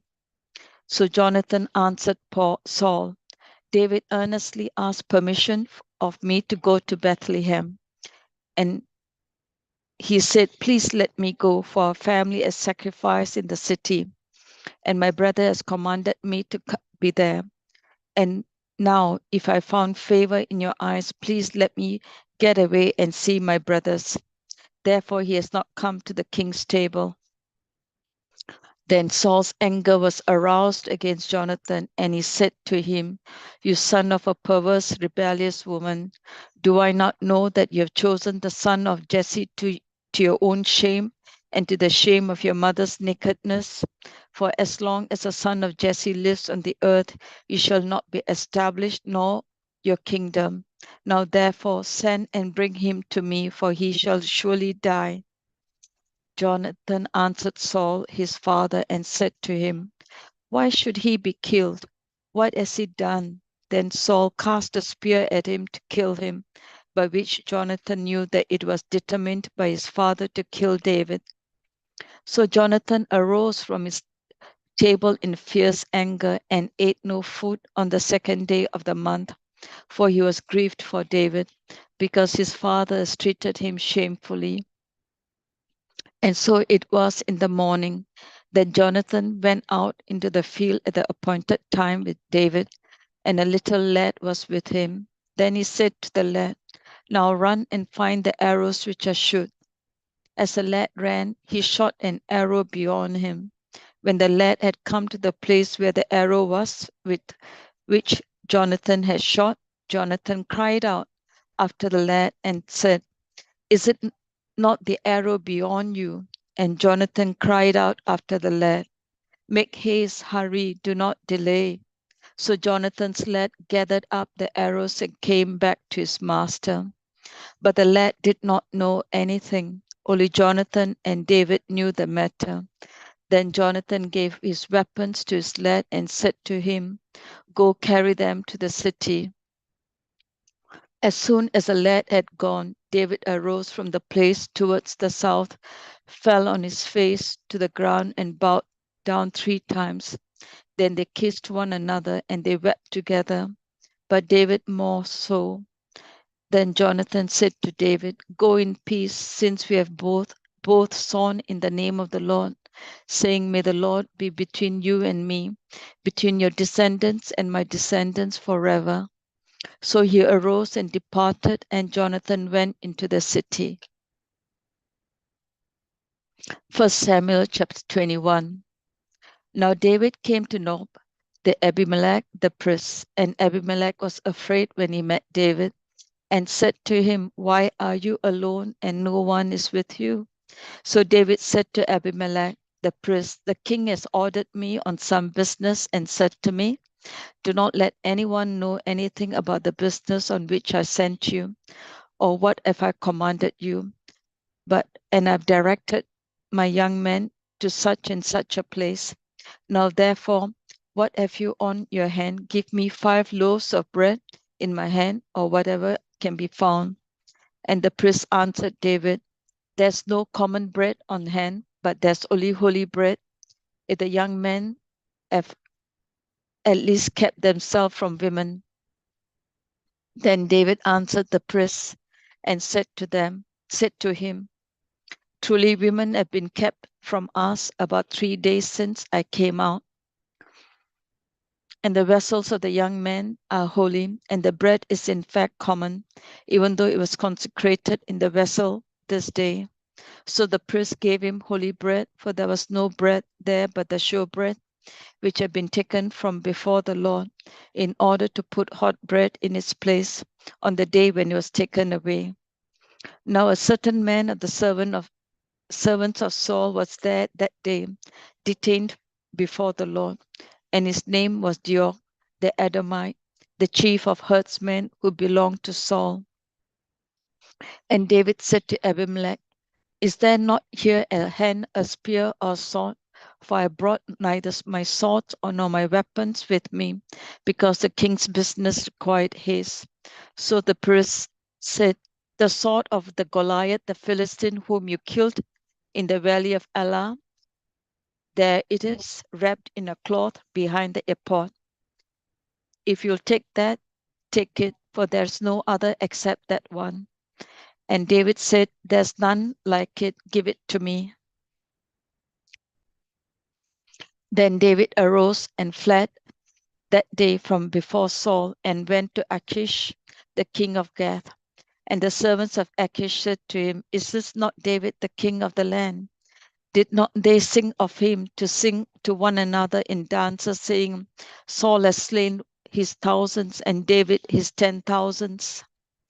Now David took these words to heart and was very much afraid of Achish, the king of Gath. So he changed his behavior before them and pretended madness in their hands, scratched on the doors of the gate, and let his saliva fall down on his beard. Then Achish said to his servant, look, you see the man is insane. Why have you brought him to me? Have I need of madmen, that you have brought this fellow to play the madman in my presence? Shall this fellow come into my house? 1 Samuel chapter 22. David therefore departed from there and escaped to the cave of Adullam.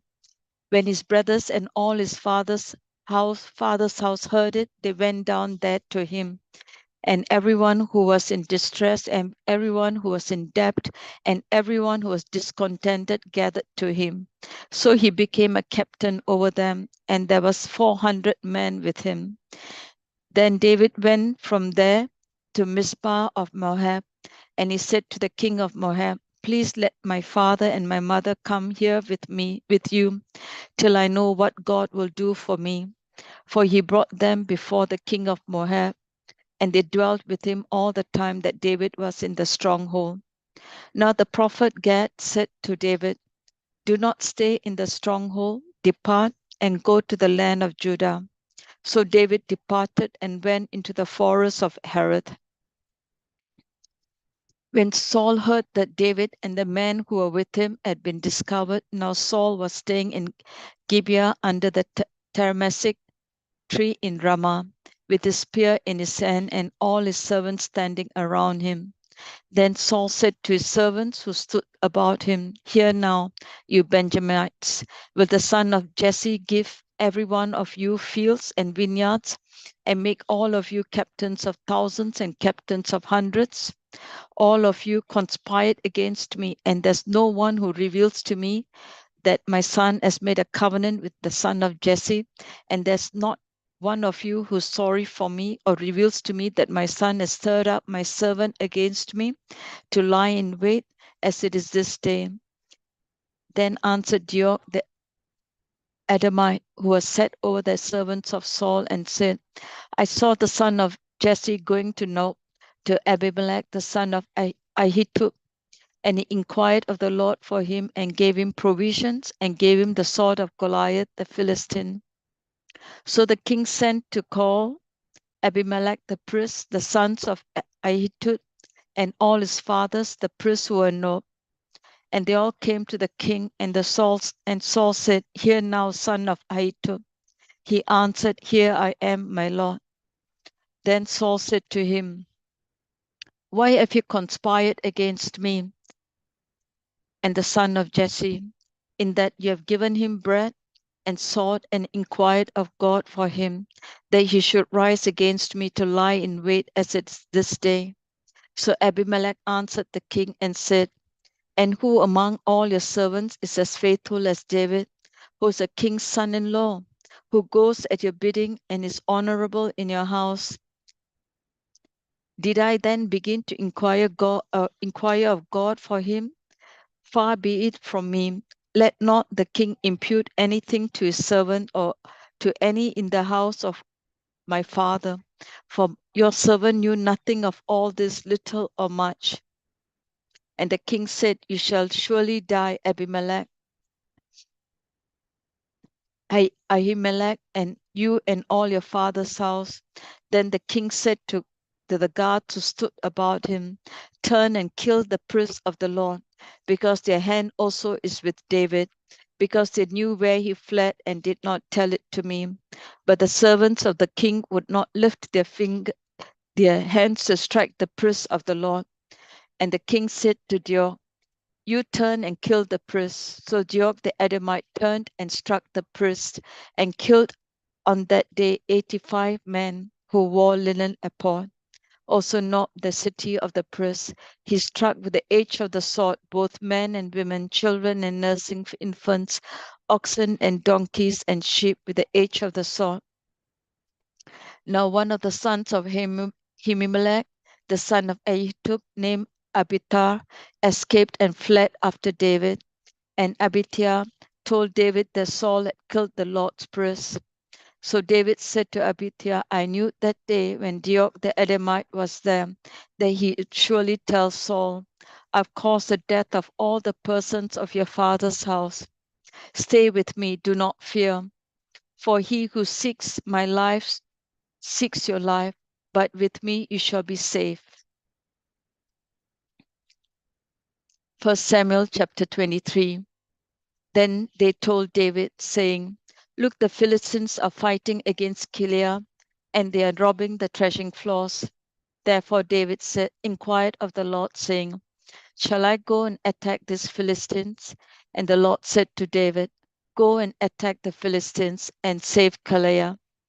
But David's men said to him, "Look, we are afraid here in Judah.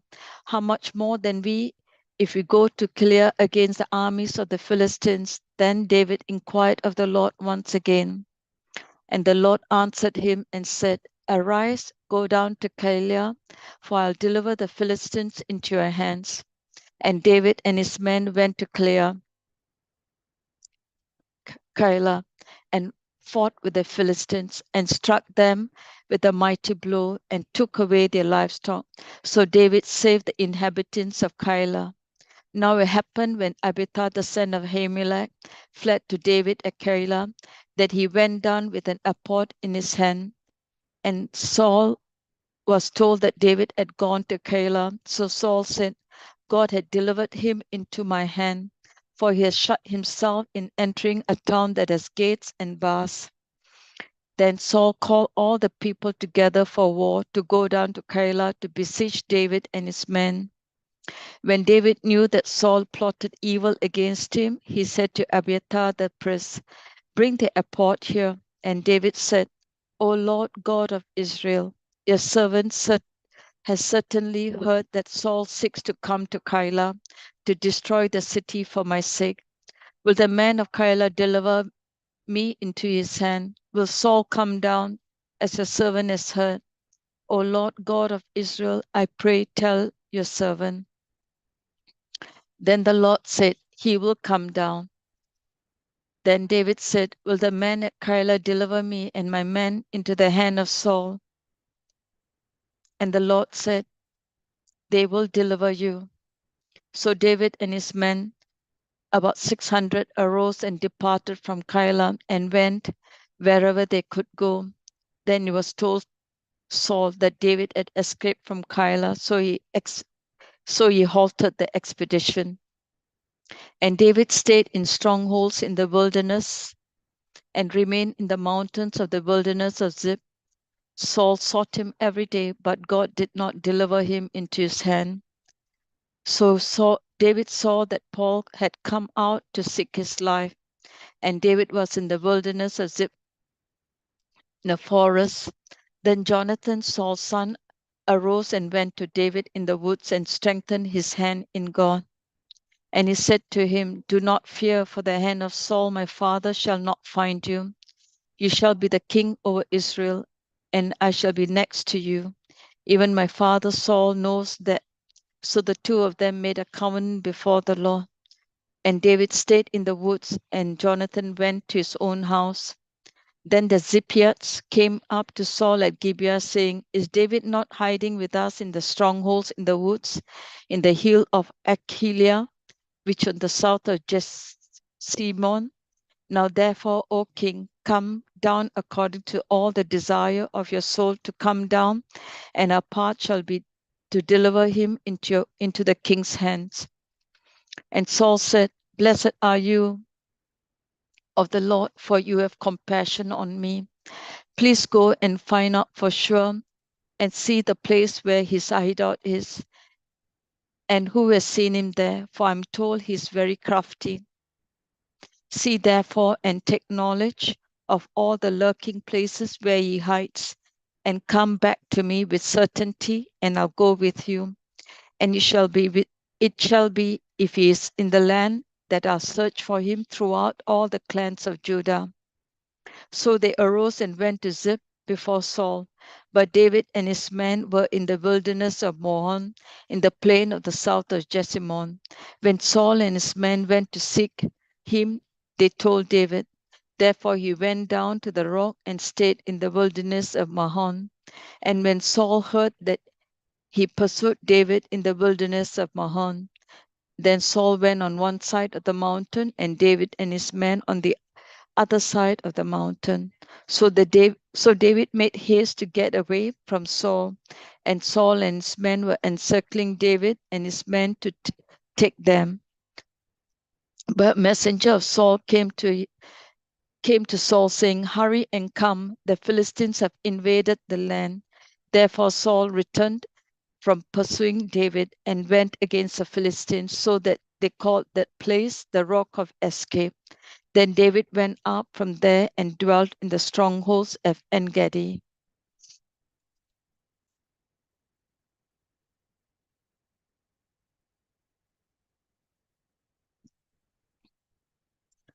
First Samuel chapter 24. Now it happened when Saul had returned from following the Philistines that it was told to him, Take note, David is in the wilderness of En-gedi. Then Saul took 3,000 chosen men from all Israel and went to seek David and his men on the rocks of the wild goats. So he came to the sheepfolds by the road where there was a cave, and Saul went into to attend to his needs. David and his men were staying in the recesses of the cave. Then the men of David said to him, This is the day of which the Lord said to you, Behold, I'll deliver your enemy into your hand, that you may do to him as it seems good to you. And David arose and secretly cut off a corner of Saul's robe. Now it happened afterward that David's heart troubled him because he had cut Saul's robe. And he said to his men, The Lord forbid that I should do this thing to my master, the Lord's anointed, to stretch out my hand against him, saying, He is the anointed of the Lord. So David restrained his servants with these words and did not allow them to rise against Saul. Saul got up from the cave and went on in his way. David also arose afterward and went out of the cave and called out to Saul, saying, My lord the king. When Saul looked behind him, David stooped with his face on the earth and bowed down. And David said to Saul, Why do you listen to the words of men who say, Indeed, David seeks your harm?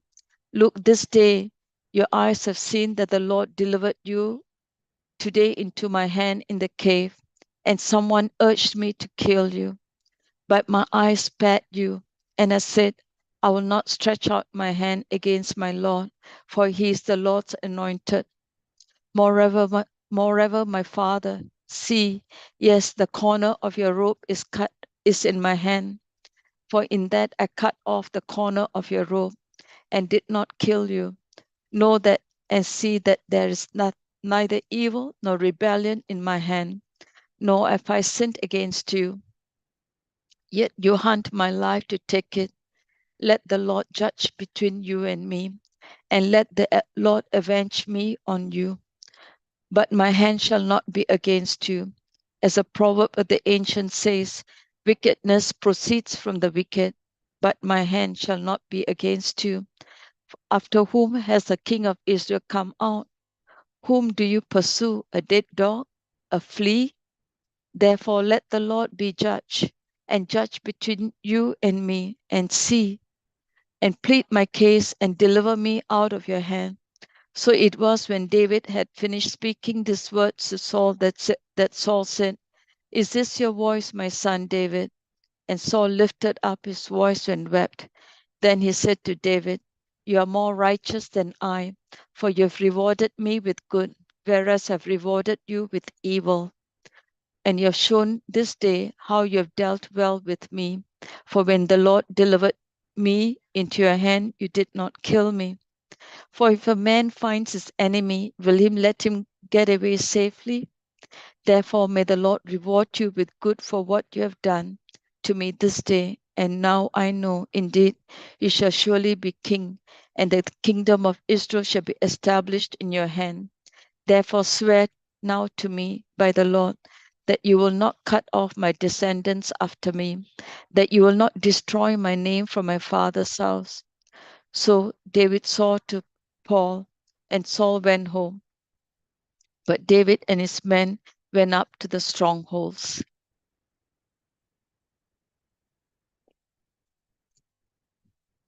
First Samuel 25. Then Samuel died, and the Israelites gathered together and lamented for him and buried him at his home in Ramah. And David arose and went down to the wilderness of Paran. Now there was a man in Mahon whose business was in Carmel, and the man was very rich. He had 3,000 sheep and 1,000 goats, and he was shearing sheep in Carmel. And the name of the man was Nabal, and the name of his wife Abigail. She was a woman of good understanding and beautiful appearance. But the man was harsh and evil in his doings. He was of the house of Caleb.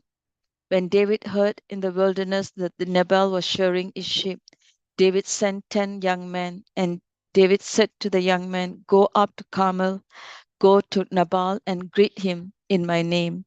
And thus you shall say to him who lives in prosperity, Peace be to you, peace to your house, and peace to all that you have. Now I've heard that your shearers, your shepherds were with us, and we did not hurt them, nor was there anything missing from them all the while they were in Carmel. Ask the young men, and they'll tell you.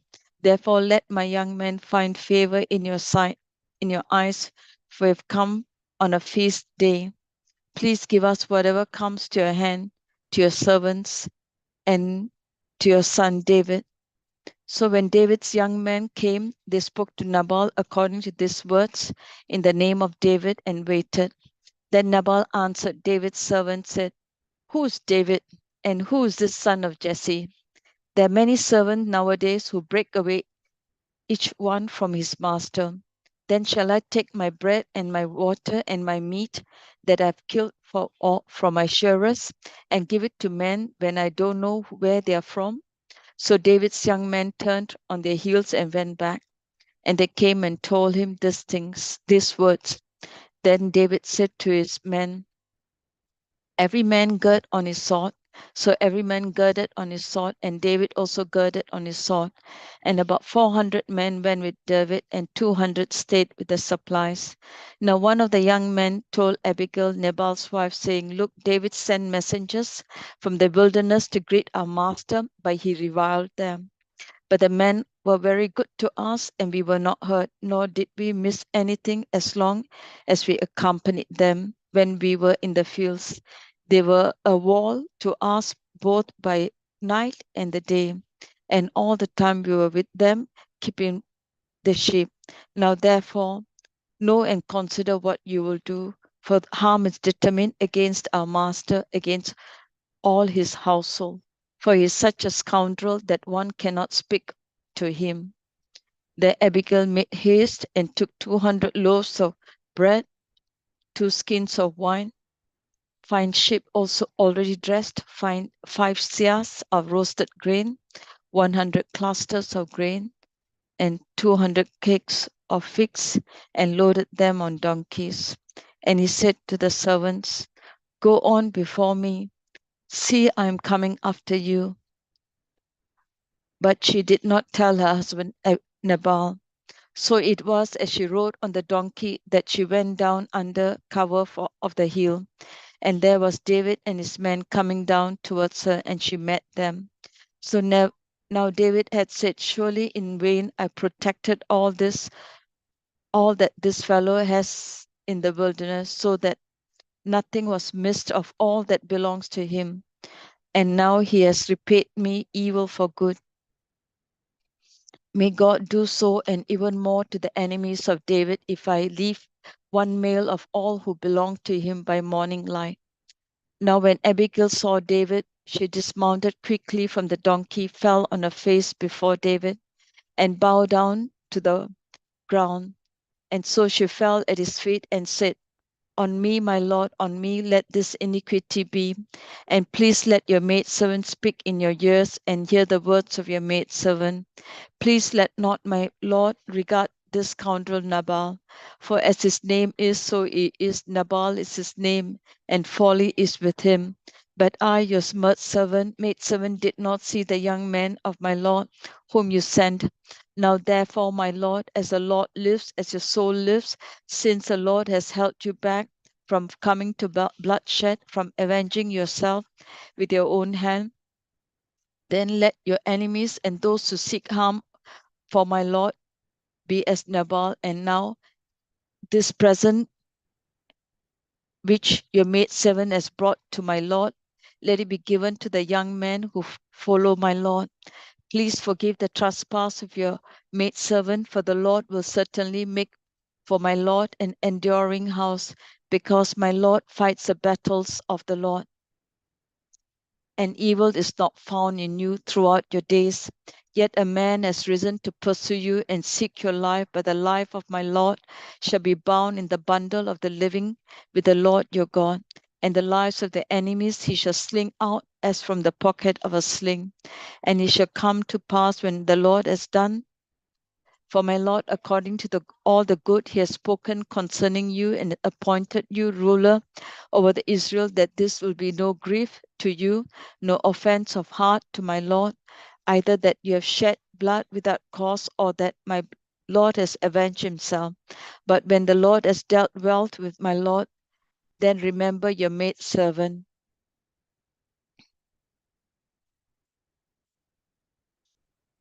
Then David said to Abigail, blessed is the Lord God of Israel, who sent you this day to meet me. And blessed is your advice, and blessed are you, because you have kept me this day from coming to bloodshed and from avenging myself with my own hand. For indeed, as the Lord God of Israel lives, who has kept me back from hurting you, unless you had hurried and come to meet me, surely by morning light no males would have been left to Nabal. So David received from her hand what she has brought him, and said to her, go in peace to your house. See, I've heeded your voice and respected your person. Now Abigail went to Nabal, and there he was, holding a feast in his house, like the feast of a king. And Nabal's heart was merry within him, for he was very drunk. Therefore she told him nothing, little or much, until morning light.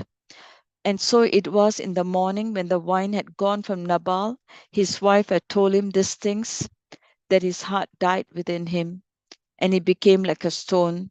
And it happened after 10 days that the Lord struck Nabal, and he died.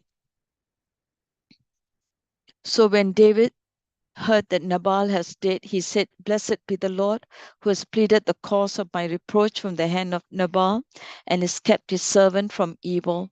For the Lord has written the wickedness of Nabal on his own head. And Nabal sent and proposed to Abigail to take her as his wife. And when the servants of David had come to Abigail at Carmel, they spoke to her, saying, David sent us to you to ask you to become his wife. Then she arose and bowed her face to the earth and said, here is your maidservant, a servant to wash the feet of the servants of your Lord. So Abigail rose in haste and rode on a donkey, attended by 5 of her maidens, and she followed the messengers of David and became his wife. David also took Ahinoam of Jezreel, and so both of them were his wife. But Saul had given Michal, his daughter, David's wife, to Palti, the son of Lachish, who was from Galim.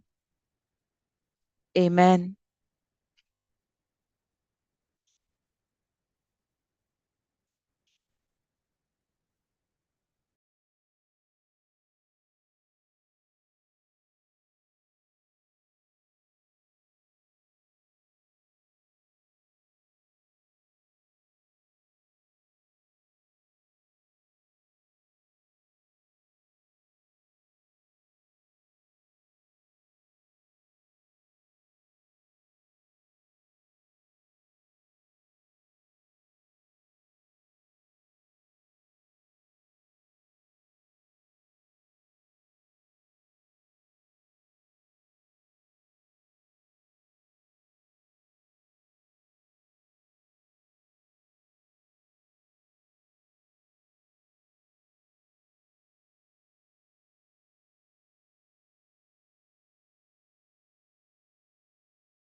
1 Samuel chapter 26. Then the Ziphites came to Saul and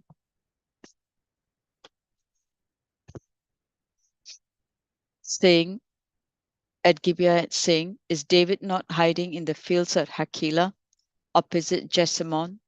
Then Saul arose and went down to the wilderness of Ziph, having 3,000 chosen men of Israel with him, to seek David in the wilderness of Ziph. And Saul encamped in the hill of Hakilah, which is opposite Jessamon by the road. But David stayed in the wilderness, and he saw that Saul came after him into the wilderness. And David therefore sent out spies and understood that Saul had indeed come.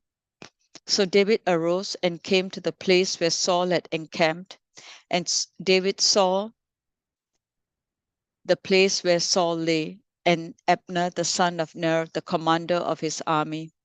Now Saul lay within the camp with the people encamped all around him. Then David answered and said to Ahimelech the Hittite and to Abishai the son of Zeruiah, the brother of Joab, saying, "Who will go down with me to Saul in the camp?" And Abishai said, "I will go down with you." So David and Abishai came to the people by night, and there Saul lay sleeping within the camp with a spear stuck in the ground by his head, and Abner and his people all lay all around him. Then Abishai said to David, "God has delivered your enemy into your hands this day. Now therefore, please let me strike him at once with the spear right to the earth, and I will not have to strike him a second time." But David said to Abishai, "Do not destroy him, for who can stretch out his hand against the Lord's anointed and be guiltless?" David said furthermore, "As the Lord lives, the Lord shall strike him, or his day shall come to die, or he shall go out to the battle and perish. The Lord forbid that I should stretch out my hand against the Lord's anointed. But please take now the spear and the jug of water that are by his head, and let us go." So David took the spear and the jug of water by Saul's head, and they got away, and no man saw or knew it or awoke. For they were all asleep, because a deep sleep from the Lord has fallen on them. Now David went over to the other side and stood on the top of a hill far off, a great distance being between them. And David called out to the people and to Abner the son of Ner, saying, "Do you not answer, Abner?" Then Abner answered and said, "Who are you calling out to the king?" So David said to Abner, "Are you not a man? And who is like you in Israel? Why then have you not guarded your lord the king? For one of the people came in to destroy your lord the king. This thing that you have done is not good. As the Lord lives, you deserve to die, because you have not guarded your master, the Lord's anointed. And now see where the king's spear is and the jug of water that was by his head." Then Saul knew David's voice and said, "Is that your voice, my son David?" David said, "It is my voice, my lord, O king." And he said, "Why does my lord thus pursue his servant? For what have I done, or what evil is in my hand? Now therefore, please let my lord the king hear the words of his servant. If the Lord has stirred you up against me, let him accept an offering. But if it's the children of men, may they be cursed before the Lord. For they have driven me out this day from the sharing in the inheritance of the Lord, saying, 'Go and serve other gods.' So now do not let my blood fall to the earth before the face of the Lord. For the king of Israel has come out to seek a flea, as when one hunts a partridge in the mountains." Then Saul said, "I've sinned. Return, my son David, for I will harm you no more, because my life was precious in your eyes this day. Indeed, I played the fool and erred exceedingly." And David answered and said, "Here's the king's spear. Let one of the young men come over and get it. May the Lord repay every man for his righteousness and his faithfulness, for the Lord delivered you into my hand today. But I would not stretch out my hand against the Lord's anointed." And indeed, as your life was valued much this day in my eyes, so let my life be valued much in the eyes of the Lord. And let him deliver me out of all tribulation. Then Saul said to David, May you be blessed, my son David. You shall both do great things and also still prevail. So David went on his way, and Saul returned to his palace. 1 Samuel chapter 27. Then David said in his heart, Now shall I perish some day by the hand of Saul. There's nothing better for me than I should speedily escape to the land of the Philistine, and Saul would despair of me to seek me any more in any part of Israel. So I shall escape out of his hand. Then David arose and went over with 600 men who were with him to Achish, the son of Mahoch, the king of Gath. So David dwelt with Achish at Gath, and he and his men, each man with his household, and David with his wives, 2 wives, Ahinoam and the Jezreelitess, and Abigail the Carmelitess, Nabal's widow. And it was told Saul that David had fled to Gath, so he sought him no more. Then David said to Achish, If I now found favor in your eyes,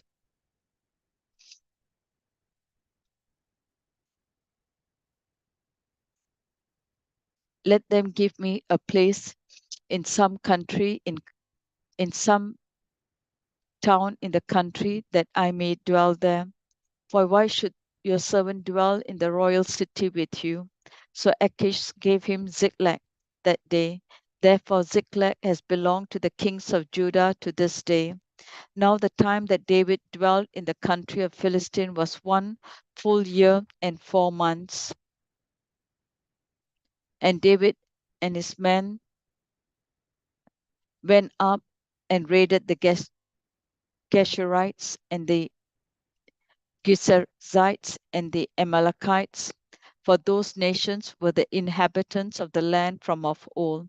And as you go to shore, even as far as the land of Egypt, whenever David attacked the land, he left neither man or woman alive, but took away the sheep, the oxen, the donkeys, the camels, and the apparel, and returned and came to Achish.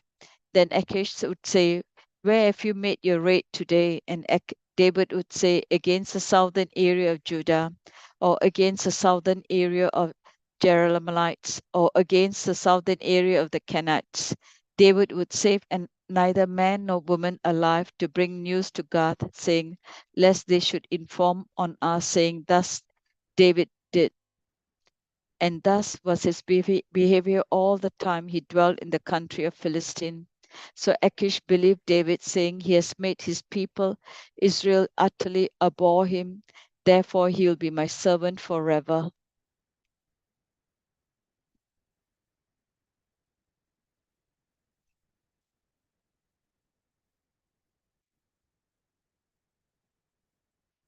First Samuel chapter 28. Now it happened in those days that the Philistines gathered their armies together for war to fight with Israel. And Achish said to David, You assuredly know that you'll go out with me to battle, you and your men. So David said to Achish, Surely you know what your servant can do. And Achish said to David, Therefore I'll make you one of my chief guardians forever. Now Samuel had died, and all of Israel had lamented for him and buried him in Ramah in his own city. And Saul had put the mediums and the spiriters out of the land. Then the Philistines gathered together and came and encamped at Shunem. So Saul gathered all the Israel together, and they encamped at Gibeah. And when Saul saw that the army of Philistines, he was afraid, and his heart trembled greatly. And when Saul inquired of the Lord did not answer him, either by dreams or by Urim or by the prophets. Then Saul said to the servants, Find me a woman who's a medium, that I may go to her and inquire of her. And his servant said to him, In fact, there's a woman who's a medium in Endor. So Saul disguised himself and went on other clothes, and he went and 2 men with him. And they came to him by came to the woman by night. And he said, please conduct a seance for me and bring up for me one I shall name to you. Then the woman said to him, look, you know what Saul has done, how he has cut off the mediums and the spiritists from the land. Why then do you lay a snare for my life to cause me to die? And Saul swore to her by the Lord, saying, as long as the Lord lives, no punishment shall come upon you for this thing. Then the woman said, whom shall I bring up for you? And he said, bring up Samuel for me. When the woman saw Samuel, she cried out with a loud voice. And the woman spoke to Saul, why have you deceived me? For you are Saul. And the king said to her, do not be afraid. What did you see? And the woman said to Saul, I saw a spirit ascending out of the earth. And he said to her, what is his form? And he said, an old man is coming up and is covered with a mantle. And Saul perceived that it was Samuel, and he stooped with his face on the ground and bowed down. And Samuel said to Saul, why have you disturbed me by bringing me up? And Saul answered, I'm deeply distressed, for the Philistines make war against me, and God has departed from me and does not answer me anymore, neither by the prophets nor by dreams. Therefore I've called you, that you may reveal to me what I should do. Then Samuel said, so why do you ask me, seeing the Lord has departed from you and has become your enemy? And the Lord has done for himself as he spoke by me. For the Lord has torn the kingdom out of your hand and given it to your neighbor David, because you did not obey the voice of the Lord, nor execute his fierce wrath upon Amalek. Therefore the Lord has done this thing to you this day. Moreover, the Lord will deliver Israel with you into the hand of the Philistines, and tomorrow you and your sons will be with me. The Lord will deliver the army of Israel into the hands of the Philistines. Immediately Saul fell full length on the ground and was dreadfully afraid because of the words of Samuel. And there was no strength in him, for he had eaten no food all day or all night. And the woman came to Saul and saw that he was severely troubled, and said to him, look, your maidservant had obeyed your voice, and I put my life in my hands and heeded the words of which you spoke to me. Now therefore please heed also the voice of your maidservant, and let me set a piece of bread before you and eat, that you may have strength when you go on your way. But he refused and said, I will not eat. So his servants, together with the woman, urged him, and he heeded their voice. Then he arose from the ground and sat on the bed. Now the woman had fattened a calf in the house, and she hastened to kill it. She took flour and kneaded it, and baked unleavened bread from it. So she brought it before Saul and his servants, and they ate. Then they arose and went away that night. 1 Samuel chapter 29. Then the Philistines gathered together all their armies at Aphek, and the Israelites encamped by a fountain which is in Jezreel. And the lords of the Philistines passed in review by hundreds and by thousands, but David and his men passed in review at the rear of Achish. Then the prince of the Philistines said, what are these Hebrews doing here? And Achish said to the prince of the Philistines, is this not David, the servant of Saul, king of Israel, who has been with me these days or these years? And to this day I found no fault in him, since he has defected to me. But the princes of the Philistines were angry with him. So the princes of the Philistines said to him, make this fellow return, that he may go back to the place which you have appointed for him, and do not let him go down with us to battle, lest in the battle he become our adversary. For with what could he reconcile himself to his master, if not with the heads of this men? Is this not David, of whom they sang to one another in dances, saying, Saul has slain thousands, and David his 10,000s? And then Achish said to David and said to him, surely as the Lord lives, you've been upright, and your going out and your coming in with me in the army is good in my sight. For to this day I have not found evil in you since the day of your coming to me. Nevertheless, the Lords do not favor you. Therefore, return now and go in peace, that you may not displease the lords of the Philistines. So David said to Achish, But what have I done? And to this day, what have you found in your servant as long as I've been with you, that I may not go and fight against the enemies of my lord the king? Then Achish answered and said to David, I know that you are as good in my sight as an angel of God. Nevertheless, the princes of Philistine have said, He shall not go up with us to the battle. Now therefore rise early in the morning with your master's servant who have come up with you, and as soon as you are up early in the morning at light, depart. So David and his men rose early to depart in the morning, to return to the land of the Philistines, and the Philistines went up to Jezreel. 1 Samuel chapter 30.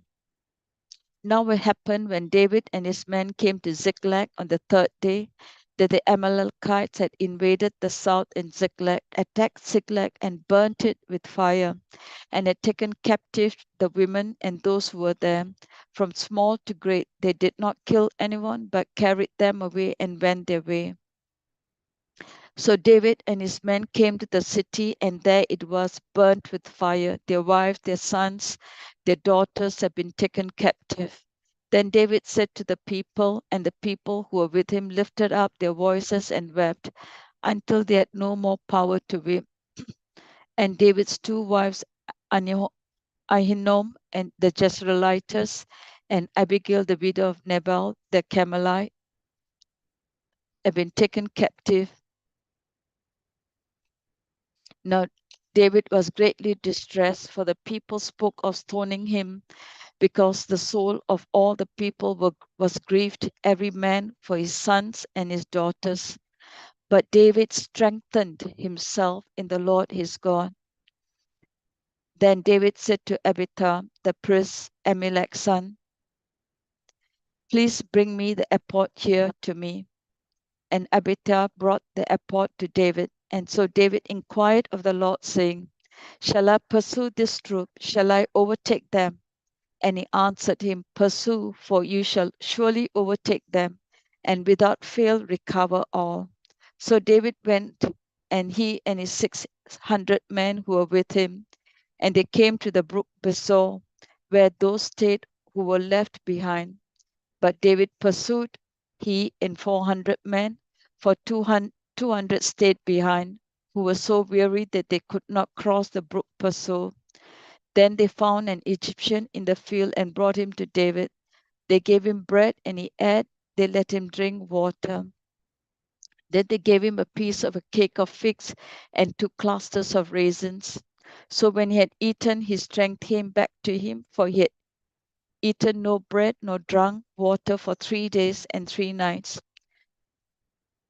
And David said to him, To whom do you belong, and where are you from? And he said, I'm a young man from Egypt, servant of an Amalekite, and my master left me behind because 3 days ago I fell sick. We made an invasion of the southern area of the Cherethites in the territory which belongs to Judah, and of the southern area of Caleb, and we burned Ziklag with fire. And David said to him, Can you take me down to this troop? So he said, Swear to me by God that you will neither kill me nor deliver me into the hands of my master, and I'll take you down to this troop. When he had brought him down there, they were spread out over all the land, eating and drinking and dancing, because of all the great spoil which they had taken from the land of Philistine and from the land of Judah. Then David attacked them from twilight until evening of the next day. Not a man of them escaped, except 400 young men who rode on camels and fled. So David recovered all that the Amalekites had carried away, and David rescued his 2 wives, and nothing of theirs was lacking, either small or great. sons or daughters, spoils or anything which they had taken from them. David recovered all. Then David took all the flocks and herds they had driven before those other livestock and said, "This is David's spoil." Now David came to the 200 men who had been so weary that they could not follow David, whom they also had made to stay at the brook Besor. They went out to meet David and to meet the people who were with him. And when David came near the people, he greeted them. Then all the wicked and worthless men of those who went with David answered and said, "Because they did not go with us, we will not give them any of the spoil that we have recovered, except for every man's wife and children, that they may lead them away and depart." But David said, "My brethren, you shall not do so with what the Lord has given to us, who has preserved us and delivered us into the hand of the troop that came against us. Delivered into our hands into our hand the troop that came against us. For who will heed you in this matter? But as his part is who goes down to the battle, so shall his part be who stays by the supplies. They shall share alike." So it was from that day forward he made a statute and ordinance for Israel to this day. For when David came to Ziklag, he sent some of the spoil to the elders of Judah, to his friends, saying, "Here's a present from the spoil of the enemies of the Lord, to those who were in Bethel, and those who were in Ramoth of the south, and those who were in Jatir, those who were in Aroer, those who were in Sipmoth, those who were in Astimor, and those who were in Rekal, and those who were in the cities of Jezreelites, and those who were in the cities of Kenites, and those who were in Homa, and those who were in Korashan, and those who were in Attan, and those who were in Hebron, and to all the places where David himself and his men were accustomed to rove. 1 Samuel chapter 31. Now the Philistines fought against Israel, and the men of Israel fled from before the Philistines and fell slain to Mount Gilboa. Then Philistines followed hard after Saul and his sons, and the Philistines killed Jonathan, Abinadab, and Malchishua, Saul's sons. The battle became fierce against Saul. The archers hit him, and he was severely wounded by his archers. Then Saul said to his armor bearer, "Draw your sword and thrust me through with it, lest this uncircumcised man come and thrust me through and abuse me." But his armor bearer would not, for he was greatly afraid. Then Saul took a sword and fell on it. And when his armor bearer saw that Saul was dead, he also fell on his own sword and died with him. So Saul with his 3 sons, his armor bearer, and all his men died together that day. And when the men of Israel who were on the other side of the valley and those who were on the other side of the Jordan saw that the men of Israel had fled, that Saul and his sons were dead, they forsook the cities and fled, and the Philistines came and dwelt in them. So it happened the next day when the Philistines came up to strip the slain, they found Saul and his 3 sons fallen on Mount Gilboa, and they cut off his head and stripped off his armor, and sent word throughout the land of the Philistine to proclaim it in the temple of the idols and among the people. Then they put his armor in the temple of the Asherats, and they fastened his body to the wall of Bethshan.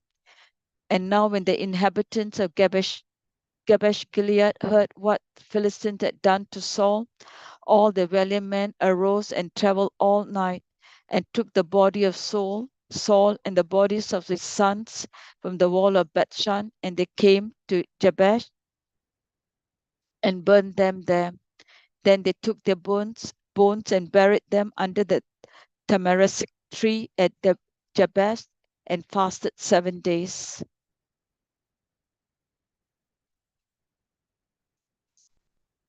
Second Samuel chapter 1.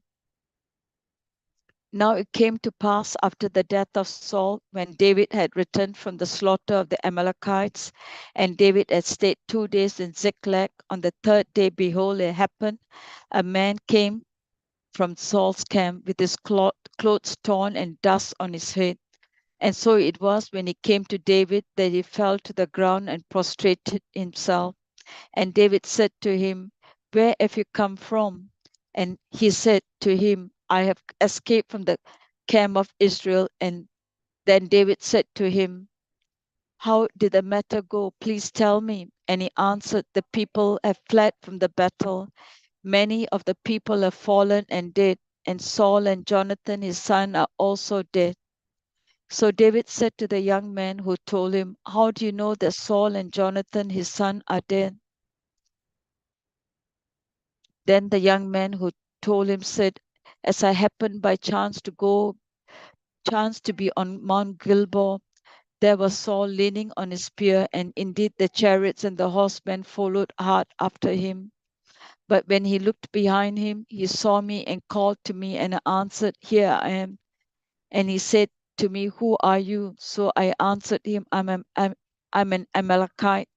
And he said to me again, Please stand over me and kill me, for anguish has come upon me, but my life is still remains in me. So I stood over him and killed him, because I'm sure he could not live after he had fallen. I took the crown that was on his head and the bracelet that was on the arm, and brought them here to my Lord. Therefore David took hold of his clothes and tore them, and so did all the men who were with him. They mourned and wept and fasted till evening for Saul and for Jonathan his son, for the people of the Lord and the house of Israel, because they had fallen by the sword. Then David said to the young man who told him, Where are you from? And he answered, I'm the son of an alien in Amalekite. So David said to him, How was it that you were not afraid to put forth your hand to destroy the Lord's anointed? Then David called one of the young men and said, Go near and execute him. So he struck him so that he died. So David said to him, Your blood is in your own head, for your own mouth has testified against you, saying, I've killed the Lord's anointed. Then David lamented with this lamentation over Saul and over Jonathan his son. And he told them to teach the children of Judah the song of Bo. Indeed, is written in the book of Jah. The beauty of Israel is slain on your high places. How mighty have fallen. Tell it not in Gath, proclaim it not in the streets of Ashkelon, lest the daughters of the Philistines rejoice, lest the daughters of the uncircumcised triumph. O mountains of Gilboa, let there be no dew, no rain upon you, no fields of offering, and the shield of the mighty is cast away there, the shield of Saul, not anointed with oil, from the blood of the slain, from the fat of the mighty. For the bow of Jonathan did not turn back, and the sword of Saul did not return empty. Saul and Jonathan were beloved and pleasant in their lives. In their death they were not divided. They were swifter than eagles. They were stronger than lions. O daughters of Israel, weep over Saul, who clothed you in scarlet with luxury, who put ornaments of gold on your apparel. How the mighty have fallen in the midst of the battle, and Jonathan was slain in your high places. I'm distressed for you, my brother Jonathan. You have been very pleasant to me. Your love to me was wonderful, surpassing the love of women. How the mighty have fallen, and the weapons of war perished. 2 Samuel chapter 2. It happened that after this, David inquired of the Lord, saying, Shall I go up to any of the cities of Judah? And the Lord said to him, Go up. David said, Where shall I go up? And he said, To Hebron. So David went up there, he and his 2 wives, Ahinoam and the Jezreelitess, and Abigail, the widow of Nabal the Carmelite. And David brought up the men who were with him, every man with his household. So they dwelt in the cities of Hebron. Then the men of Judah came, and there they anointed David king over the house of Judah. And they told David, saying, The men of Jabesh Gilead were the ones who buried Saul. So David sent messengers to the men of Jabesh Gilead and said to them, You are the blessed of the Lord, for you have shown kindness to your Lord to Saul, and you have buried him. Now may the Lord show kindness and truth to you. I will also repay you for this kindness, because you have done this thing. Therefore let your hands be strengthened and be valiant, for your master Saul is dead, and also the house of Judah has anointed me king over them. But Abner the son of Ner, commander of Saul's army, took Ishiboth the son of Saul and brought him over to Menahem, and he made him king over Gilead, over the Asherites, over Jezreel, over Ephraim, over Benjamin, over all Israel. Ishbosheth, Saul's son, was 40 years old when he began to reign over Israel, and he reigned for 2 years. Only the house of Judah followed David, and the time David was king in Hebron over the house of Judah was 7 years and 6 months. Now Abner the son of Ner, the servant of Ishbosheth, the son of Saul, went out from Menahem to Gibeon, and Joab the son of Zeruiah, the servants of David, went out and met them by the pool of Gibeon. So they sat one on one side of the pool and the other on the other side of the pool. And Abner said to Joab, Let the young men now arise and compete before us. And Joab said, Let them arise. So they arose and went over 12 from Benjamin, followers of Ishbosheth, the son of Saul, and 12 from the servants of David. And each one grabs his opponent by the head and thrusts his sword into the opponent's side. So they fell down together. Therefore that place was called the field of sharp swords, which is in Gibeon. So there was fierce battle that day, and Abner and the men of Israel were beaten before the servants of David. Now the 3 sons of Zeruiah were there, Joab and Abishai and Asahel. And Asahel was as fleet of foot as a wild gazelle. And Eshal pursued Abner, and in going he did not turn to the right or to the left from following Abner. Then Abner looked behind him and said, Are you Eshal? He said, I am. And Abner said to him, Turn aside to your right or to your left, and lay hold on one of your young men, and take his armor for yourself. But Eshal would not turn aside from following him. So Abner said again to Eshal, Turn aside from following me. Why should I strike you down to the ground? How then could I face your brother Joab? Where he refused to turn aside. Therefore Abner struck him in the stomach with the blunt end of the spear. So the spear came out of his back, and he fell down and died on the spot. And it was said that many as came to the place where Eshal fell down and died stood still. Joab and Abishai also pursued Abner. And the sun was going down when they came to the hill of Ammah, which is before Giah by the road to the wilderness of Gibeon. Now the children of Benjamin gathered together behind Abner and became a unit, and they took their stand on top of a hill. And Abner called to Joab and said, Shall the sword devour forever? Do you not know that it will be bitter in the latter end? How long will it be then until you tell the people to return from pursuing the brethren? And Joab said, As God lives, unless you have spoken surely by morning, then by morning, all the people would have given up pursuing the brethren.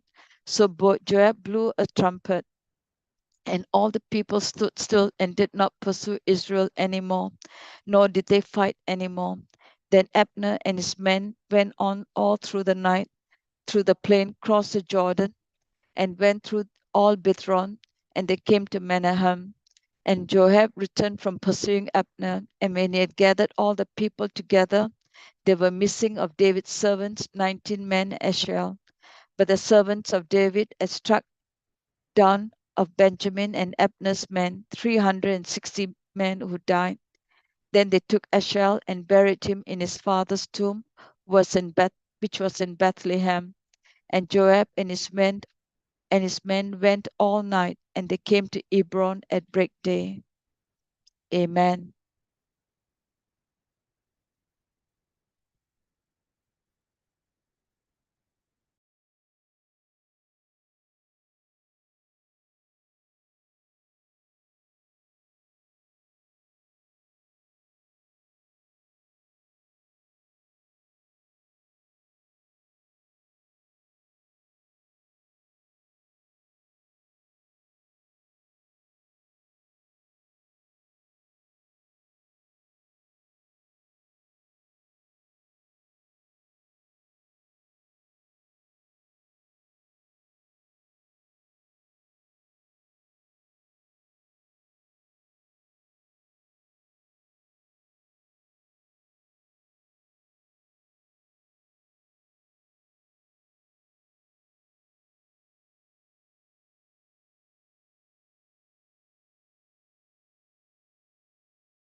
2 Samuel chapter 3.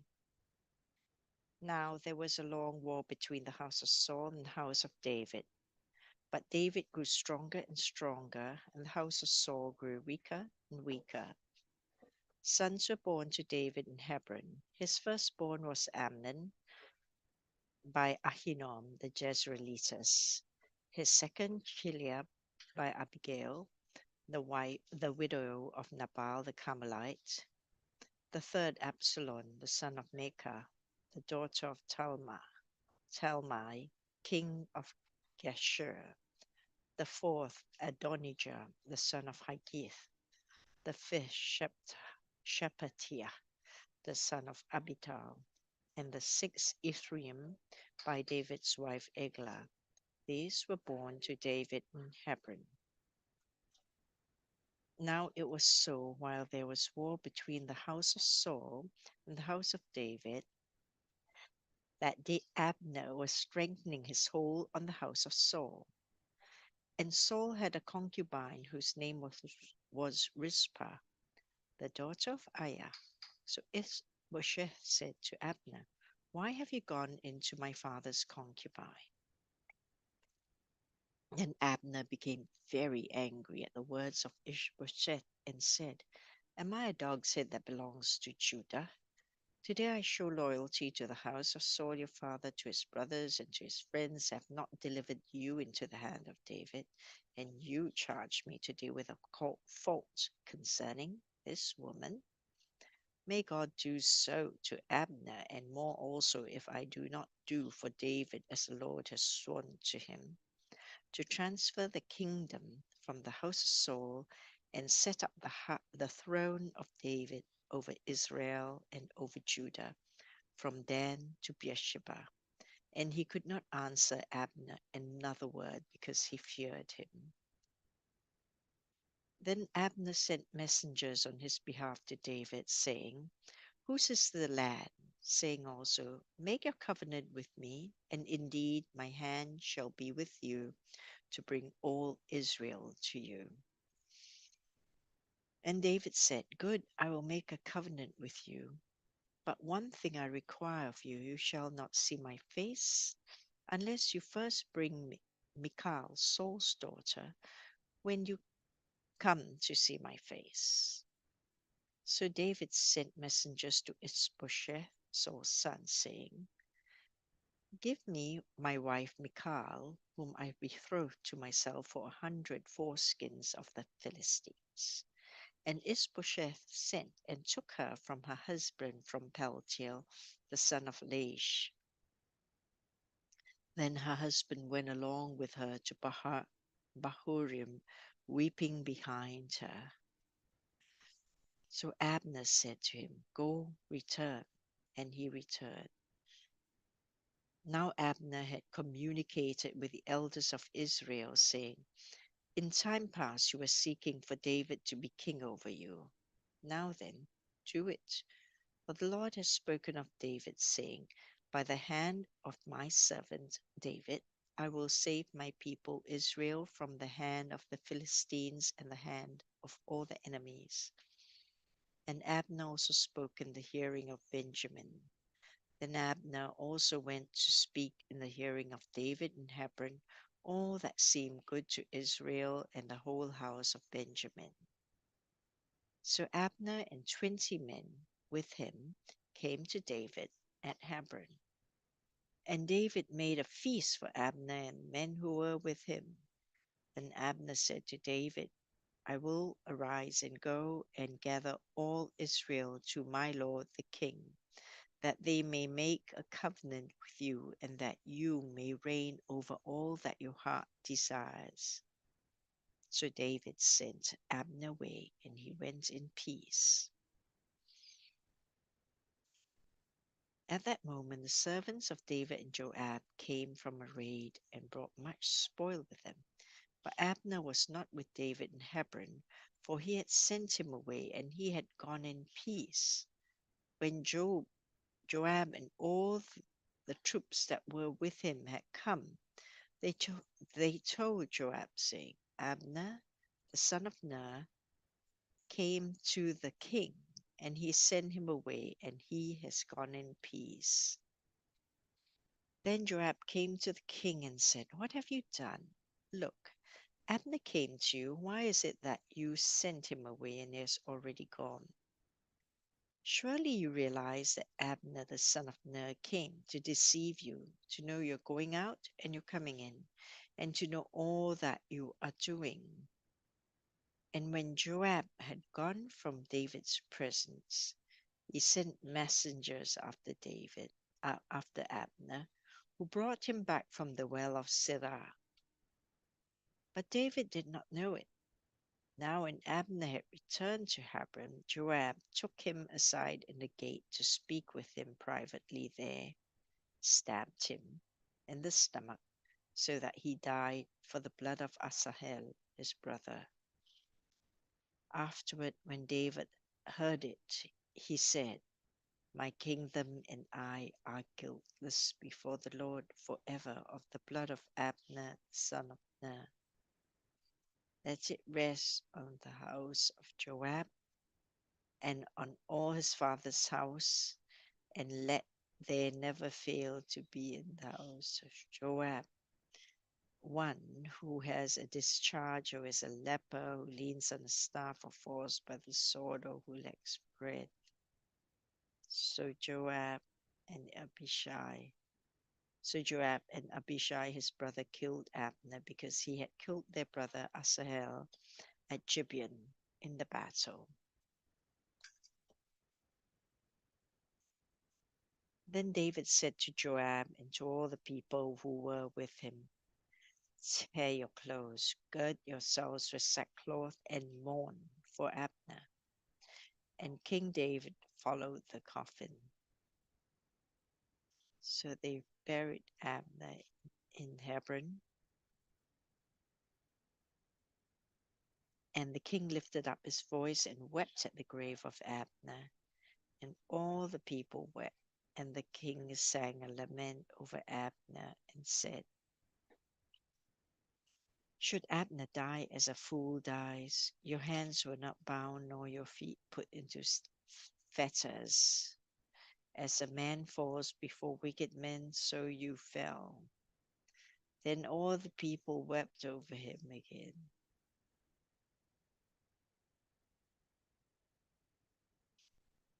And when all the people came to persuade David to eat food while it was still day, David took an oath, saying, "God do so to me and more, also if I taste bread or anything else till the sun goes down."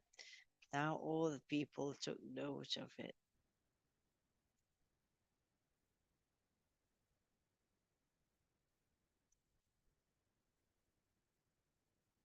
Now all the people took note of it, and it pleased them, since whatever the king did pleased all the people. For all the people and all Israel understood that day that it had not been the king's intent to kill Abner, the son of Ner. Then the king said to his servants, "Do you not know that a prince and a great man has fallen this day in Israel? And I am weak today, though anointed king. And these men, the son of Zeruiah, are too harsh for me. The Lord shall repay the evildoer according to his wickedness."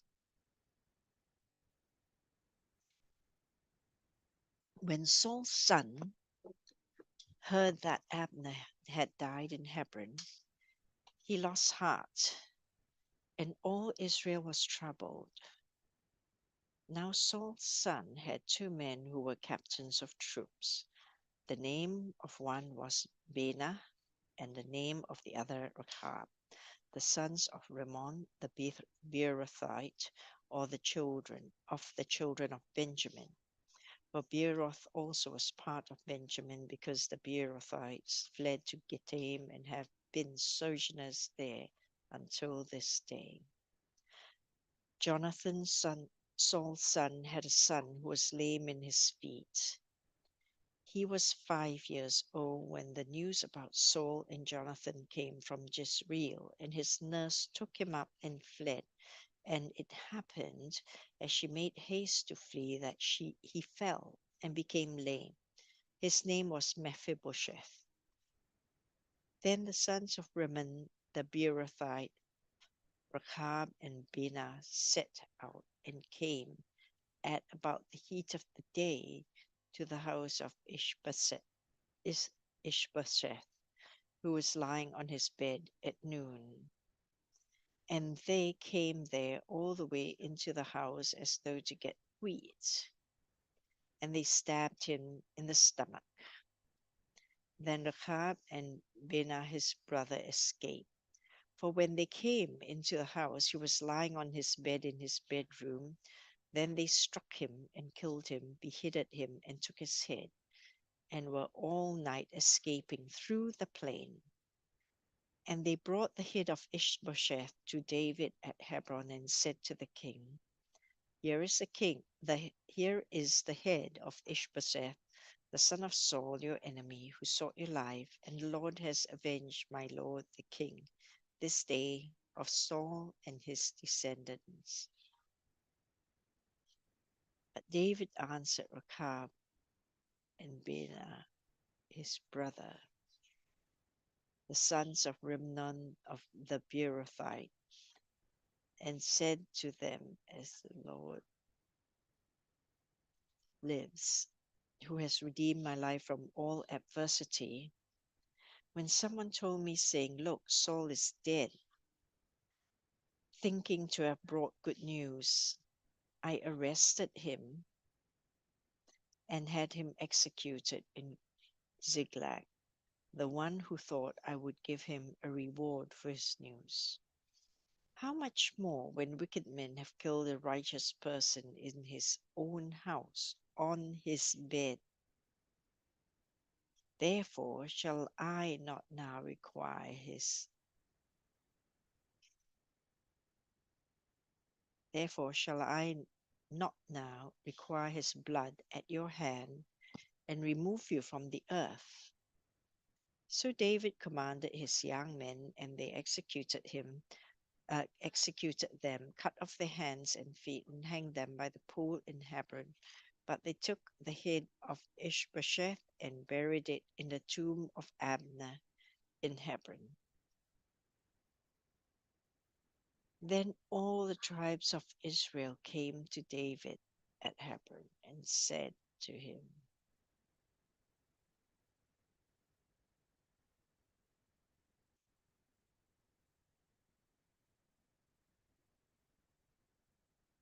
Indeed, we are your bone and your flesh. Also in time past, when Saul was king over us, you were the one who led Israel out and brought them in. And the Lord said to you, You shall shepherd my people, Israel, and be ruler over Israel. Therefore all the elders of Israel came to the king at Hebron, and King David made a covenant with them at Hebron before the Lord, and they anointed David king over Israel. David was 30 years old when he began to reign, and he reigned 40 years. In Hebron, he reigned over Judah 7 years and 6 months, and in Jerusalem, he reigned 33 years over all Israel and Judah. And the king and his men went to Jerusalem against the Jebusites, the inhabitants of the land, who spoke to David, saying, You shall not come in here.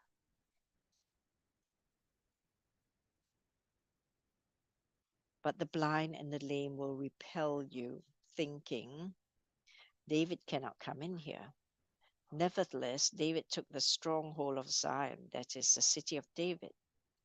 Now David said on that day, Whoever climbs up by way of the water shaft and defeats the Jebusites, the lame and the blind who are hated by David's soul,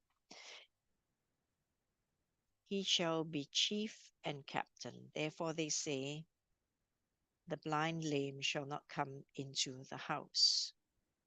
Then David dwelt in the stronghold and called it the city of David. And David built all around from the Millo and inward. So David went on and became great, and the Lord God of hosts was with him. Then Hiram, king of Tyre, sent messengers to David, and cedar trees and carpenters and masons. And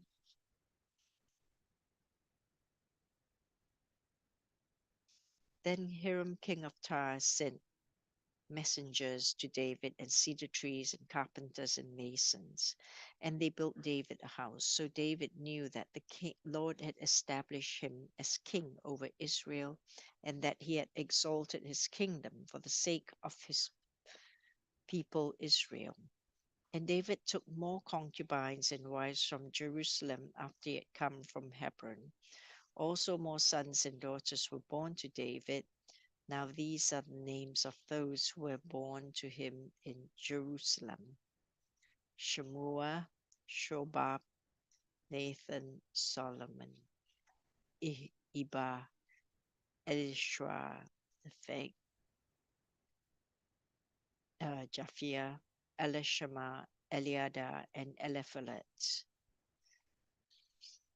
Now, when the Philistines heard that they had anointed David king over Israel, all the Philistines went up to search for David. And David heard of it and went down to the stronghold. The Philistines also went and deployed themselves in the valley of Rephaim. So David inquired of the Lord, saying, "Shall I go up against the Philistines? Will you deliver them into my hand?" And the Lord said to David, "Go up, for I will doubtless deliver you."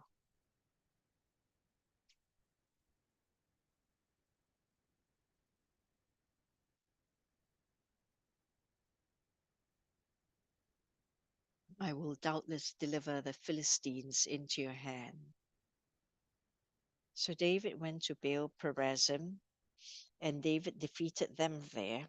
And he said, "The Lord has broken through my enemies before me like a breakthrough of water." Therefore he called the name of that place Baal Perazim. And they left their images there, and David and his men carried them away. Then the Philistines went up once again and deployed themselves in the valley of Rephaim. Therefore David inquired of the Lord, and he said, "You shall not go up, circle around behind them, and come upon them in front of the mulberry trees. And it shall be, when you hear the sound of marching in the troops of the mulberry trees, then you can advance quickly. For then the Lord will go out before you to strike the enemy, to strike the camp of the Philistines." And David did so as the Lord commanded him, and he drove back the Philistines from Geba as far as Gaza.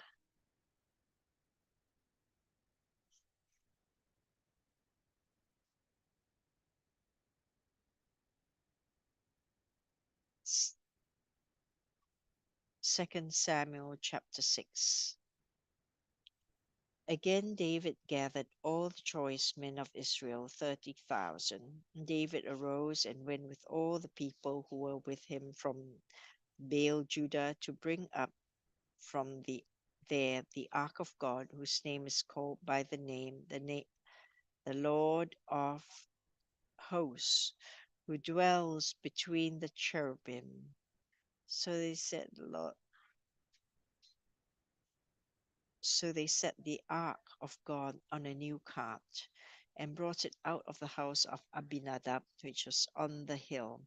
And Uzzah and Ahio, the sons of Abinadab, drove the new cart.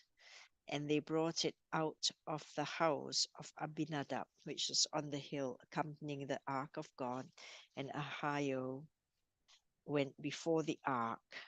Then David and all the house of Israel played music before the Lord, and all kinds of instruments of fir wood, on harps, on string instruments, on tambourines, on sistrums, and on cymbals.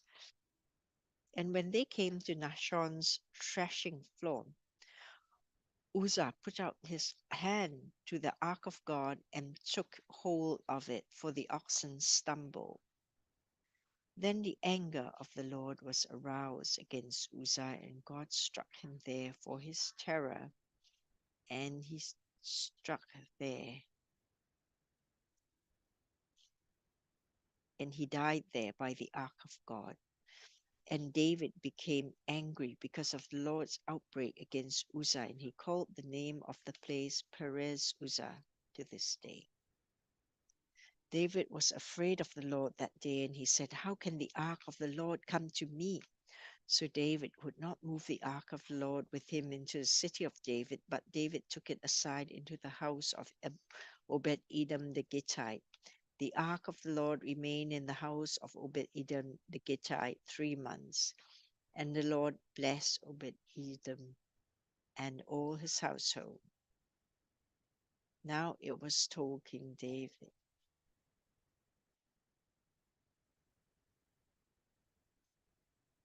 "The Lord has blessed the people of Obed-Edom and all that belongs to him because of the ark of God." So David went and brought up the ark of God from the house of Obed-Edom to the city of David with gladness. And so it was, when those bearing the ark of the Lord had gone 6 paces, that he sacrificed oxen and fatted sheep. Then David danced before the Lord with all his might, and David was wearing a linen ephod.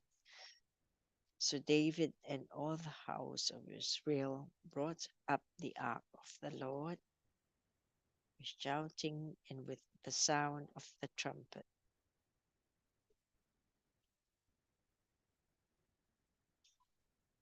Now, as the ark of the Lord came into the city of David, Michal, Saul's daughter, looked through a window and saw King David leaping and whirling before the Lord, and she despised him in her heart. So they brought the ark of the Lord and set it in its place in the midst of the tabernacle that David had erected for it. Then David offered burnt offerings and peace offerings before the Lord.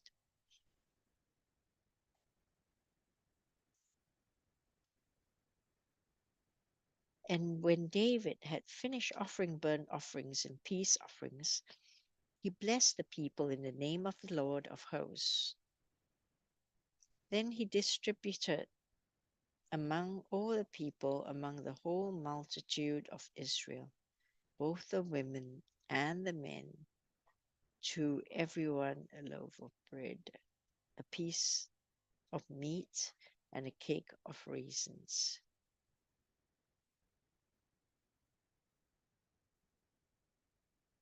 So all the people departed, and everyone to his house. Then David returned to bless his household, and Michal, the daughter of Saul, came out to meet David and said, "How glorious was the king of Israel today, uncovering himself today in the eyes of the maids of his servants, as one of the base fellows shamelessly uncovers himself." So David said to Michal, "It was before the Lord who chose me instead of your father and all his house to appoint me ruler over the people of the Lord, over Israel. Therefore I will play music before the Lord, and I will be even more undignified than this, and will be humble in my own sight. But as for the maidservants of whom you have spoken, by them I will be held in honor." Therefore Michal, the daughter of Saul, had no children to the day of her death.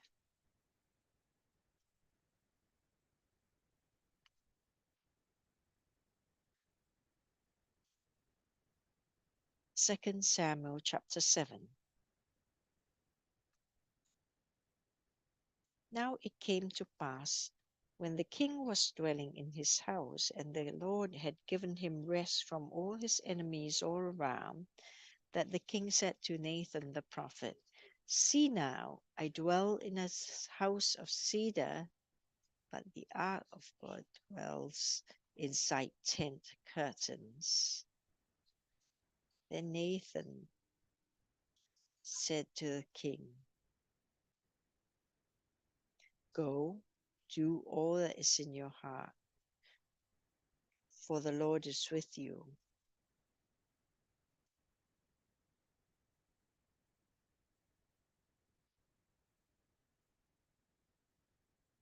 But it happened that night that the word of the Lord came to Nathan, saying, "Go and tell my servant David, thus says the Lord, Would you build a house for me to dwell in? For I have not dwelt in a house since the time that I brought the children of Israel up from Egypt, even to this day. I have moved about in a tent and in a tabernacle. Wherever I have moved about with all the children of Israel, have I ever spoken a word to anyone from the tribes of Israel, whom I commanded to shepherd my people Israel, saying, why have you not built me a house of cedar? Now, therefore, thus shall you say to my servant David, thus is the Lord of hosts, I took you from the sheepfold, from following the sheep, to be ruler over my people, over Israel. And I have been with you wherever you have gone, and have cut off all your enemies from before you, and have made you a great name, like the name of the great men who are on the earth.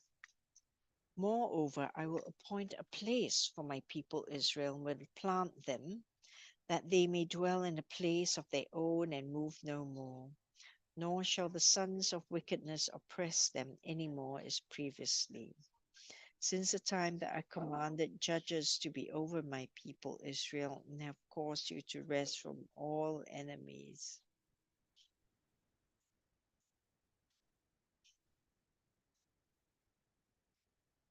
Also, the Lord tells you that he will make you a house. When your days are fulfilled and you rest with your fathers, I will set up your seed after you, who will come from your body. I will establish his kingdom. He shall build a house to my name, and I will establish a throne of his kingdom forever. I will be his father, and he shall be my son. If he commits iniquity, I'll chasten him with the rod of men and with the blows of the sons of men.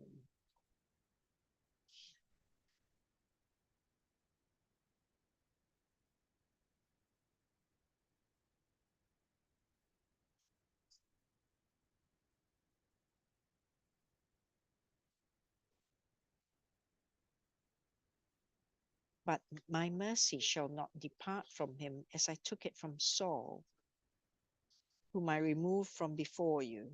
And your house and your kingdom shall be established forever before you.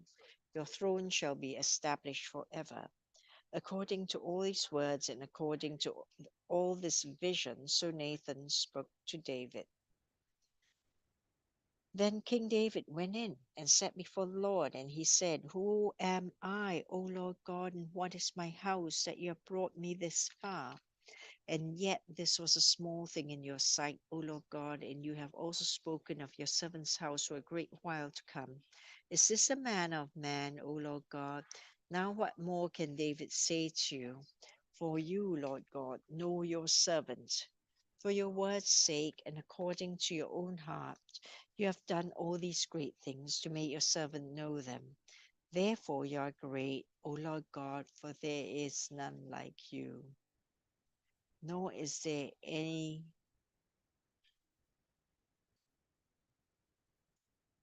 God besides you, according to all that we have heard with our ears. And who is like your people, like Israel, the one nation on the earth whom God went to redeem for himself as a people, to make for himself a name, and to do for himself great and awesome deeds for your land, before your people whom you redeemed for yourself from Egypt, the nations and their gods. For you have made your people Israel your very own people forever, and you, Lord, have become their God.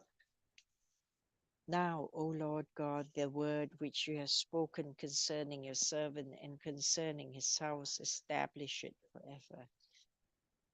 And do as you have said. So let your name be magnified forever, saying, the Lord of hosts is God over Israel. And let the house of your servant David be established before you. For you, O Lord God of hosts, God of Israel, have revealed this to your servant, saying, I will build you a house. Therefore your servant has found it in his heart to pray this prayer for you. And now, O Lord God, you are God, and your words are true, and you have promised this goodness to your servant. Now, therefore, let it please you to bless the house of your servant, that it may continue before you forever. For you, O God, have spoken it, and with your blessing, let the house of your servant be blessed forever. And after this, it came to pass that David attacked the Philistines and subdued them. And David took Metheg Ammah from the hand of the Philistines. Then he defeated Moab, forcing them down to the ground. He measured them off with a line. With 2 lines, he measured off those to be put to death. And with 1 full house line, those to be, and with 1 full line, those to be kept alive. So the Moabites became David's servants and brought tribute. David also defeated Hadadezer, son of Rehob, king of Zobah, as he went to recover his territory at the river Euphrates. David took from him 1,000 chariots, 7,200 horsemen, 700 horsemen, 20,000 foot soldiers. And David hamstrung all the chariot horses, except that he spared enough of them for 100 chariots. When the Syrians of Damascus came to help King Hadadezer, king of Zobah, David killed 22,000 of the Syrians. Then David put garrisons in Syria and Damascus, and the Syrians became David's servants and brought tribute. So the Lord preserved David wherever he went, and David took the shields of gold that had belonged to the servants of Hadadezer and brought them to Jerusalem. Also from Betah and from Berothai, cities of Hadadezer, King David took a large amount of bronze.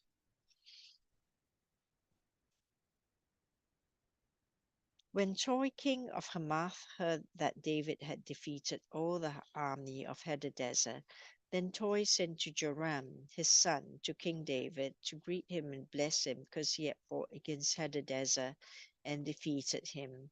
For Hadadezer had been at war with Toi, and Joram and Joram brought with him articles of silver, articles of gold, and articles of bronze. King David also dedicated these to the Lord, along with the silver and gold that he had dedicated from all the nations which he had subdued, from Syria, from Moab, from the people of Ammon, from the Philistines, from Amalek, and from the spoil of Hadadezer, the son of Rehob, king of Zobah. And David made himself a name when he returned from killing 18,000 Syrians in the valley of Salt. He also put garrisons in Edom. Throughout all Edom he put garrisons, and all the Edomites became David's servants, and the Lord preserved David wherever he went.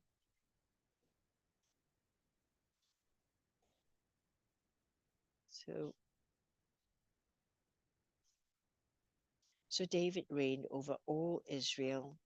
David administered judgment and justice to all his people.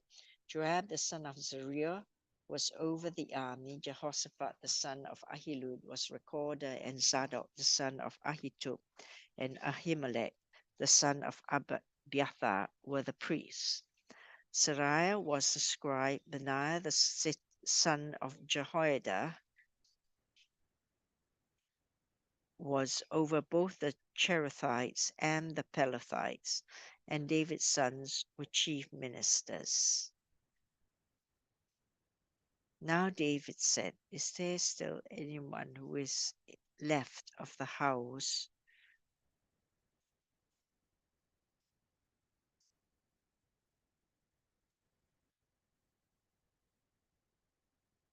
of Saul Then David said, "Is there still anyone who is left of the house of Saul, that I may show him kindness for Jonathan's sake?" And there was a servant of the house of Saul whose name was Ziba. So when they had called him to David, the king said to him, "Are you Ziba?" He said, "At your service." Then the king said, "Is there not still someone of the house of Saul to whom I may show the kindness of God?" And Ziba said to the king, "There is still a son of Jonathan who is lame in his feet." So the king said to him, "Where is he?" And Ziba said to the king, "Indeed, he is in the house of Machir, the son of Amiel, in Lodebar." Then King David sent and brought him out of the house of Machir the son of Amiel from Lodebar. Now when Mephibosheth, the son of David, the son of Jonathan, the son of Saul, had come to David, he fell on his face and prostrated himself. Then David said, "Mephibosheth." And he answered, "Here is your servant." So David said to him, "Do not fear, for I will surely show your kindness, Jonathan, for Jonathan your father's sake, and will restore to you all the land of Saul your grandfather, and you shall eat bread at my table continually." Then he bowed himself and said, "What is your servant that you should look upon such a dead dog as I?" And the king called to Ziba, Saul's servant, and said to him, "I have given to your master's son all that belonged to Saul and to all his house. You, therefore, and your sons and your servants shall work the land for him, and you shall bring in the harvest, that your master's son may have food to eat. But Mephibosheth, your master's son, shall eat bread at my table always."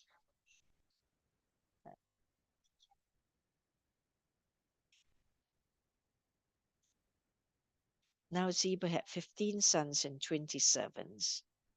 Then Ziba said to the king, "According to all that my lord the king has commanded his servant, so will your servant do."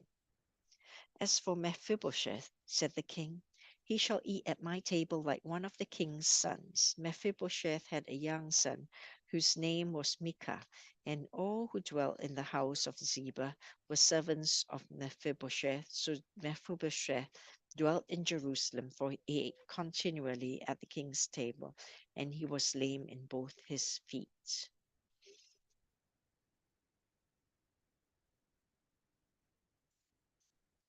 Two Samuel chapter 10.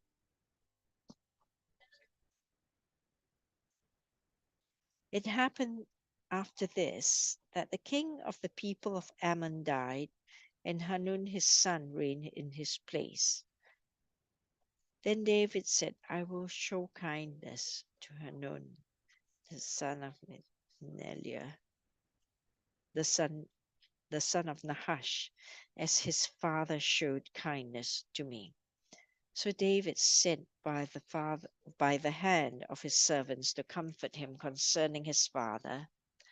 And David's servants came into the land of the people of Ammon, and the princes of the people of Ammon said to Hanun their lord, "Do you think that David really honors your father because he has sent comforters to you? Has David not rather sent his servants to you to such a city to spread out and to overthrow it?" Therefore Hanun took David's servants, shaved off half of their beards.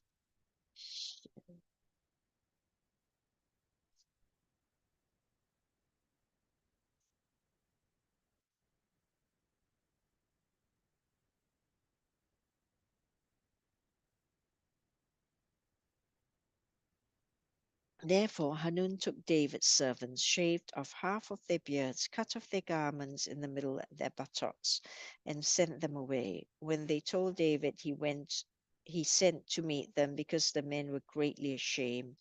And the king said, "Wait at Jericho until your beards have grown, and then return." When the people of Ammon saw that they had made themselves repulsive to David, the people of Ammon sent and hired the Syrians of Beth Horon and the Syrians of Zobah 20,000 foot soldiers, and from the king of Maacah 1,000 men, and from Ishtob 12,000 men. Now when David heard of it, he sent Joab and all the army of the mighty men. Then the people of Ammon came out and put themselves in battle array at the entrance of the gate. And the Syrians of Zobah, Beth-rehob, Ishtob, and Makkah were by themselves in the field.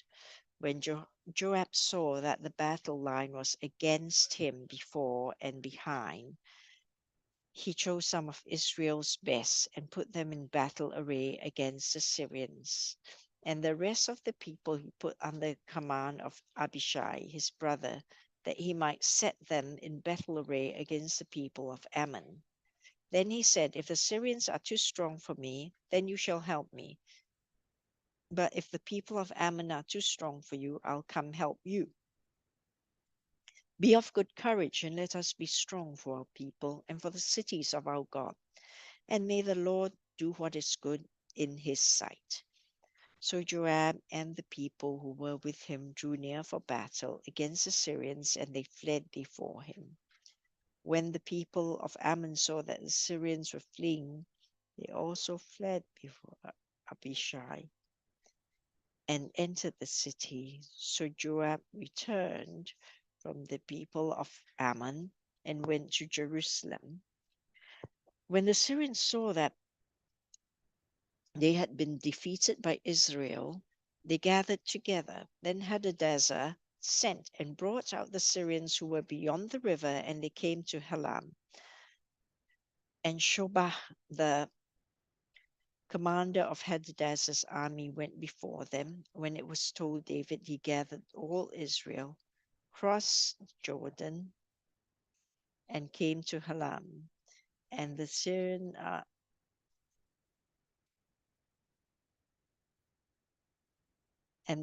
set themselves in battle array against David and fought with him. Then the Syrians fled before Israel, and David killed 700 charioteers and 40,000 horsemen of the Syrians, and struck Shobach, the commander of their army, who died there. And when all the kings who were servants to Hadadezer saw that they were defeated by Israel, they made peace with Israel and served them. So the Syrians were afraid of people to help the army of to so the Syrians were afraid to help the people of Ammon anymore.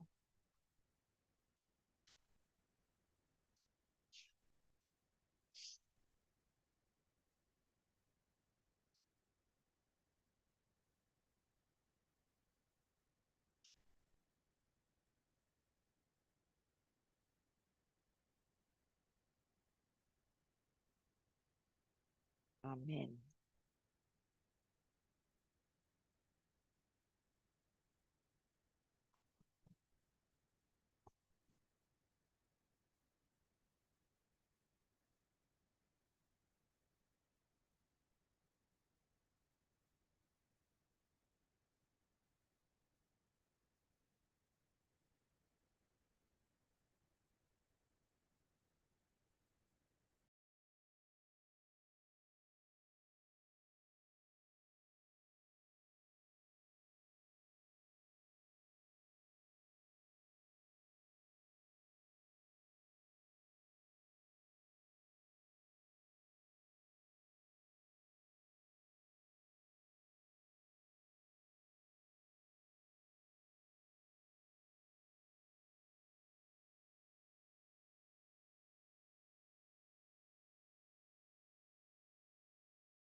2 Samuel chapter 11.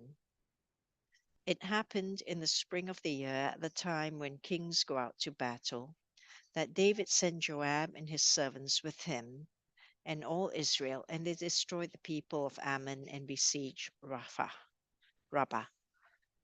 But David remained at Jerusalem.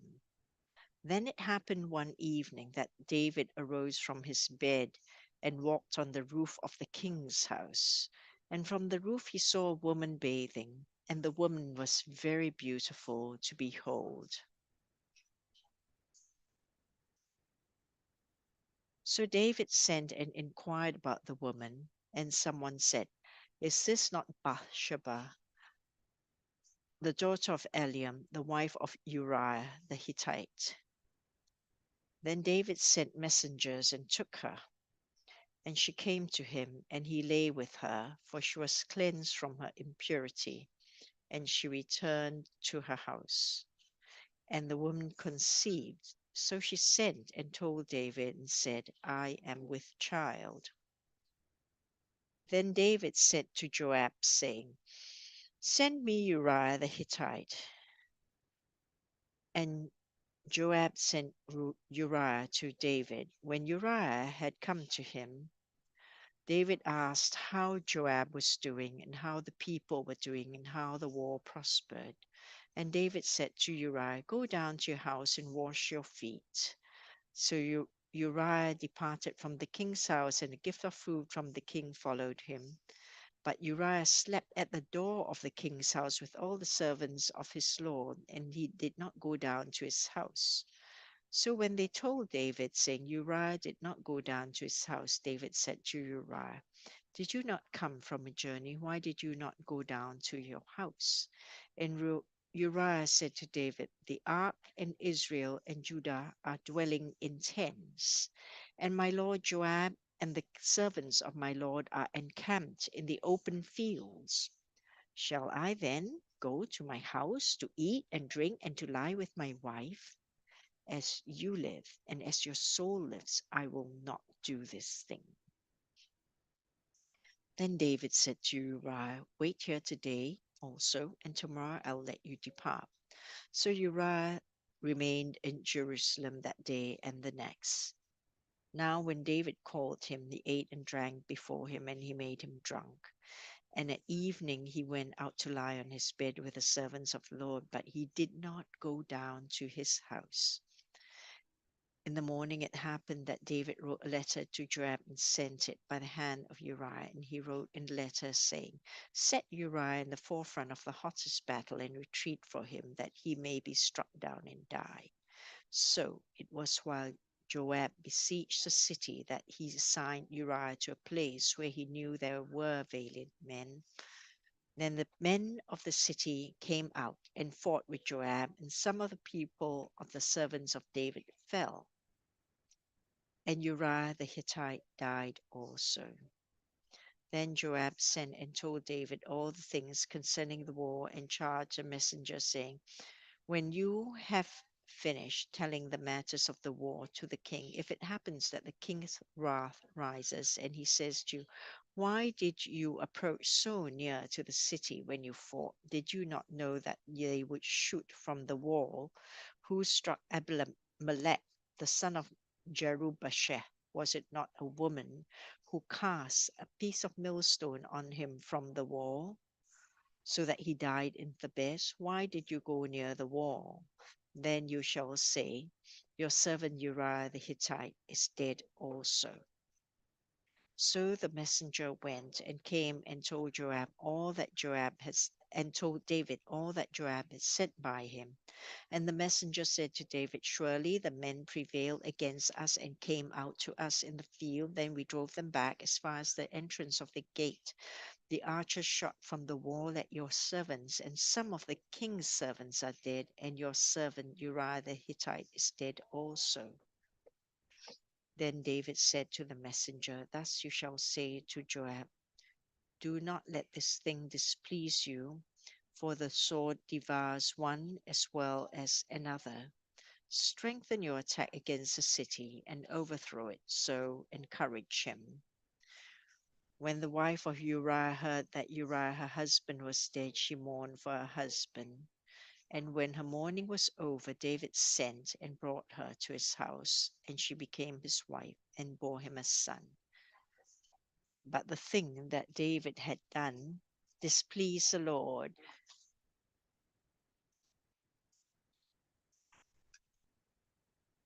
Then the Lord sent Nathan to David, and he came to him and said to him, There were two men in one city, one rich and the other poor.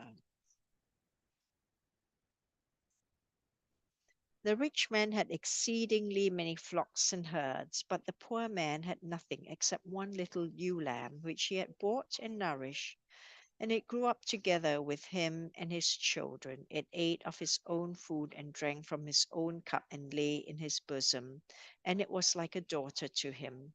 And a traveler came to the rich man, who refused to take from his own flock and from his own herd to prepare one for the wayfaring man who had come to him. But he took the poor man's lamb and prepared it for the man who had come to him. So David's anger was greatly aroused against the man, and he said to Nathan, As the Lord lives, the man who has done this shall surely die, and he shall restore fourfold for the lamb, because he did this thing and because he had no pity. Then Nathan said to David, You are the man. Thus says the Lord God of Israel, I anointed you king over Israel. I delivered you from the hand of Saul. I gave you your master's house and your master's wives into your keeping, and gave you the house of Israel and Judah. And if that had been too little, I also would have given you much more. Why have you despised the commandment of the Lord to do evil in his sight? You have killed Uriah the Hittite with a sword. You have taken his wife to be your wife, and have killed him with the sword of the people of Ammon. Now, therefore, the sword shall never depart from your house, because you have despised me and have taken the wife of Uriah the Hittite to be your wife. Thus says the Lord, Behold, I will raise up adversity against you from your own house. I will take your wives before your eyes and give them to your neighbor, and he shall lie with your wives in the sight of this sun.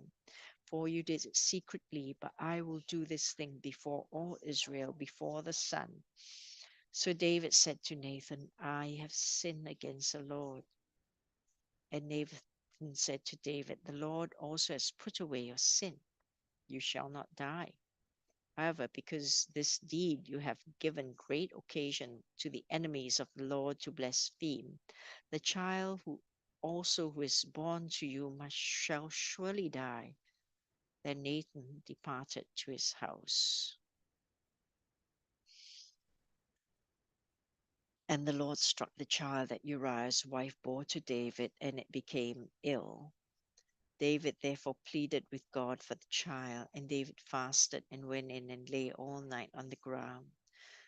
So the elders of his house arose and went to him to raise him up from the ground, but he would not, nor did he eat food with them. Then on the seventh day it came to pass that the child died, and the servants of David were afraid to tell him that the child was dead. For they said, Indeed, while the child was alive, we spoke to him, and he would not heed our voice. How can we tell him that the child is dead? He may do some harm. When David saw that his servants were whispering, David perceived that the child was dead. Therefore David said to his servants, Is the child dead? And they said, He is dead. So David arose from the ground, washed and anointed himself, and changed his clothes. And he went into the house of the Lord and worshipped. Then he went to his own house, and when he requested, they set food before him, and he ate. Then his servant said to him, What is this that you have done? You fasted and wept for the child while he was alive, but when the child died, you arose and ate food. And he said, While the child was alive, I fasted and wept. For I said, Who can tell whether the Lord will be gracious to me, that the child may live?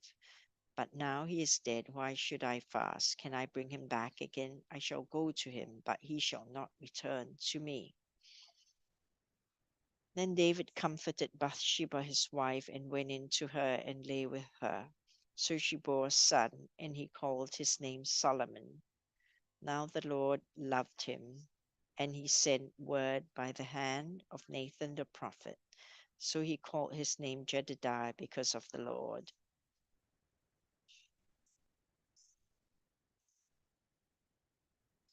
Now Joab fought against Rabbah of the people of Ammon and took the royal city.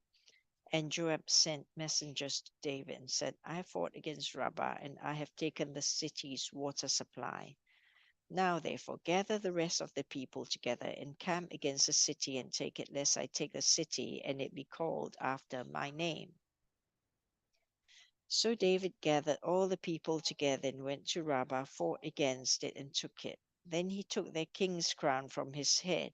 Its weight was a talent of gold with precious stone, and was set on David's head. Also he brought out the spoil of the city in great abundance. And he brought out the people who were in it, and put them to work with saws and iron picks and iron axes, and made them cross over to the brickworks.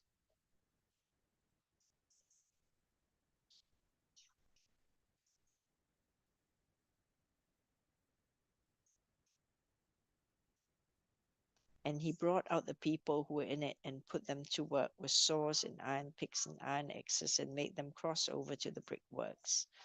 So he did to all the cities of the people of Ammon. Then Judah and all the people returned to Jerusalem. 2 Samuel chapter 13. After this, Absalom, the son of David, had a lovely sister whose name was Tamar, and Amnon, the son of David, loved her. Amnon was so distressed over his sister Tamar that he became sick, for she was a virgin, and it was improper for Amnon to do anything to her. But Amnon had a friend whose name was Jonadab, the son of Shimeah, David's brother.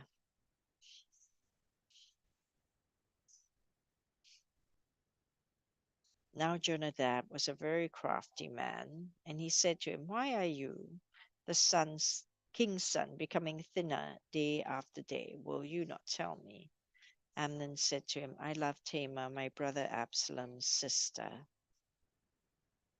So Jonadab said to him, Lie down on your bed, pretend to be ill. When your father comes to see you, say to him, Please let my sister Tamar come and give me food, and prepare the food in my sight, that I may see it and eat it from her hand.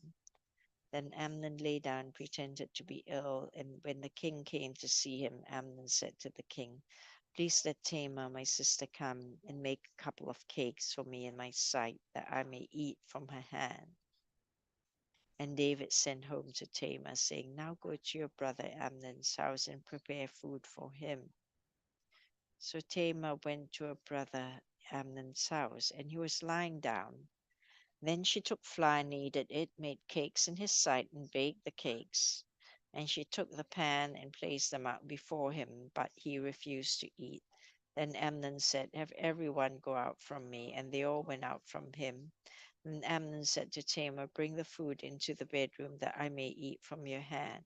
And Tamar took the cakes which she had made and brought them to Amnon her brother in the bedroom. Now when she had brought them to him to eat, he took hold of her and said to her, Come lie with me, my sister. But she answered him, No, my brother, do not force me, for no such thing should be done in Israel. Do not do this disgraceful thing. Where could I take my shame? And as for you, you would be like one of the fools in Israel. Now, therefore, please speak to the king, for he will not withhold me from you. However, he would not heed her voice, and being stronger than she, he forced her and lay with her. Then Amnon hated her exceedingly, so that the hatred with which he hated her was greater than love with which he had loved her. And Amnon said to her, Arise, be gone. So she said to him, No, indeed, this evil of sending me away is worse than the other that you did to me. But he would not listen to her. Then he called his servant who attended him and said, Here, put this woman out away from me and bolt the door behind her. Now she had on a robe of many colors, for the king's virgin daughters wore such apparel. And his servant put her out and bolted the door behind her. Then Tamar put on ashes on her head and tore her robe of her many colors that was on her, and laid her hand on her head and went away crying bitterly. And Absalom, her brother, said to her, Has Amnon your brother been with you? But now hold your peace, my sister. He is your brother. Do not take this thing to heart. So Tamar remained desolate in her brother Absalom's house. But when King David heard of all these things, he was angry. And Absalom spoke to his brother Amnon, neither good nor bad, for Absalom hated Amnon because he had forced his sister Tamar. And it came to pass after 2 full years that Absalom had sheep shearers in Baal Hazor, which is near Ephraim. So Absalom invited all the king's sons. Then Absalom came to the king and said, Kindly note, your servant has sheep shearers. Please let the king and his servants go with your servant.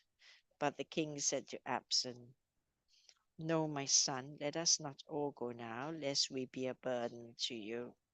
And he urged him, but he would not go, and he blessed him. Then Absalom said, If not, then please let my brother Amnon go with us. And the king said to him, Why should he go with you? But Absalom urged him, so he let Amnon and all the king's sons go with him. Now Absalom had commanded his servants, saying, Watch now, when Amnon's heart is merry with wine, and when I say to you, Strike Amnon, then kill him. Do not be afraid. Have I not commanded you? Be courageous and valiant. So the servants of Absalom did to Amnon as Absalom had commanded. Then all the king's sons rose, and each one got his own mule and rode away.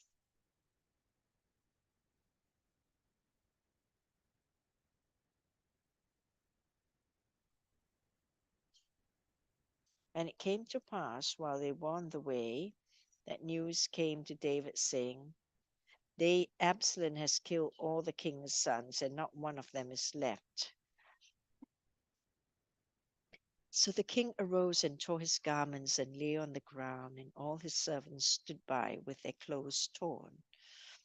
Then Jonadab, the son of Shimeah, David's brother, answered and said, Let not my lord suppose they have killed all the young men, the king's son, for only Amnon is dead.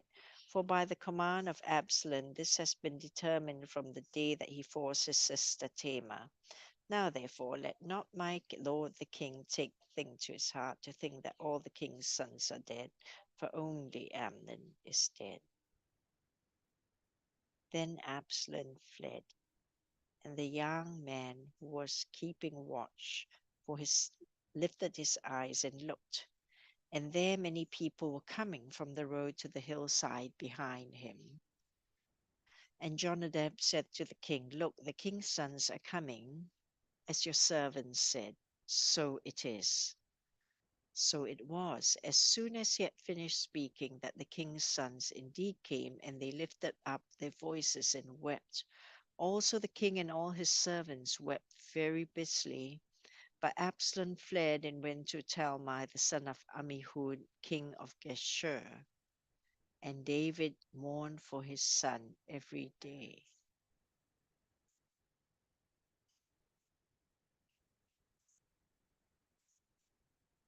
So Absalom fled and went to Geshur and was there 3 years. And King David longed to go to Absalom, for he had been comforted concerning Amnon, because he was dead.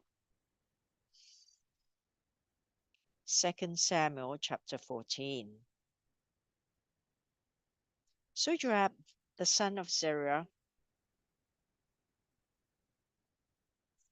perceived that the king's heart was concerned about Absalom, and Joab sent to Tekoa and brought from there a wise woman and said to her, Please pretend to be a mourner and put on mourning apparel. Do not anoint yourself with oil, but act like a woman who has been mourning a long time for the dead. Go to the king and speak to him in this manner."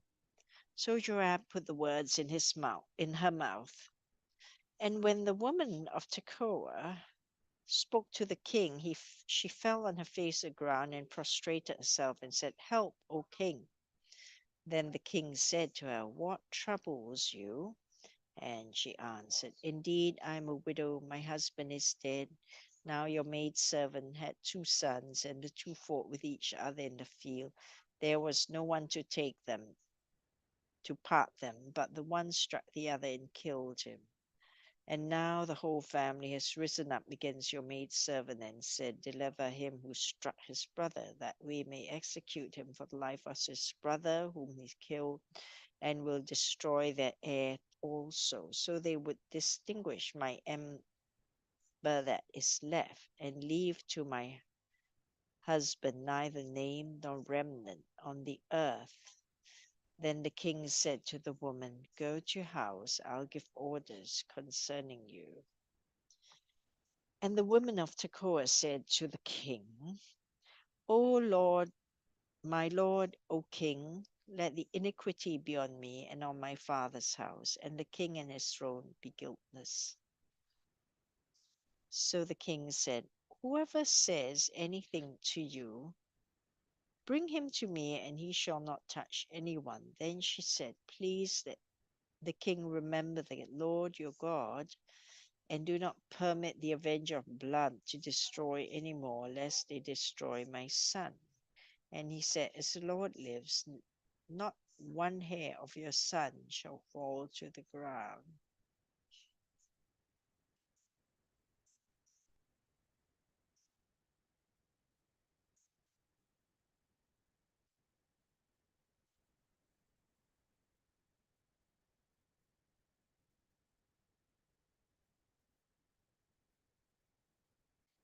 Therefore the woman said, "Please let your maidservant speak another word to my lord the king." And he said, "Say on." So the woman said, "Why then have you schemed such a thing against the people of God? For the king speaks this thing as one who is guilty, in that the king does not bring his banished one home again. For we will surely die and become like water spilled on the ground, which cannot be gathered up again. Yet God does not take away a life, but he devises means so that his banished ones are not expelled from him. Now, therefore, I have come to speak of this thing to my lord the king, because the people have made me afraid. And your maidservant said, I'll now speak to the king. It may be that king will perform the request of his maidservant. For the king will hear and deliver his maidservant from the hand of the man who would destroy me and my son together from the inheritance of God. Your maidservant said, The word of my lord the king will now be comforting. For as the angel of God, so is my lord the king in discerning good and evil. And may the Lord your God be with you. Then the king answered and said to a woman, Please do not hide from me anything that I ask you. And the woman said, Please let my lord the king speak. So the king said, Is the hand of Joab with you in all this? And the woman answered, As you live, my lord the king, no one can turn to right hand or to left from it anything that my lord the king has spoken. For your servant Joab commanded me, and he put all these words in the mouth of your maidservant to bring about this change of affairs. Your servant Joab has done this thing. But my lord is wise, according to the wisdom of the angel of God, to know everything that is in the earth.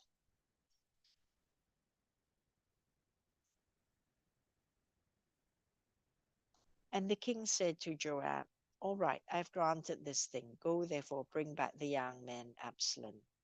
Then Joab fell to ground on his face, bowed himself, and thanked the king. And Joab said, Today your servant knows that I have found favor in your sight, my lord, O king, in that the king has fulfilled the request of his servant. So Joab arose and went to Geshur and brought Absalom to Jerusalem. And the king said, "Let him return to his own house, but do not let him see my face." So Absalom returned to his own house, but did not see the king's face. Now in all Israel there is no one who was praised as much as Absalom for his good looks. From the sole of his foot to the crown of his head there was no blemish in him. And when he cut the hair of his head at the end,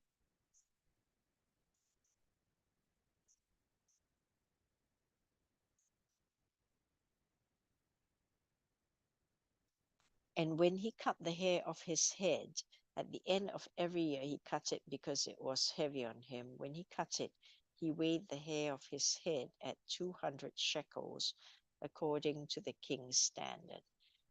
To Absalom were born 3 sons and 1 daughter, whose name was Tamar. She was a woman of beautiful appearance, and Absalom dwelt 2 full years in Jerusalem, but did not see the king's face. Therefore Absalom sent to Joab to send him to the king, but he would not come to him. And when he sent again the second time, he would not come. So he said to his servants, "See, Joab's field is near mine. He has barley there. Go and set it on fire." And Absalom's servants set the field on fire. Then Joab arose and came to Absalom's house and said to him, "Why have you set your servants set my field on fire?" And Absalom answered Joab, "Look, I sent you, saying, 'Come here, so that I may send you to the king,' to say, 'Why have I come from Geshur? It would be better for me there still. Now, therefore, let me see the king's face, but if there is iniquity in him, let him execute me.'" So Joab went to the king and told him. And when he had called for Absalom, he came to the king, bowed himself to the face of the ground before the king. Then the king kissed Absalom. After this, it happened that Absalom provided himself with chariots and horses and 50 men to run before him. Now Absalom would rise early and stand before the way to the gate. So it was whenever anyone who had a lawsuit came to the king for a decision, that Absalom would call to him and say, "What city are you from?" And he would say, "Your servants from such and such a place."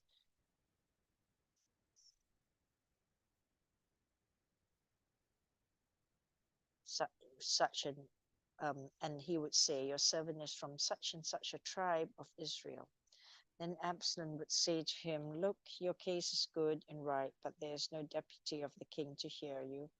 Moreover, Absalom would say, "Oh, that I would make judge in land. Everyone who has any suit or case would come to me, then I'd give him justice."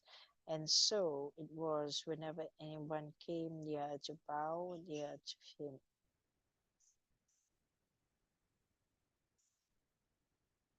that he would put out his hand and take him and kiss him. In this manner, Absalom acted toward all Israel who came to the king for judgment.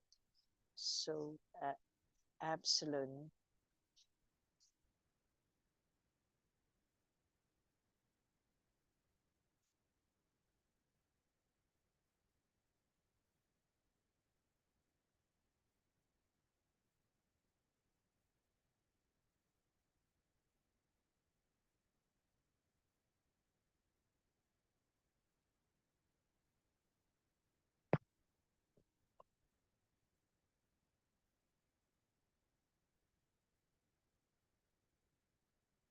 And when he had called for Absalom, he came to the king, bowed himself to the face of the ground before the king. Then the king kissed Absalom.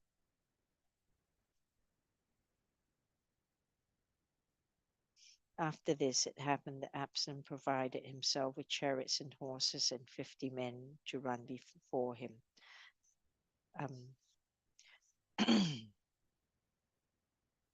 Now Absalom would rise early and stand beside the way to gate. So it was whenever anyone had lawsuit came to the king for decision, that Absalom would call to him and say, "What city are you from?" And he would say, "Your servant is from such and such a tribe of Israel." Then Absalom would say to him, "Look, your case is good and right, but there is no deputy of the king to hear you. Moreover, Absalom would say, "Oh, that I were made judge and let everyone who has any suit or case could come to me, then I would give him justice." And so it was whenever anyone came near to bow to him that he would put out his hand and take him and kiss him. In this manner Absalom acted toward all Israel who came to the king for judgment. So Absalom stole the hearts of the men of Israel. Now it came to pass after 40 years that Absalom said to the king, "Please let me go to Hebron and pay the vow for which I made the Lord. For your servant took a vow while I dwelt in Jeshurun in Syria, saying, If the Lord indeed brings me back to Jerusalem, then I will serve the Lord." And the king said to him, "Go in peace." So he arose and went to Hebron. Then Absalom sent spies throughout all the tribes of Israel, saying, "As soon as you hear the sound trumpet, then you shall say, Absalom reigns in Hebron." And with Absalom went 200 men invited from Jerusalem, and they went along innocently and did not know anything. Then Absalom sent for Ahithophel the Gilonite, David's counselor, from his city, from Gilo, where he offered sacrifices. And the conspiracy grew strong, for the people with Absalom continually increased in number.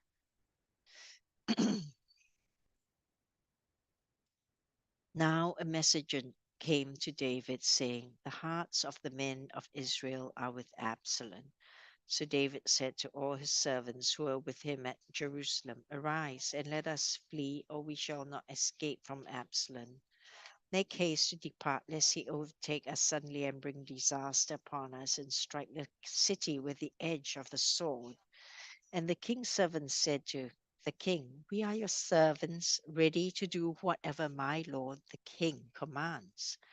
Then the king went out with all his household after him, but the king left 10 women concubines to keep the house. And the king went out with all the people after him and stopped at the outskirts. Then all his servants passed before him, and all the Cherethites, all the Pelethites, all the Gittites, 600 men who had followed him from Gath, passed before the king. Then the king said to Ittai the Gittite, "Why are you also going with us? Return and remain with the king, for you are a foreigner, also in exile from your own place. In fact, you came only yesterday. Should I make you wander up and down with us today, since I go I know not where? Return, take your brethren back. Mercy and truth be with you." But Ittai answered the king and said, "As the Lord lives, and as my lord the king lives, surely in whatever place my lord the king shall be, whether in death or life, even there also your servant shall be." So David said to Ittai, "Go and cross over." Then Ittai the Gittite and all his men and all the little ones who were with him crossed over. And all the country wept with a loud voice, and all the people crossed over. The king himself also crossed over the brook Kidron, and all the people crossed over toward the way of the wilderness. There was Zadok also, and all the Levites with him, bearing the ark of the covenant of God. And they set down the ark of God, and Abiathar went up until all the people had finished crossing over from the city. Then the king said to Zadok, "Carry the ark of God back into the city. If I find favor in the eyes of God, he will bring me back and show me both it and his dwelling place. But if he says thus, I have no delight in you, here I am, let him do to me as seems good to him." The king also said to Zadok the priest, "Are you not a seer? Return to the city in peace, and your 2 sons with you, Ahimaaz, your son, and Jonathan, the son of Abiathar. See, I will wait on the plans See, I will await in the plains of the wilderness until word comes from you to inform me. Therefore Zadok and Abiathar carried the ark of God back to Jerusalem, and they remained there.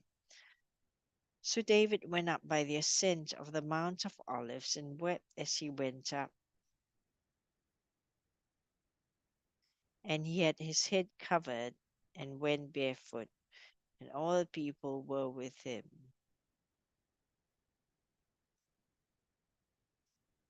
Covered their heads and went up, weeping as they went up.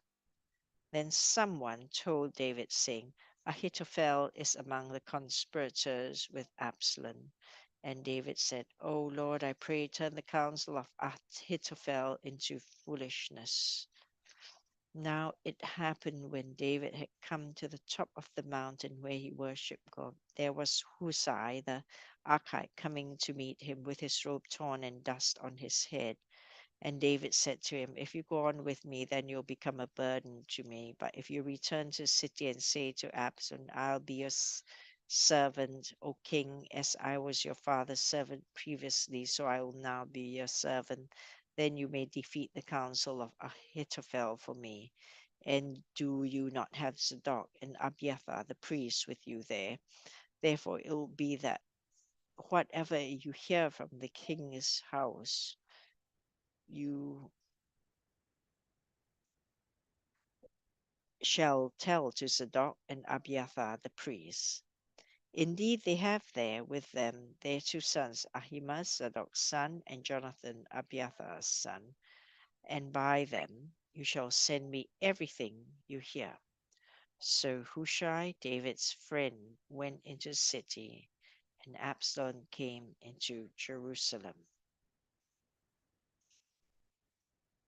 2 Samuel chapter 16. When David was a little past the top of the mountain, there was Ziba, the servant of Mephibosheth, who met him with a couple of saddled donkeys, and on them 200 loaves of bread, 100 clusters of raisin, 100 summer fruits, and a skin of wine. And the king said to Ziba, what do you mean to do with these? So Ziba said, the donkeys are for the king's household to ride on. The bread and summer food,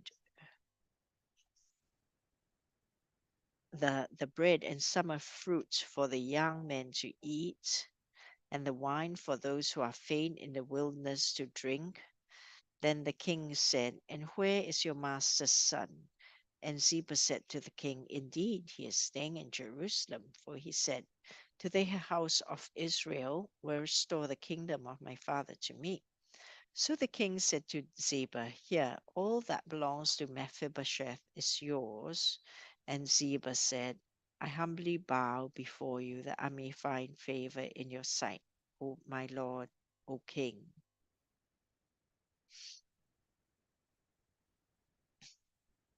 Now when King David came to Bahurim, there was a man from the family of the house of Saul, whose name was Shimei, the son of Jerah, coming from there. He came out cursing continuously as he came. He threw stones at David and at all the servants of King David. And that's just, yeah. And at all the servants of King David. And all the people and all the mighty men were on his right hand and on his left. Also Shimei said thus when he cursed, come out, you bloodthirsty man, you rogue. The Lord has brought upon you all the blood of the house of Saul, in whose place you have reigned, and the Lord has delivered the kingdom into the hand of Absalom your son.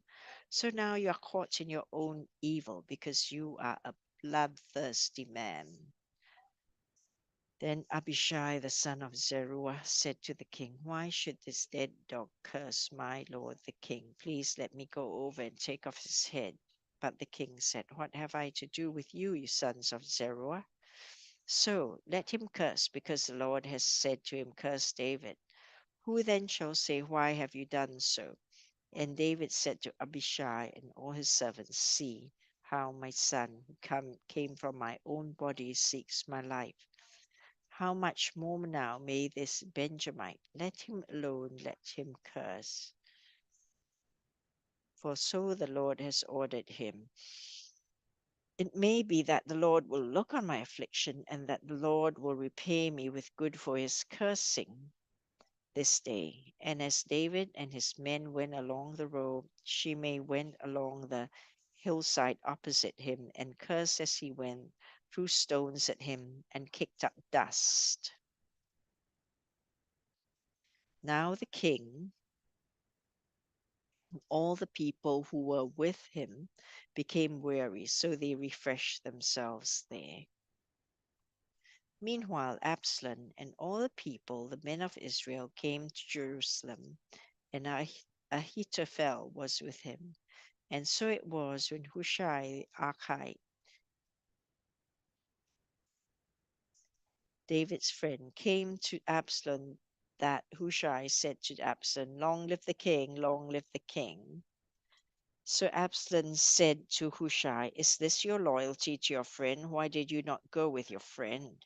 And Hushai said to Absalom, "No, but whom the Lord and his people and all the men of Israel choose, his I will be, and with him I will remain. Furthermore, whom should I serve? Should I not serve in the presence of his son? As I have served in your father's presence, so I will be in your presence." Then Absalom said to Ahithophel, "Give advice as to what we should do." And Ahithophel said to Absalom, "Go into your father's concubines, whom he has left to keep the house, and all Israel will hear that you are abhorred by your father. Then the hands of all who are with you will be strong." So they pitched a tent for Absalom on the top of the house, and Absalom went into his father's concubines in the sight of all Israel. Now the advice of Ahithophel, which he gave in those days, was as if one had inquired at the oracle of God. So was all the advice of Ahithophel, both with David and with Absalom.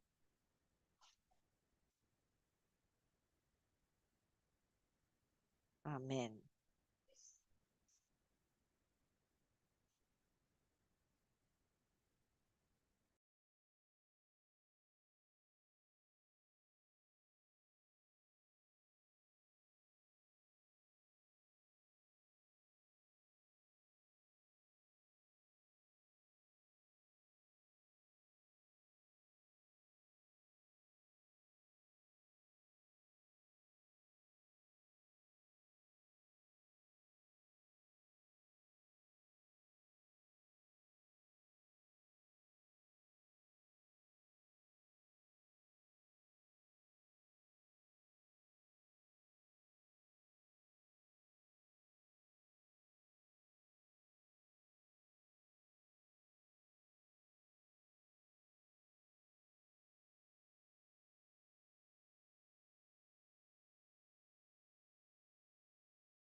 2 Samuel chapter 17. Moreover, Ahithophel said to Absalom, Now let me choose 12,000 men, and I will arise and pursue David tonight. I will come upon him while he is weary and weak and make him afraid, and all the people who are with him will flee. I will strike only the king. Then I will bring back all the people to you. When all return except the man whom you seek, all the people will be at peace. And the saying pleased Absalom and all the elders of Israel. Then Absalom said, Now call Hushai the Archite also, and let us hear what he says too. And when Hushai came to Absalom, Absalom spoke to him, saying, Ahithophel has spoken in this manner. Shall we do as he says? If not, speak up. So Hushai said to Absalom, The advice that Ahithophel has given is not good at this time. For, said Hushai, you know your father and his men, that they are mighty men. They are enraged in their minds like a bear robbed of her cubs in the field. And your father is a man of war and will not camp with the people. Surely by now he is hidden in some pit or in some other place. And it will be when some of them are overthrown at the first that whoever hears it will say, There is a slaughter among the people who follow Absalom. And even he who is valiant, whose heart is like the heart of a lion, will melt completely.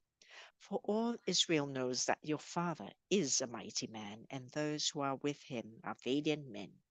Therefore I advise that all Israel be fully gathered to you, from Dan to Beersheba, like the sand that is by the sea for multitude, and that you go to battle in person. So we will come upon him in some place where he may be found, and we will fall on him as the dew falls on the ground. And of him and all the men who are with him, there shall be not one left. Moreover, if he has withdrawn into a city, then all Israel shall bring ropes to that city, and we will pull it into the river until there is not one small stone found there. So Absalom and all the men of Israel said, The advice of Hushai the Archite is better than the advice of Ahithophel. For the Lord had purposed to defeat the good advice of Ahithophel, to the intent that the Lord might bring disaster on Absalom. Then Hushai said to Zadok and Abiathar the priests, Thus and so Ahithophel advised Absalom and the elders of Israel, and thus so I have advised.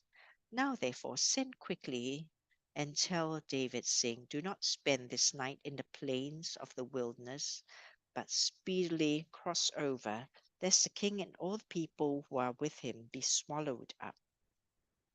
Now Jonathan and Ahimaaz stayed at Enrogel, for they dared not be seen coming into the city. So a female servant would come and tell them, and they would go and tell King David. Nevertheless, a lad saw them and told Absalom. But both of them went away quickly and came to a man's house in Bahurim, who had a well in his court, and they went down into it. Then the woman took and spread a covering over the well's mouth and spread ground grain on it, and the thing was not known. And when Absalom's servants came to the woman at the house, they said, Where are Ahimaaz and Jonathan? So the woman said to them, They have gone over the water brook. And when they had searched and could not find them, they returned to Jerusalem. Now it came to pass, after they had departed, that they came up out of the well and went and told King David, and said to David, Arise and cross over the water quickly, for thus has Ahithophel advised against you. So David and all the people who were with him arose and crossed over the Jordan. By morning light, not one of them was left who had not gone over the Jordan. Now, when Ahithophel saw that his advice was not followed, he saddled a donkey and arose and went home to his house, to his city. Then he put his household in order and hanged himself and died, and he was buried in his father's tomb.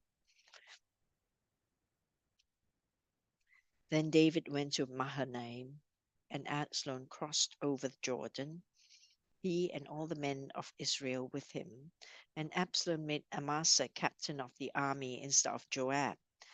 This Amasa was the son of a man whose name was Jithra, an Israelite who had gone in to Abigail, the daughter of Nahash, sister of Zeruiah, Joab's mother. So Israel and Absalom encamped in the land of Gilead. Now it happened when David had come to Mahanaim that Shobi, the son of Nahash from Rabbah of the people of Ammon, Mahir, the son of Amiel from Lodabar, and Barzillai the Gileadite from Rogelim, brought beds and basins, earthen vessels, and wheat, barley, and flour, parched grain, and beans, lentils, and parched seeds, honey and curd, sheep and cheese of the herd, for David and the people who were with him to eat, for they said, the people are hungry and weary and thirsty in the wilderness. 2 Samuel chapter 18. And David numbered the people who were with him and set captains of thousands and captains of hundreds over them. Then David sent out 1/3 of the people under the hand of Joab, 1/3 under the hand of Abishai, the son of Zeruiah, Joab's brother, and 1/3 under the hand of Ittai the Gittite. And the king said to the people, I also will surely go out with you myself. But the people answered, You shall not go out, for if we flee away, they will not care about us, nor if half of us die, will they care about us. But you are worth 10,000 of us now, for you are now more help to us in the city. Then the king said to them, Whatever seems best to you, I will do. So the king stood beside the gate, and all the people went out by hundreds and by thousands. Now the king had commanded Joab, Abishai, and Ittai, saying, Deal gently for my sake with the young man Absalom. And all the people heard when the king gave all the captains orders concerning Absalom. So the people went out into the field of battle against Israel, and the battle was in the woods of Ephraim. The people of Israel were overthrown there before the servants of David, and a great slaughter of 20,000 took place there that day. For the battle there was scattered over the face of the whole countryside, and the woods devoured more people that day than the sword devoured. And Absalom met the servants of David. Absalom rode on a mule. The mule went under the thick boughs of a great terebinth tree, and his head caught in the terebinth. So he was left hanging between heaven and earth. And the mule which was under him went on. Now a certain man saw it and told Joab and said, I just saw Absalom hanging in a terebinth tree. So Joab said to the man who told him, You just saw him, and why did you not strike him there to the ground? I would have given you 10 shekels of silver and a belt. But the man said to Joab, Though I were to receive 1,000 shekels of silver in my hand, I would not raise my hand against the king's son. For in our hearing the king commanded you and Abishai and Ittai, saying, Beware lest anyone touch the young man Absalom. Otherwise I would have dealt falsely against my own life. For there is nothing hidden from the king, and you yourself would have set yourself against me. Then Joab said, I cannot linger with you. And he took 3 spears in his hand and thrust them through Absalom's heart while he was still alive in the midst of the terebinth tree. And 10 young men who bore Joab's armor surrounded Absalom and struck and killed him. So Joab blew the trumpet, and the people stopped from pursuing Israel. For Joab held back the people, and they took Absalom and cast him into a large pit in the woods and laid a very large heap of stones over him. Then all Israel fled, every one to his tent. Now Absalom in his lifetime had taken and set up a pillar for himself, which is in the king's valley. For he said, I have no son to keep my name in remembrance. He called the pillar after his old name, and to this day it is called Absalom's monument. Then Ahimaaz, the son of Zadok, said, Let me run now and take news to the king how the Lord has avenged him of his enemies. And Joab said to him, You shall not take this news this day, for you shall take the news another day. But today you shall take no news, because the king's son is dead. Then Joab said to the Cushite, Go, tell the king what you have seen. So the Cushite bowed himself to Joab and ran. And Ahimaaz, the son of Zadok, said to Joab, But whatever happens, please let me also run after the Cushite. So Joab said, Why will you run, my son, since you have no news ready? But whatever happens, he said, let me run. So he said to him, Run. Then Ahimaaz ran by way of the plain and outran the Cushite. Now David was sitting between the two gates, and the watchman went up to the roof over the gate, to the wall, lifted his eyes, and looked, and there was a man running alone. Then the watchman cried out and told the king, and the king said, If he is alone, there is news in his mouth. And he came rapidly and drew near. Then the watchman saw another man running, and the watchman called to the gatekeeper and said, There's another man running alone. And the king said, He also brings news. So the watchman said, I think the running of the first is like the running of Ahimaaz, the son of Zadok. And the king said, He is a good man, and he comes with good news. So Ahimaaz called out and said to the king, All is well. Then he bowed down with his face to the earth before the king and said, Blessed be the Lord God, your God, who has delivered up the men who raised your hand against my lord the king. The king said, Is the young man Absalom safe? Ahimaaz answered, When Joab sent the king's servant and me, your servant, I saw a great tumult, but I did not know what it was about. And the king said, Turn aside and stand here. So he turned aside and stood still. Just then the Cushite came, and the Cushite said, There is good news, my lord the king, for the Lord has avenged you this day of all who rose against you. And the king said to the Cushite, Is the young man Absalom safe? So the Cushite answered, May the enemies of my lord the king and all who rise against you to do harm be like that young man. Then the king was deeply moved and went up to the chamber over the gate and wept. And as he went, he said thus, O my son Absalom, my son Absalom, if only I had died in your place, O Absalom, my son, my son.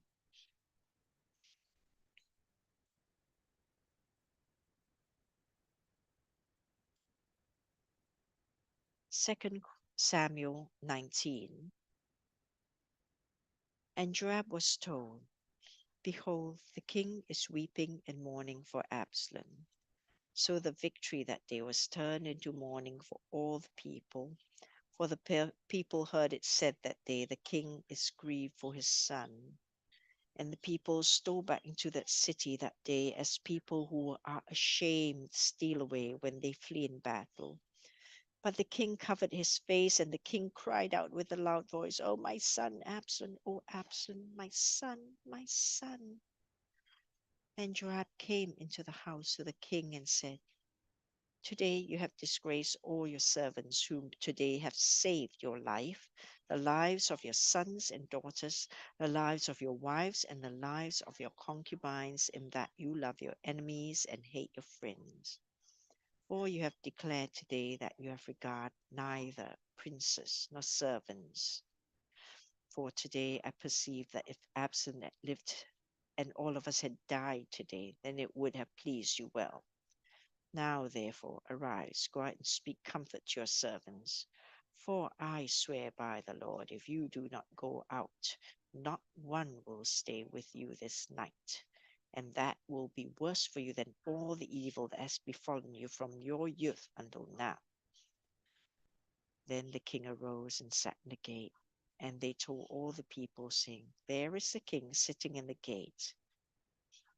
So all the people came before the king, for everyone of Israel had fled to his tent.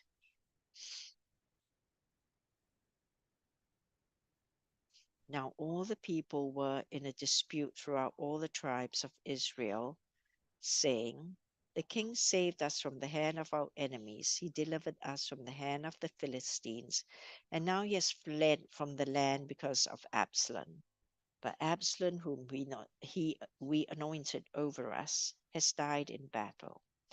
Now, therefore, why do you say nothing about bringing back the king? So King David went to Zadok and Abiathar the priests, saying, Speak to the elders of Judah, saying, Why are you the last to bring the king back to his house, since the words of all Israel have come to the king, to his very house? You are my brethren, you are my bone and my flesh. Why then are you the last to bring back the king?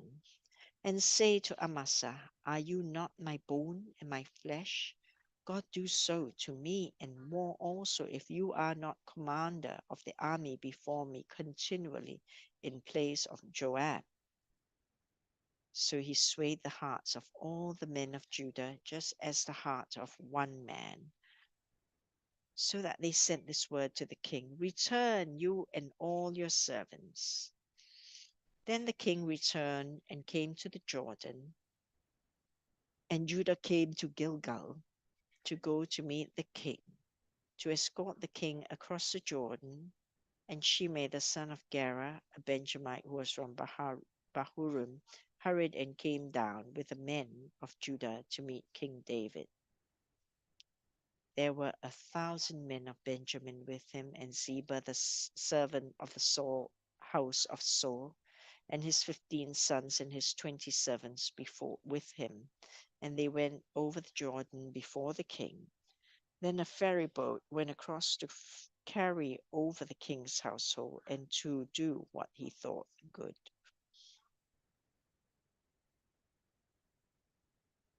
Now Shimei, the son of Gera, fell down before the king when he had crossed the Jordan. Then he said to the king, Do not let my lord impute iniquity to me, or remember what wrong your servant did on that day that my lord the king left Jerusalem, that the king should take it to heart.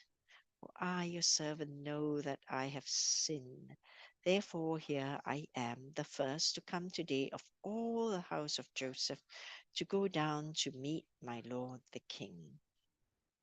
Abishai, the son of Zeruiah, answered and said, Shall not Shimei be put to death for this, because he cursed the king Lord's anointed?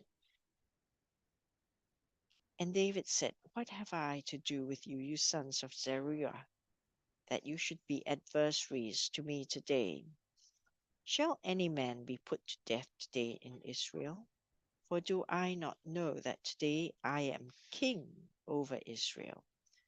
Therefore the king said to Shimei, You shall not die. And the king swore to him.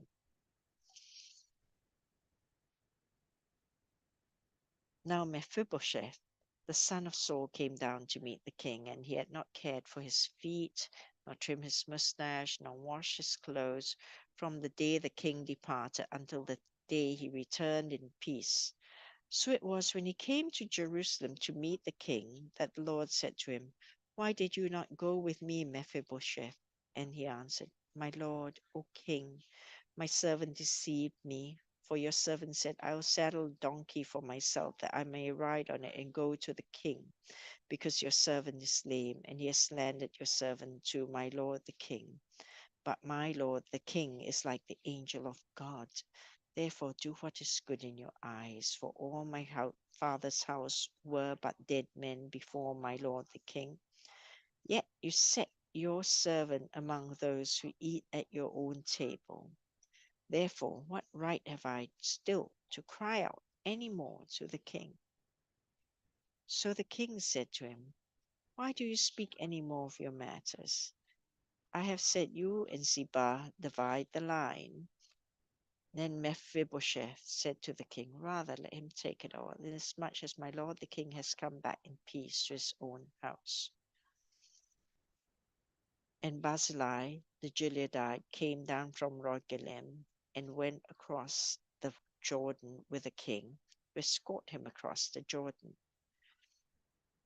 Now Barzillai was a very aged man, 80 years old, and yet provided the king with supplies while he stayed at Mahanaim, for he was a very rich man. And the king said to Barzillai, Come across with me, I'll provide for you while you are with me in Jerusalem. But Barzillai said to the king, How long have I to live that I should go up with the king to Jerusalem? I am today 80 years old. Can I discern between the good and bad? Can your servant taste what I eat or what I drink? Can I hear any longer the voice of singing men and singing women? Why then should your servant be a further burden to my lord the king? Your servant will go a little way across the Jordan with the king, and why should the king repay me with such a reward? Please let your servant turn back again, that I may die in my own city, near the graves of my father and mother. But here is your servant Chimham. Let him cross over with my lord the king, and do for him what seems good to you. And the king answered, Chimham shall cross over with me, and I'll do for him what seems good to you. Now, whatever you request of me, I will do for you. Then all the people went over the Jordan, and when the king had crossed over, the king kissed Barzillai and blessed him, and returned to his own place.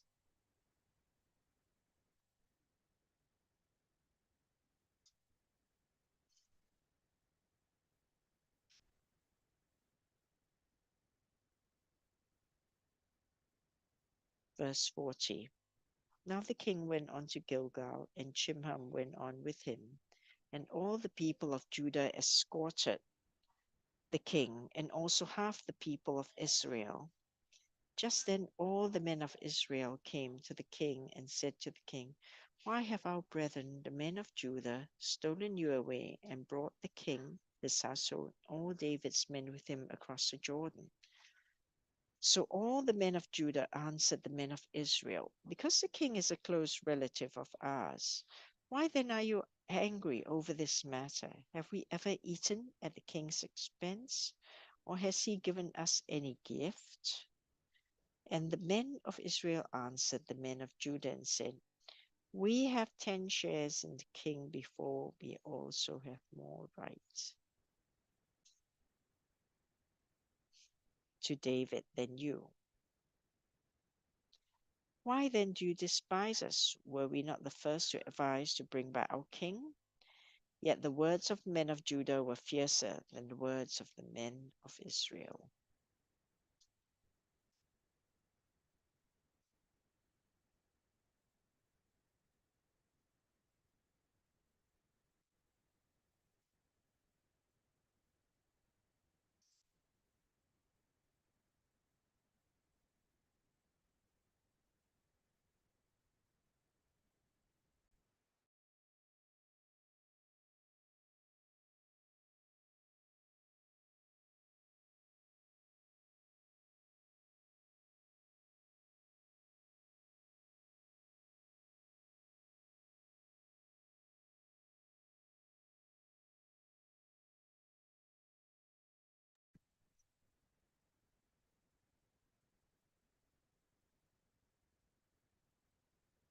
Second Samuel chapter 20.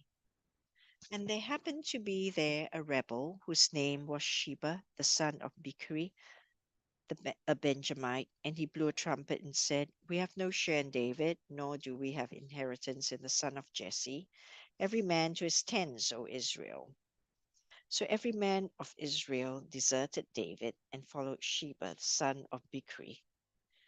But the men of Judah from the Jordan, as far as Jerusalem, remained loyal to their king. Now David came to his house at Jerusalem, and the king took the 10 women, his concubines, whom he had left to keep the house, and put them in seclusion and supported them, but did not go into them. So they were shut up to the day of their death, living in widowhood. And the king said to Amasa, "Assemble the men of Judah for me within 3 days, and be present here yourself." So Amasa went to assemble the men of Judah, but he delayed longer than the set time which David had appointed him. And David said to Abishai, "Now Sheba the son of Bichri will do us more harm than Absalom.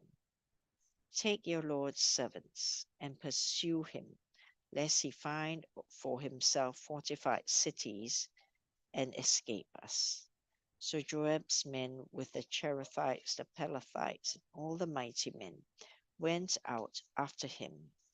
And they went out of Jerusalem to pursue Sheba the son of Bichri. When they were at the large stone which is in Gibeon, Amasa came before them.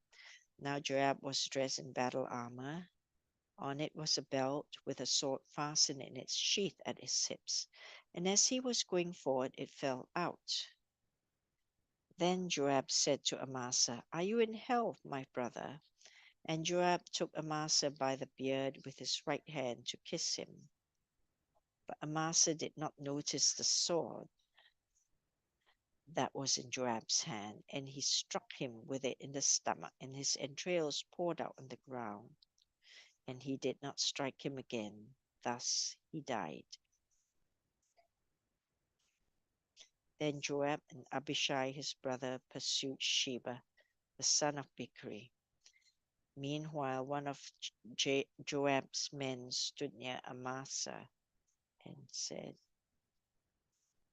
"Whoever favors Joab, whoever is for David, follow Joab." But Amasa wallowed in his blood in the middle of the highway. And when the men saw that all the people stood still, he moved Amasa from the highway to the field and threw a garment over him. When he saw that everyone who came upon him halted. When he was removed from the highway, all the people went on after Joab to pursue Sheba the son of Bichri. And he went through all the tribes of Israel to Abel and Beth Maachah and all the Berites. So they were gathered there together, and also went after Sheba.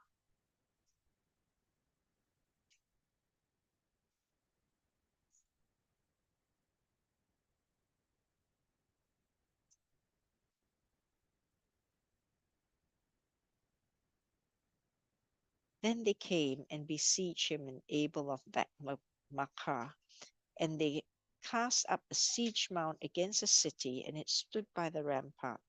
And all the people who were with Joab battered the wall to throw it down. Then a wise woman cried out from the city, "Hear, hear, please say to Joab, come nearby that I may speak with you." When he had come near to her, the woman said, "Are you Joab?"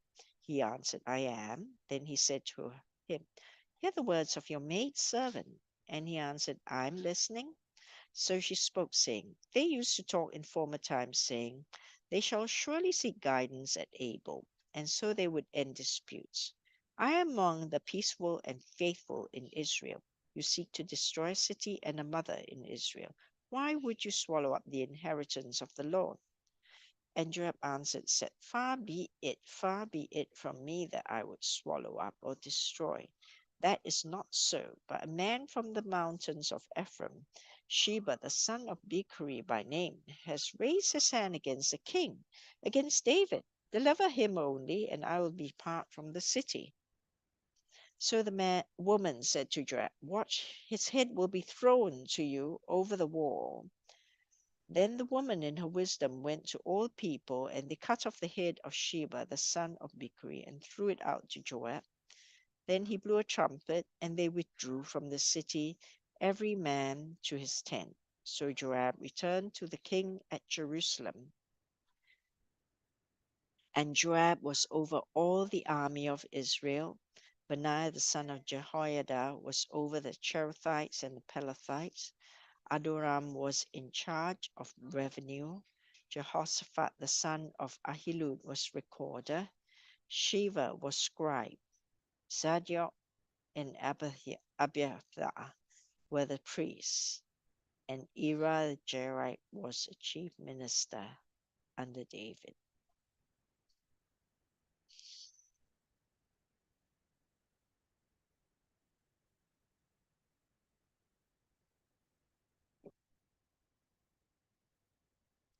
Second Samuel chapter 21. Now there was a famine in the days of David for 3 years, year after year. And David inquired of the Lord, and the Lord answered, It is because of Saul and his bloodthirsty house, because he killed the Gibeonites. So the king called the Gibeonites and spoke to them. Now the Gibeonites were not of the children of Israel, but of the remnant of the Amorites. The children of Israel had sworn protection to them, but Saul had sought to kill them. In his zeal for the children of Israel and Judah. Therefore, David said to the Gibeonites, What shall I do for you, and with what shall I make atonement, that you may bless the inheritance of the Lord? And the Gibeonites said to him, We will have no silver or gold from Saul or from his house, nor shall you kill any man in Israel for us. So he said, Whatever you say, I will do for you. Then they answered the king, As for the man who consumed us and plotted against us, that we should be destroyed from remaining in any of the territories of Israel, let 7 men of his descendants be delivered to us, and we will hang them before the Lord in Gibeah of Saul, whom the Lord chooses. And the king said, I will give them.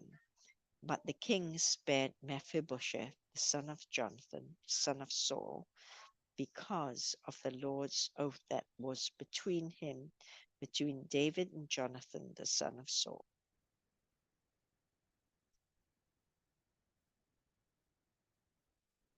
So the king took Amani and Mephibosheth, the 2 sons of Rizpah, the daughter of Aiah, whom she bore to Saul, and the 5 sons of Michal, the daughter of Saul, whom he brought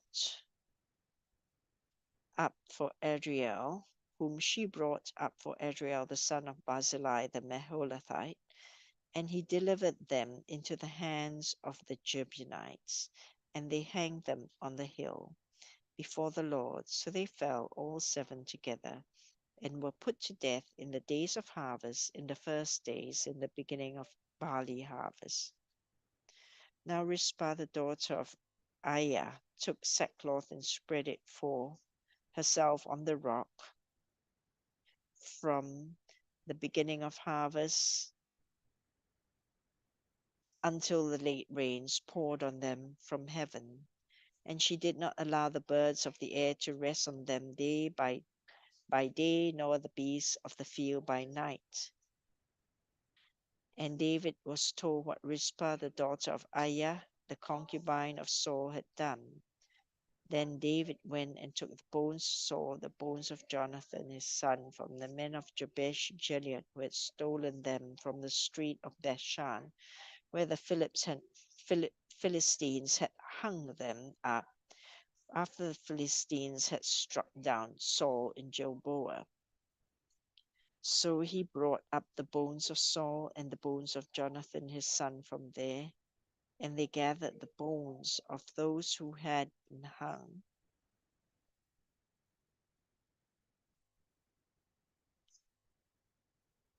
They buried the bones of Saul and Jonathan his son in the country of Benjamin, in Zelah, in the tomb of Kish his father. So they performed all that the king commanded, and after that God heeded the prayer for the land.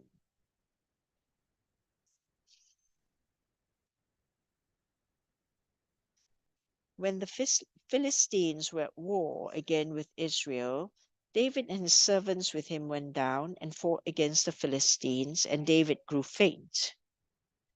Then Ishbi-benob, who was one of the sons of the giant, whose weight of whose bronze spear was 300 shekels, was bearing a new sword, thought he could kill David.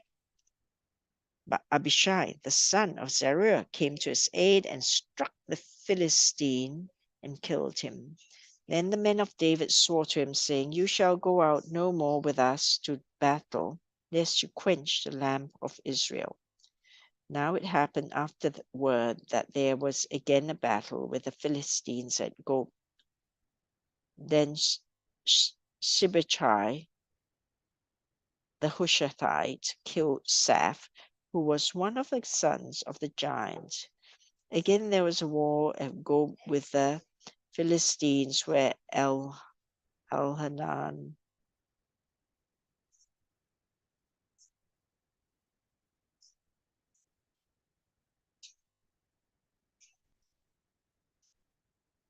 the son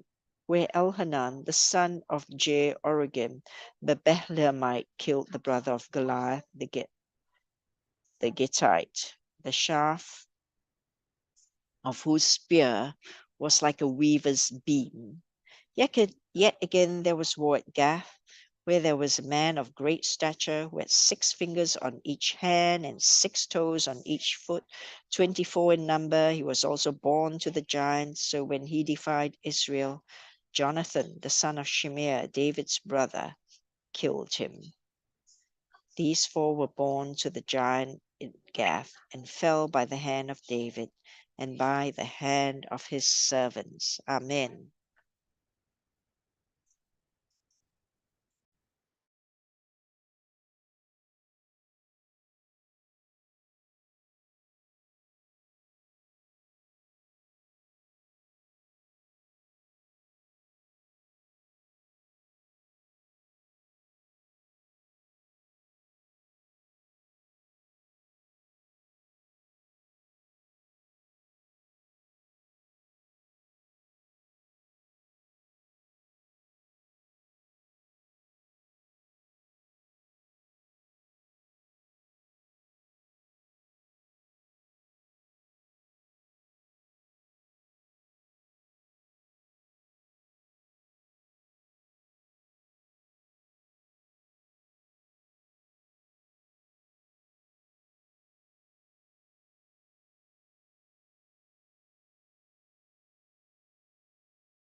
萨姆尔记下第22章。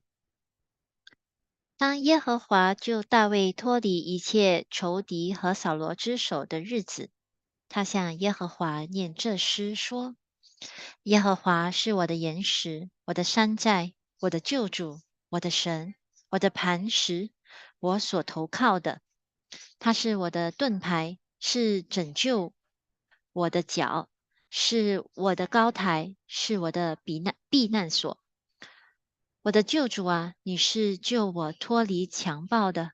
我要求告当赞美的耶和华，这样我必从仇敌手中被救出来。曾有死亡的波浪环绕我，匪类的急流使我惊惧。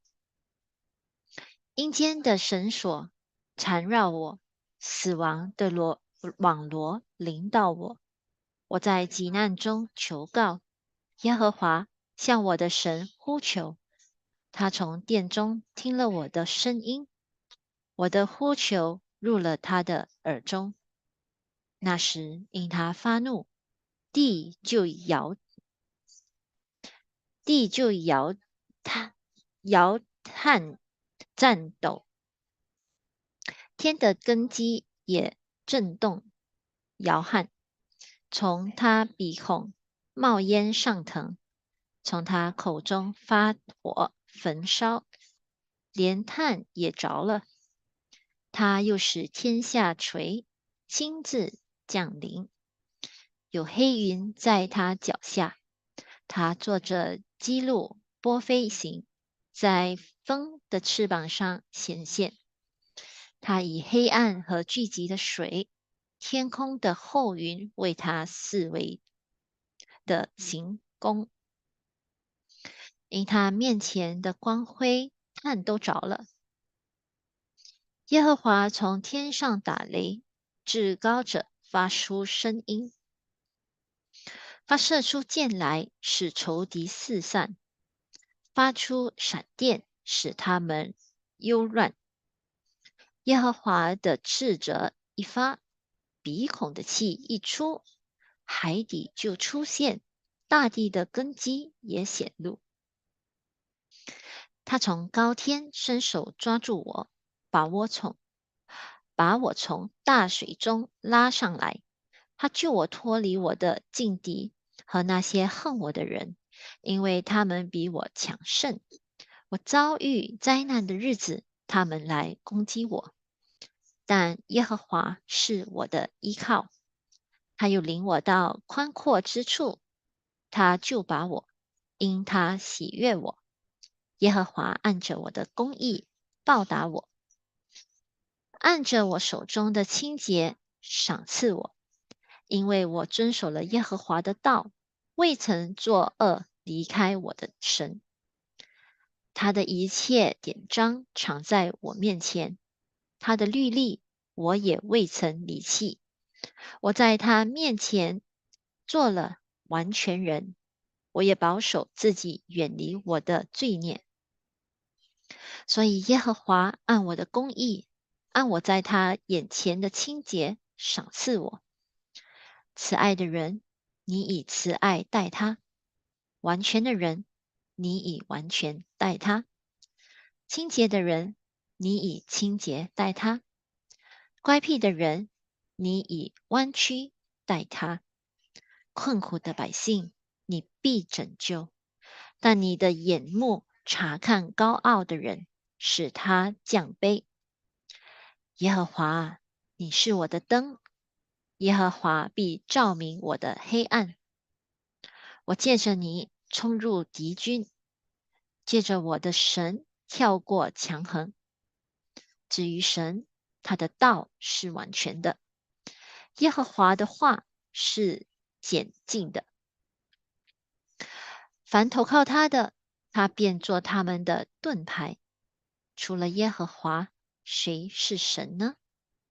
除了我们的神，谁是磐石呢？神是我坚固的保障，他引导完全人行他的路。他使我的脚快如母鹿的蹄，又使我在高处安稳。他教导我的手能以战争，甚至我的膀臂能开铜弓。你把你的救恩给我做盾牌，你的温和使我伟大。你使我脚下的地不宽阔，我的脚未曾滑跌。我追赶我的仇敌，灭绝了他们。未灭以先，我没有归回。我灭绝了他们，打伤了他们，使他们不能起来。他们都倒在我的脚下，因为你曾以力量束我的腰，使我能战争。你也使那起来攻击我的都伏在我以下。你又使我的仇敌在我面前转背逃跑，叫我能以剪除那恨我的人。他们仰望，却无人拯救；就是呼救耶和华，他也不应允。我捣碎他们，如同地上的灰尘；践踏他们，四散在地，如同街上的泥土。你救我脱离我百姓的增进，保护我做列王的元首。我素不认识的民必侍奉我，外邦人要投降我，一听见我的名声就必顺从我。外邦人要衰残，战战兢兢地出他们的营寨。耶和华是活神，愿我的磐石被人称颂，愿神那拯救我的磐石被人尊崇。这位神就是那为我伸冤，使众民伏在我以下的。你救我脱离仇敌，又把我举起，高过那些起来攻击我的。你救我脱离强暴的人，耶和华。因此，我要在外邦中称谢你，歌颂你的名。耶和华赐极大的救恩给他所立的王，施慈爱给他受膏者，就是给大卫和他的后裔，直到永远。萨姆萨姆尔记下第23章。以下是大卫末了的话。耶西的儿子大卫得居高位，是雅各神所高的。做以色列的美歌者说：耶和华的灵借着我说，他的话在我口中。以色列的神，以色列的磐石小于我说，那以公义治理人民的，敬畏神执掌权柄，他必像日出的晨光，如无云的清晨，雨中的清光，使地发生嫩草。我家在神面前并非如此，神却与我立永远的约。这约凡事坚稳，关乎我的一切救恩和我一切所想望的，他岂不为我成就吗？但匪类都比像竞技，比被丢弃，人不敢用手拿它，拿它的人必带铁器和枪干，终久他必被火焚烧。第8节，大卫勇士的名字记在下面。他革门人约瑟巴瑟，又称伊斯尼人亚迪挪，他是军长的统领，一时击杀了800人。其次是亚何人朵多的儿子以利亚撒。从前非利士人聚集要打仗，以色列人迎着上去，有跟随大卫的3个勇士向非利士人骂阵，其中有以利亚撒，他起来击杀非利士人，直到手臂疲乏，手沾住刀把。那日那日耶和华使以色列人大获全胜，全民在以利亚撒后头专夺财物。其次是哈拉人雅基的儿子沙马。一日，非利士人聚集成群，在一块长满红豆的田里，众民就在非利士人面前逃跑。沙马却站在那田间击杀非利士人，救护了那田。耶和华使以色列人大获全胜。收割的时候，有30个勇士中的3个人下到亚杜兰洞见大卫。非利士的军兵在利伐营谷安营，那时大卫在山寨。非利士人的防营在伯利恒。大卫可想说，甚愿有人将伯利恒城门旁井里的水打来给我喝。这3个勇士就闯过非利士人的营盘，从伯利恒城门旁的井里打水，拿来奉给大卫。他却不肯喝，将水垫在耶和华面前，说：耶和华啊，这3个人冒死去打水，这水好像他们的血一般，我断不敢喝。如此，大卫不肯喝，这是3个勇士所做的事。希路亚的儿子约雅的兄弟阿比赛是这3个勇士的首领。他举枪杀了300人，就在3个勇士里得了名。他在这3个勇士里是最尊贵的，所以做他们的首领，只是不及前3个勇士。有假薛勇士耶和耶大的儿子比拿雅，行过大能的事，他杀了摩亚人亚利伊勒的2个儿子，又在下雪的时候下坑里去杀了一个狮子，又杀了一个强壮的埃及人。埃及人手里拿着枪，比拿雅只拿着棍子下去，从埃及人手里夺过枪来，用那枪将他杀死。这是耶大的儿子比拿雅所行的事，就在3个勇士里得了名。他比那30个勇士都尊贵，只是不及前3个勇士。大卫立他做护卫长。30个勇士里有约雅的兄弟亚撒黑、伯利恒人多多的儿子伊勒哈南、哈律人沙马、哈律人以利加、伯勒提人希利斯、提哥亚人以及的儿子以拉、亚拿突人亚比伊谢、户沙人尼本乃、亚何人沙门、尼托法人马哈莱、尼托法人巴拿的儿子希利、便雅民族基比亚人礼拜的儿子以太、比拉顿人比拿雅、加什西人西泰、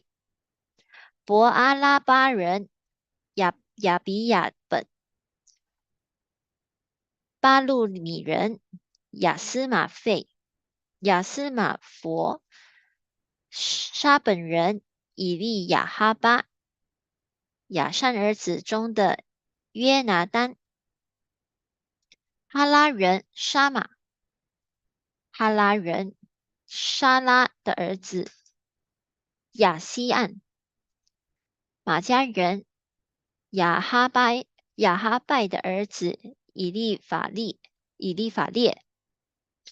基罗人亚西多费、儿子以连、加密人希斯莱、亚拔人伯来、索把人拿单的儿子以亚、加德人巴尼、亚门人喜乐、比路人拿哈莱，是给喜路亚的儿子约拿兵器的。以帖人以拉、以帖人加利、赫尔人乌利亚，共有37人。萨姆尔记下第24章。耶和华又向以色列人发怒，就激动大卫，使他吩咐人去数点以色列人和犹大人。大卫就吩咐跟随他的元帅约雅说：“你去走遍以色列众支派，从但直到别是巴，数点百姓，我好知道他们的数目。”约雅对王说：无论百姓多少，愿耶和华你的神再加增100倍，使我主我王亲眼看见。我主我王何必喜悦行这事呢？但王的命令胜过约雅和众军长。约雅和众军长就从王面前出去，数点以色列的百姓。他们过了约旦河，在加的谷中，城的右边，亚罗尔安营与亚谢相对，又到了基列和他廷和士地，又到了但雅安，绕道西顿，来到泰尔的宝藏，并西魏人和迦南人的各城，又到犹大南方的别是巴。他们走遍全地，过了9个月零20天，就回到耶路撒冷。约雅将百姓的总数奏告于王。以色列拿刀的勇士有80万，犹大有50万。大卫数点百姓以后，就心中自责，祷告耶和华说：我行这事大有罪了。耶和华呀，求你除掉仆人的罪孽，因我所行的甚是愚昧。大卫早晨起来，耶和华的话临到先知加得，就是大卫的先见，说：你去告诉大卫，说耶和华如此说：我有3样斋，随你选择一样，我好降于你。于是加得来见大卫，对他说：你愿意国中有7年的饥荒呢，是在你敌人面前逃跑，被追赶3个月呢，是在你国中有3日的瘟疫呢？现在你要揣摩思想，我好回复那差我来的。大卫对加得说：我甚为难，我愿落在耶和华的手里，因为他有丰盛的怜悯，我不愿落在人的手里。于是耶和华降瘟疫于以色列人，自早晨到所定的时候，从丹直到别是巴，民间死了7万人。天使向耶路撒冷伸手要灭城的时候，耶和华后悔，就不降这灾了。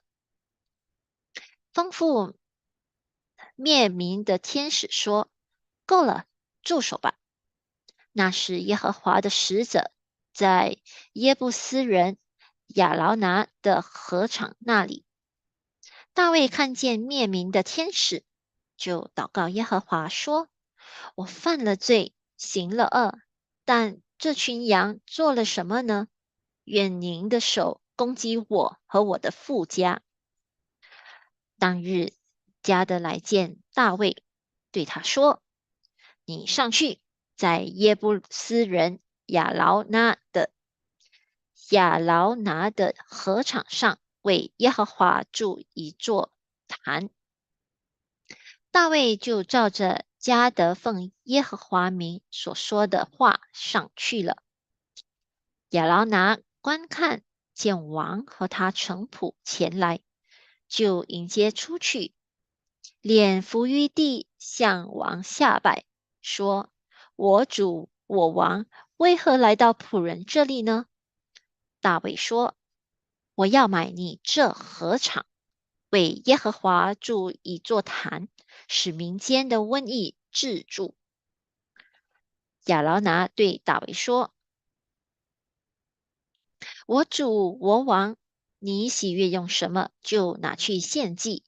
看啊，这里有牛可以做燔祭，有打粮的器具和套牛的轭可以当柴烧。王啊，你这一切我亚劳拿都奉给你。”又对王说：“愿耶和华你的神约纳你。”王对亚劳拿的说：“不然，我必要按着价值向你买。我不肯用白得之物做燔祭献给耶和华我的神。”大卫就用50舍克勒银子买了那禾场与牛。大卫在那里为耶和华筑了一座坛，凡献燔祭和平安祭。如此，耶和华垂听国民所求的，瘟疫在以色列人中就止住了。阿门。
1 Kings chapter 1.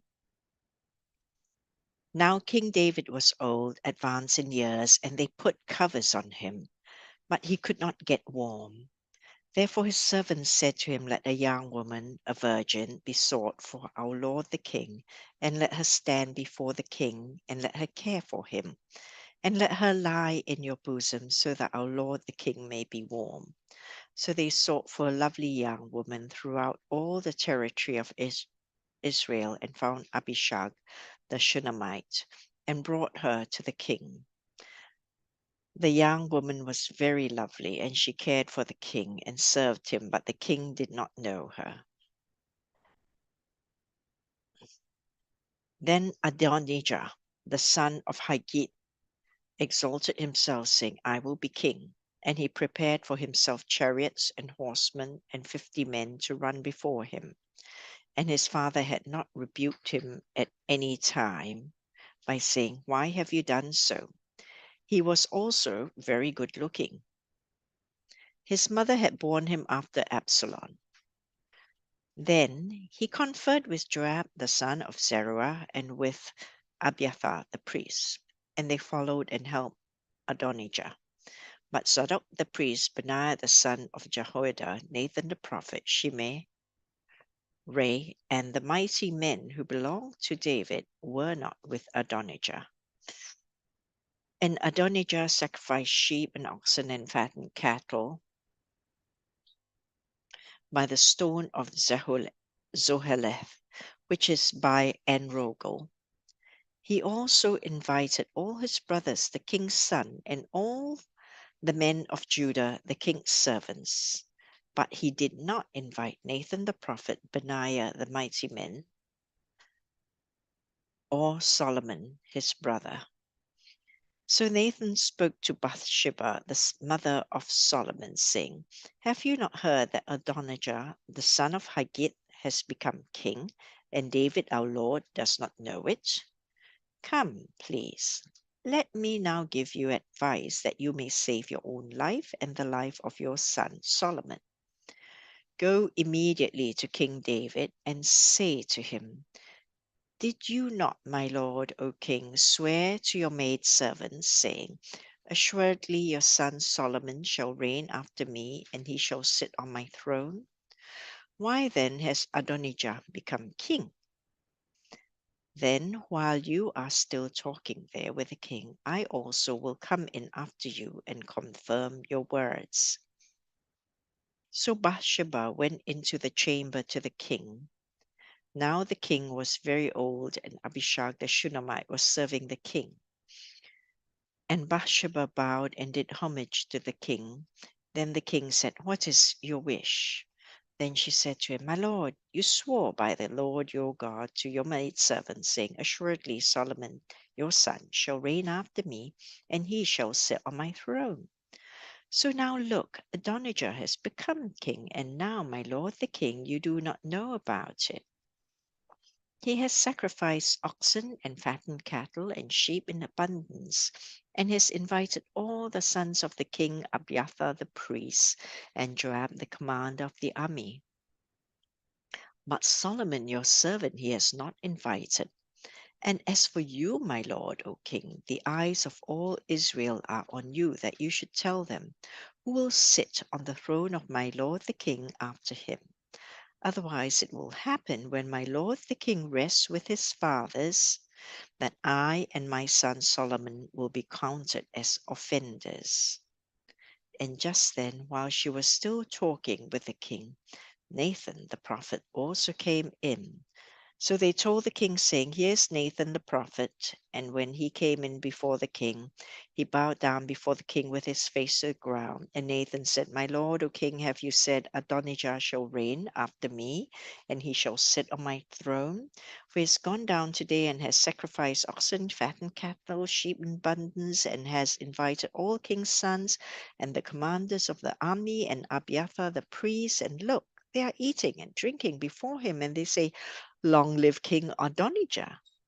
But he has not invited me, your servant, nor Zadok the priest, nor Benaiah the son of Jehoiada, nor your servant Solomon. Has this thing been done by my lord the king, and you have not told your servant who should sit on the throne of my lord the king after him?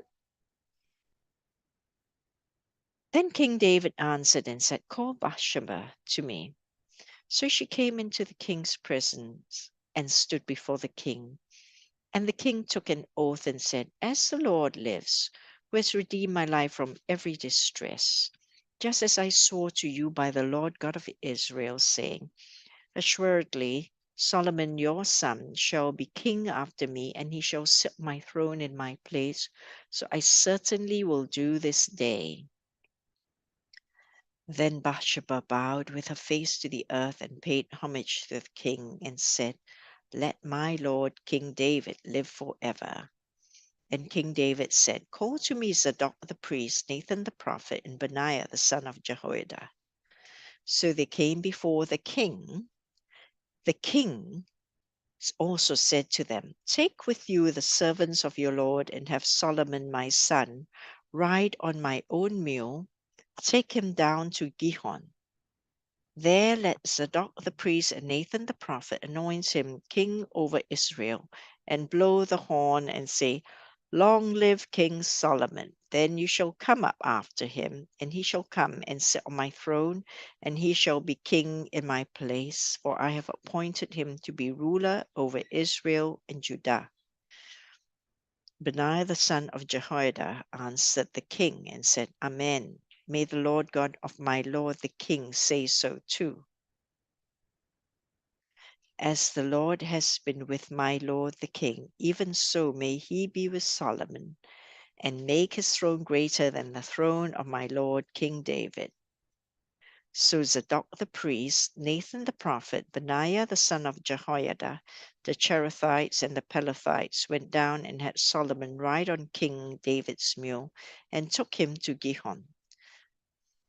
Then Zadok the priest took a horn of oil from the tabernacle and anointed Solomon.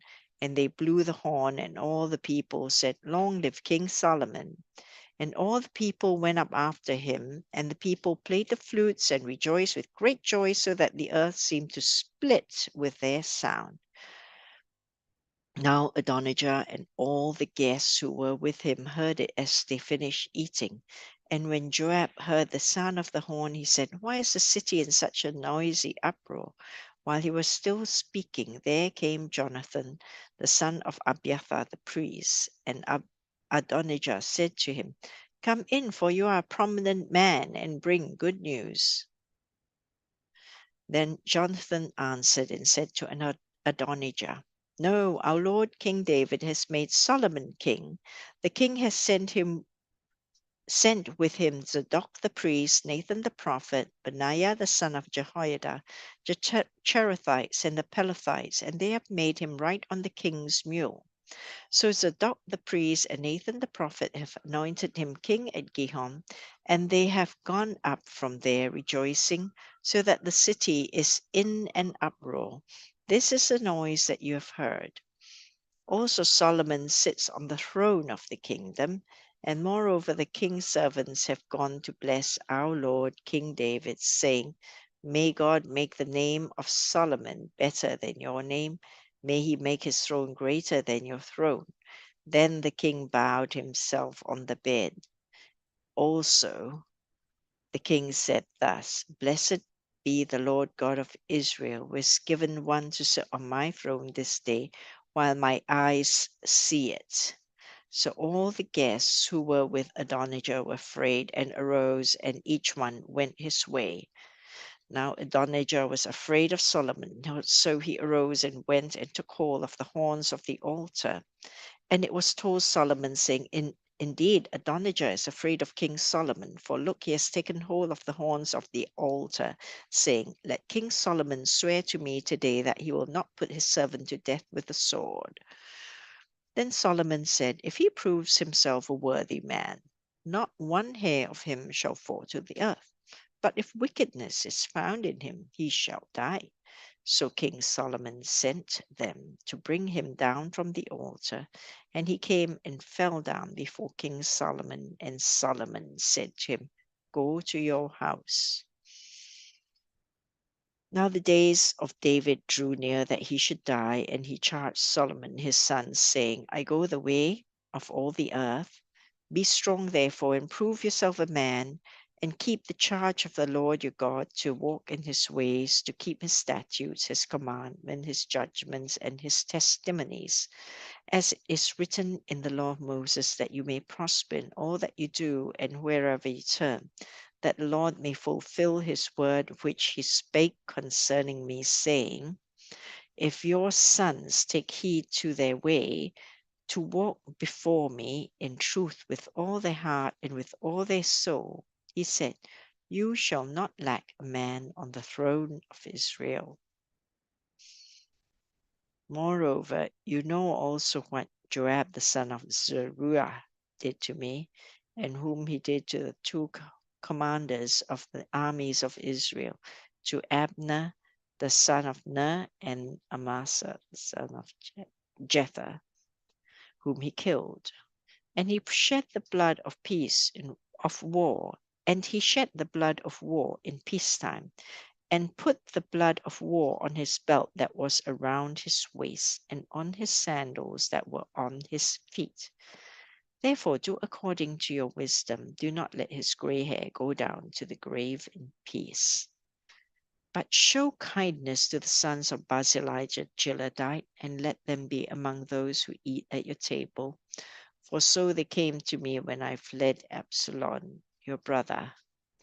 And see, you have with you Shimei, the son of Gera, a Benjamite from Bahurim, who cursed me with a malicious curse in the day when I went to Mahanaim. But he came down to meet me at the Jordan, and I swore to him by the Lord, saying, I'll not put you to death with the sword. Now therefore, do not hold him guiltless, for you are wise men and know what you ought to do to him, but bring his gray hair down to the grave with blood.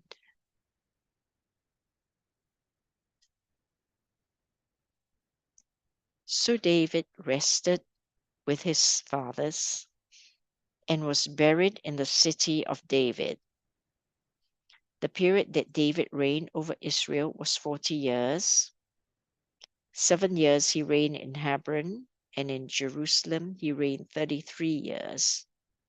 Then Solomon sat on the throne of his father David, and his kingdom was firmly established.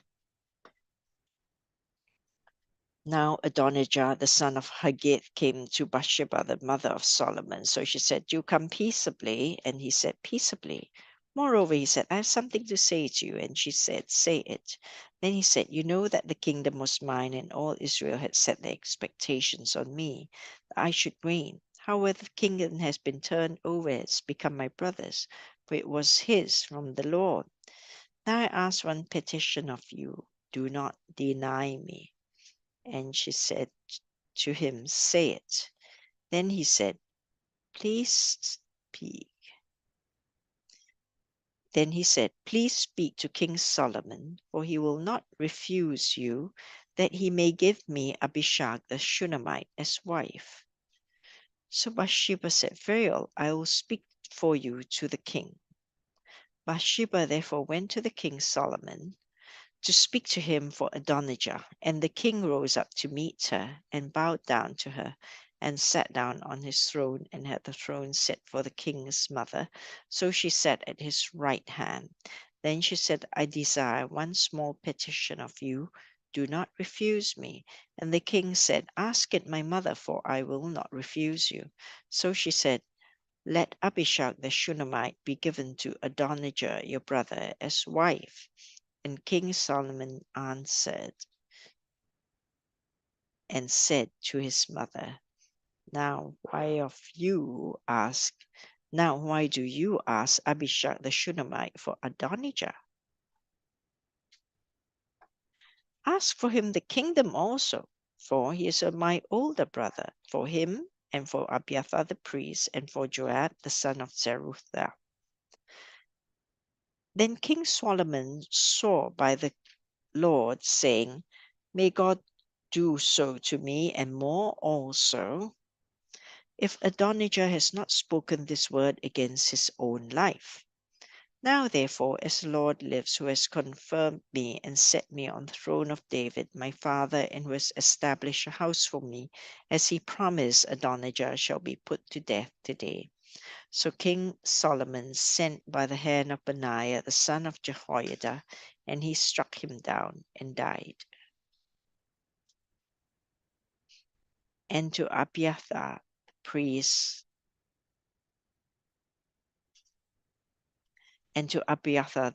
the king said, Go to Anathoth, to your own fields, for you are deserving of death, but I will not put you to death at this time, because you carried the ark of the Lord God before my father David, because you were afflicted every time my father was afflicted. So Solomon removed Abiathar from being priest to the Lord, that he might fulfill the word of the Lord which he spoke concerning the house of Eli at Shiloh.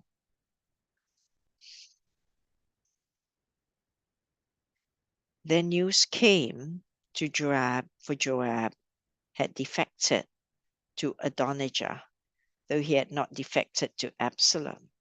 So Joab fled to the tabernacle of the Lord and took hold of the horns of the altar. And King Solomon was told, Joab has fled to the tabernacle of the Lord. There he is by the altar. Then Solomon said, Benaiah, the son of Jehoiada, asked, saying, Go strike him down.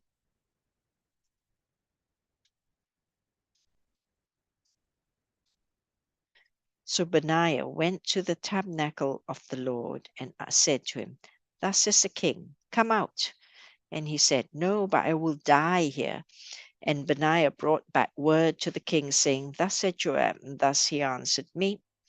Then the king said to him, Do as he has said, and strike him down and bury him, that you may take away from me and from the house of my father the innocent blood which Joab shed.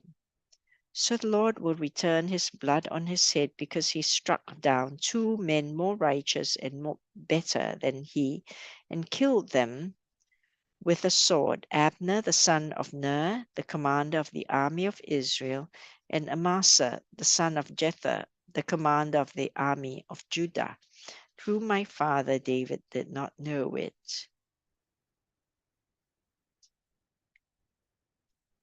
Their blood shall therefore return upon the head of Joab and upon the head of his descendants forever. But upon David and his descendants, upon his house and his throne, there shall be peace forever from the Lord. So Benaiah the son of Jehoiada went up and struck and killed him, and he was buried in his own house in the wilderness. The king put Benaiah the son of Jehoiada in his place over the army, and the king put Zadok the priest in the place of Abiathar. Then the king sent and called for Shimei and said to him, Build yourself a house in Jerusalem and dwell there, and do not go out from there anywhere. For it shall be on the day you go out and cross the brook Kidron,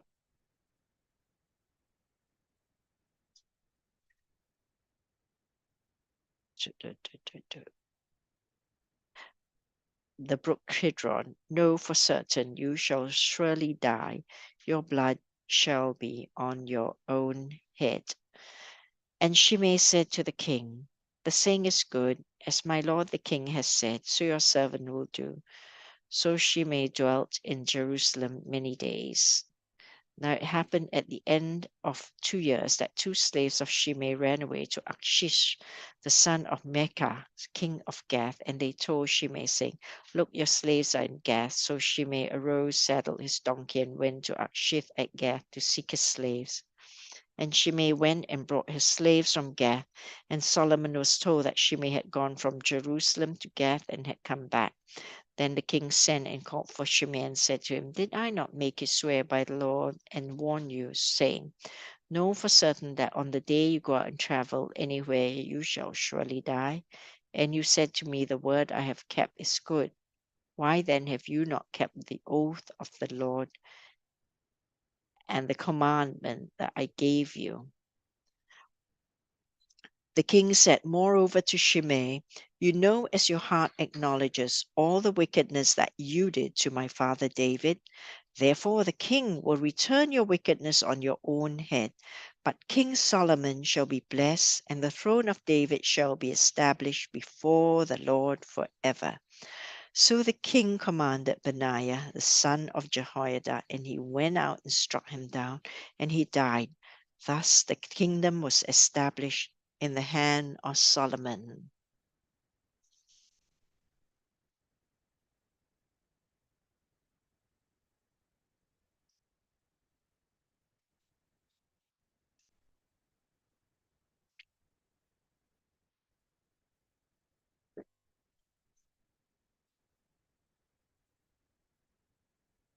One Kings chapter.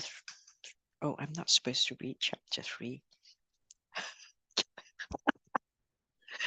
Whoop. Amen.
First King chapter 3.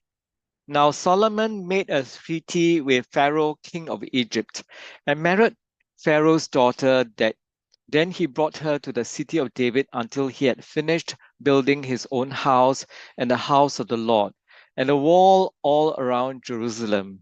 Meanwhile, the people sacrificed at the high places, because there was no house built for the name of the Lord until those days.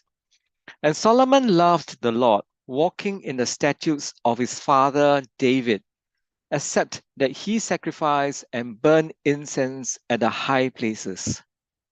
Now the king went to Gibeon to sacrifice there, for that was the great high place. Solomon offered 1,000 burnt offerings on that altar. At Gibeon, the Lord appeared to Solomon in a dream by night, and God said, "Ask, what shall I give you?" And Solomon said, "You have shown great mercy to your servant David, my father, because he walked before you in truth, in righteousness, and in uprightness of heart with you.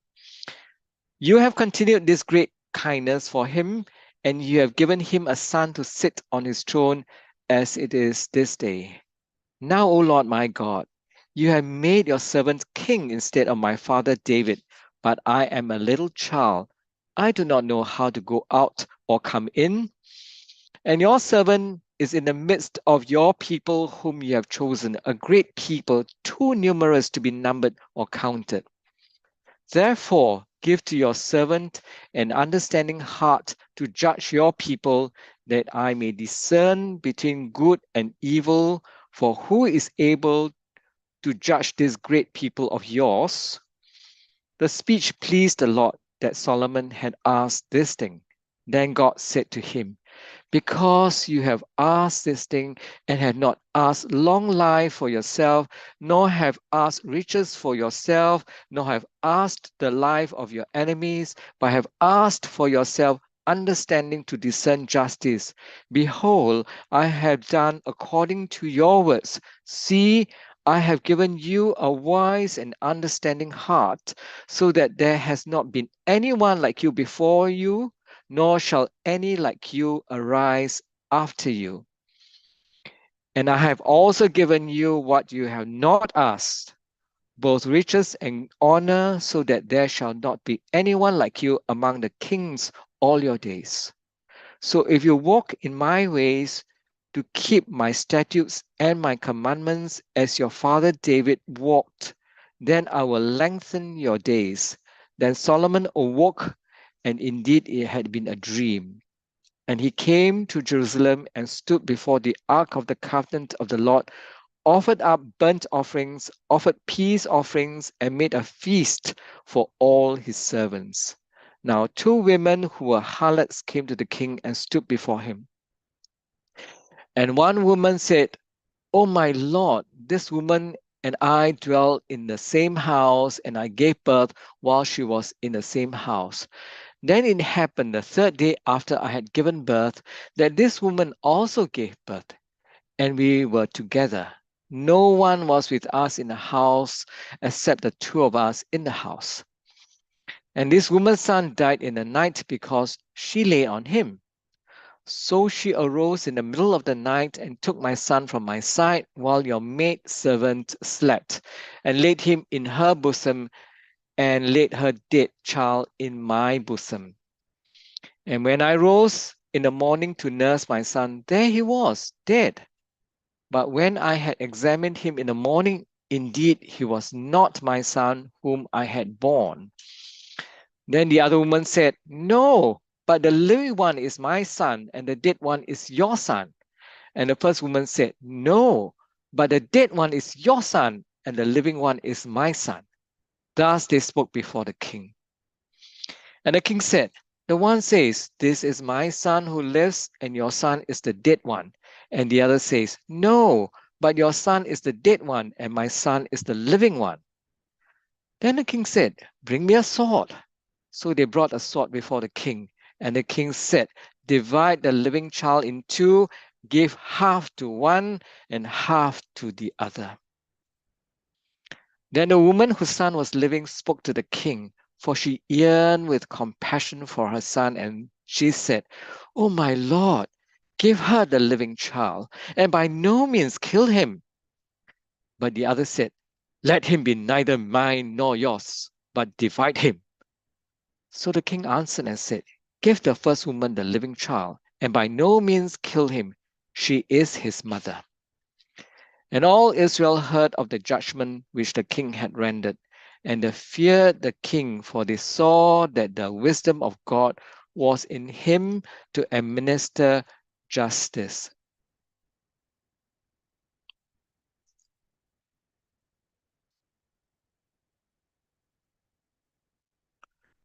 First Kings 4. So King Solomon was king over all Israel, and these were his officials: Azariah, the son of Zadok, the priest; Elhoreph and Ahijah, the sons of Shisha, scribes; Jehoshaphat, the son of Ahilud, the recorder; Benaiah, the son of Jehoiada, over the army; Zadok and Abiathar, the priests; Azariah, the son of Nathan, over the officers; Zebud, the son of Nathan, a priest and the king's friend; Ahisha, over the household; and Adoniram, the son of Abna, over the labor force. And Solomon had 12 governors over all Israel, who provided food for the king and his household. Each one made provision for 1 month of the year. These are their names: Ben-Hur in the mountains of Ephraim, Ben-Deker in Makas, Shaalbim, Beth-Shemesh, and Elon Beth-Hanan; Ben-Hesed in Aruboth; to him belongs Soshor and all the land of Hepher; Ben-Abinadab in all the regions of Dor; he had Thaphath, the daughter of Solomon, as wife; Baana, the son of Ahilud, in Tanach; Megiddo and all Bashan, which is beside Zaratan, below Zazril; from Bashin to Abel Mahelo, as far as the other side of Jokneam; Ben-Geber in Ramoth Gilead; to him belong the towns of Jair, the son of Manasseh, in Gilead; to him also belong the region of Argob in Bashan, 60 large cities with walls and bronze gate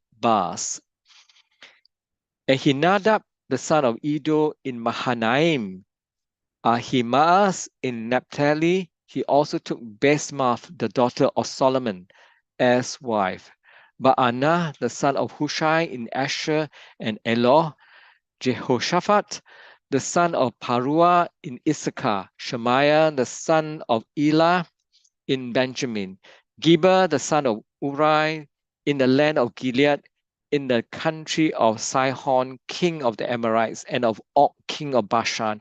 He was the only governor who was in the land. Judah and Israel were as numerous as the sand by the sea in multitude, eating and drinking and rejoicing. So Solomon reigned over all kingdoms from the river to the land of the Philistines, as far as the border of Egypt. They brought tribute and served Solomon all the days of his life. Now Solomon's provision for 1 day was 30 cors of fine flour, 60 cors of meal, 10 fatted oxen, 20 oxen from the pastures, and 100 sheep, besides deer, gazelles, roebucks, and fatted fowl. For he had dominion over all the region on the side of the river from Tiphsah even to Gaza, namely over all the kings on this side of the river, and he had peace on every side around him. And Judah and Israel dwelt safely, each man under his vine and his fig tree, from Dan as far as Beersheba, all the days of Solomon. Solomon had 40,000 stalls of horses for his chariots, and 12,000 horsemen. And these governors, each man in his month, provided food for King Solomon and for all who came to King Solomon's table. There was no lack in their supply. They also brought barley and straw to the proper place for the horses and steeds, each man according to his charge. And God gave Solomon wisdom, an exceeding great understanding, and largeness of heart like the sand on the seashore. Thus Solomon's wisdom excelled the wisdom of all the men of the East and all the wisdom of Egypt. For he was wiser than all men, than Ethan the Ezrahite, Heman, Shalcol, Dada, the sons of Mahol, and his fame was in all the surrounding nations.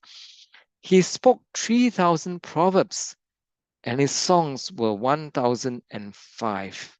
Also, he spoke of trees, from the cedar tree of Lebanon, even to the hyssop that springs out of the wall. He spoke also of animals, of birds, of creeping things, and of fish. And men of all nations, from all the kings of the earth, who had heard of his wisdom, came to hear the wisdom of Solomon. 1 Kings chapter 5. Now Hiram, king of Tyre, sent his servants to Solomon, because he heard that they had anointed him king in place of his father, for Hiram had always loved David. Then Solomon sent to Hiram, saying, You know, my father David could not build a house for the name of the Lord his God because of the wars which were fought against him on every side, until the Lord put his foes under the soles of his feet. But now the Lord my God has given me rest on every side. There is neither adversary nor evil occurrence. And behold, I propose to build a house for the name of the Lord my God, as the Lord spoke to my father David, saying, Your son, whom I will set on your throne in your place, he shall build a house for my name. Now therefore, command that they cut down cedars for me from Lebanon, and my servants will be with your servants, and I will pay you wages for your servants according to whatever you say. For you know there is none among us who is skilled to cut timber like the Sidonians. So it was, when Hiram heard the words of Solomon, that he rejoiced greatly and said, Blessed be the Lord this day, for he has given David a wise son over this great people. Then Hiram sent to Solomon, saying, I have considered the message which you sent me, and I will do all you desire concerning the cedar and the cypress logs. My servants shall bring them down from Lebanon to the sea. I will float them in rafts by the sea to the place you indicate to me, and will have them broken apart there. Then you can take them away, and you shall fulfill my desire by giving food for my household. Then Hiram gave Solomon cedar and cypress logs according to all his desire. And Solomon gave Hiram 20,000 cors of wheat as food for his household, and 20 cors of pressed oil. Thus Solomon gave to Hiram year by year. So the Lord gave Solomon wisdom as he had promised him, and there was peace between Hiram and Solomon, and the two of them made a treaty together. Then King Solomon raised up a labor force out of all Israel, and the labor force was 30,000 men. And he sent to Lebanon 10,000 a month in shifts. They were 1 month in Lebanon and 2 months at home. Adoniram was in charge of the labor force. Solomon had 70,000 who carried burdens, and 80,000 who quarried stone in the mountains, besides 3,300 from the chiefs of Solomon's deputies who supervised the people who labored in the work. And the king commanded them to quarry large stones, costly stones, and hewn stones to lay the foundation of the temple. So Solomon's builders, Hiram's builders, and the Gebalites quarried them, and they prepared timber and stones to build the temple. 1 Kings chapter 6. And it came to pass in the 480th year after the children of Israel had come out of the land of Egypt, in the 4th year of Solomon's reign over Israel, in the month of Ziph, which is the 2nd month, then he began to build the house of the Lord. Now the house which King Solomon built for the Lord Its length was 60 cubits, its width 20, its height 30 cubits. The vestibule in front of the sanctuary of the house was 20 cubits long across the width of the house, and the width of the vestibule extended 10 cubits from the front of the house. And he made for the house windows with beveled frames. Against the wall of the temple, he built chambers all around, against the walls of the temple, all around the sanctuary and the inner sanctuary. Thus he made side chambers all around it. The lowest chamber was 5 cubits wide, the middle was 6 cubits wide, and the third was 7 cubits wide, for he made narrow ledges around the edge, around the outside of the temple, so that the support beams would not be fastened into the walls of the temple. And the temple, when it was being built, was built with stone finished at the quarry, so that no hammer or chisel or any iron tool was heard in the temple while it was being built. The doorway for the middle story was on the right side of the temple. They went up by the stairs to the middle story and from the middle to the third. So he built the temple and finished it, and he paneled the temple with beams and boards of cedar. And he built side chambers against the entire temple, which each 5 cubits high. They were attached to the temple with cedar beams. Then the word of the Lord came to Solomon, saying, concerning this temple which you are building, if you walk in my statutes, execute my judgments, keep all my commandments, and walk in them, then I will perform my word with you, which I spoke to your father David. And I will dwell among the children of Israel and will not forsake my people Israel. So Solomon built the temple and finished it. And he built the inside walls of the temple with cedar boards. From the floor of the temple to the ceiling, he paneled the inside with wood. And he covered the floor of the temple with planks of cypress. Then he built 20-cubit room at the rear of the temple, from the floor to the ceiling with cedar boards. He built inside as the inner sanctuary, as the most holy place. And in front of it, the temple sanctuary was 40 cubits long. The inside of the temple was cedar carved with ornamental bars and open flowers.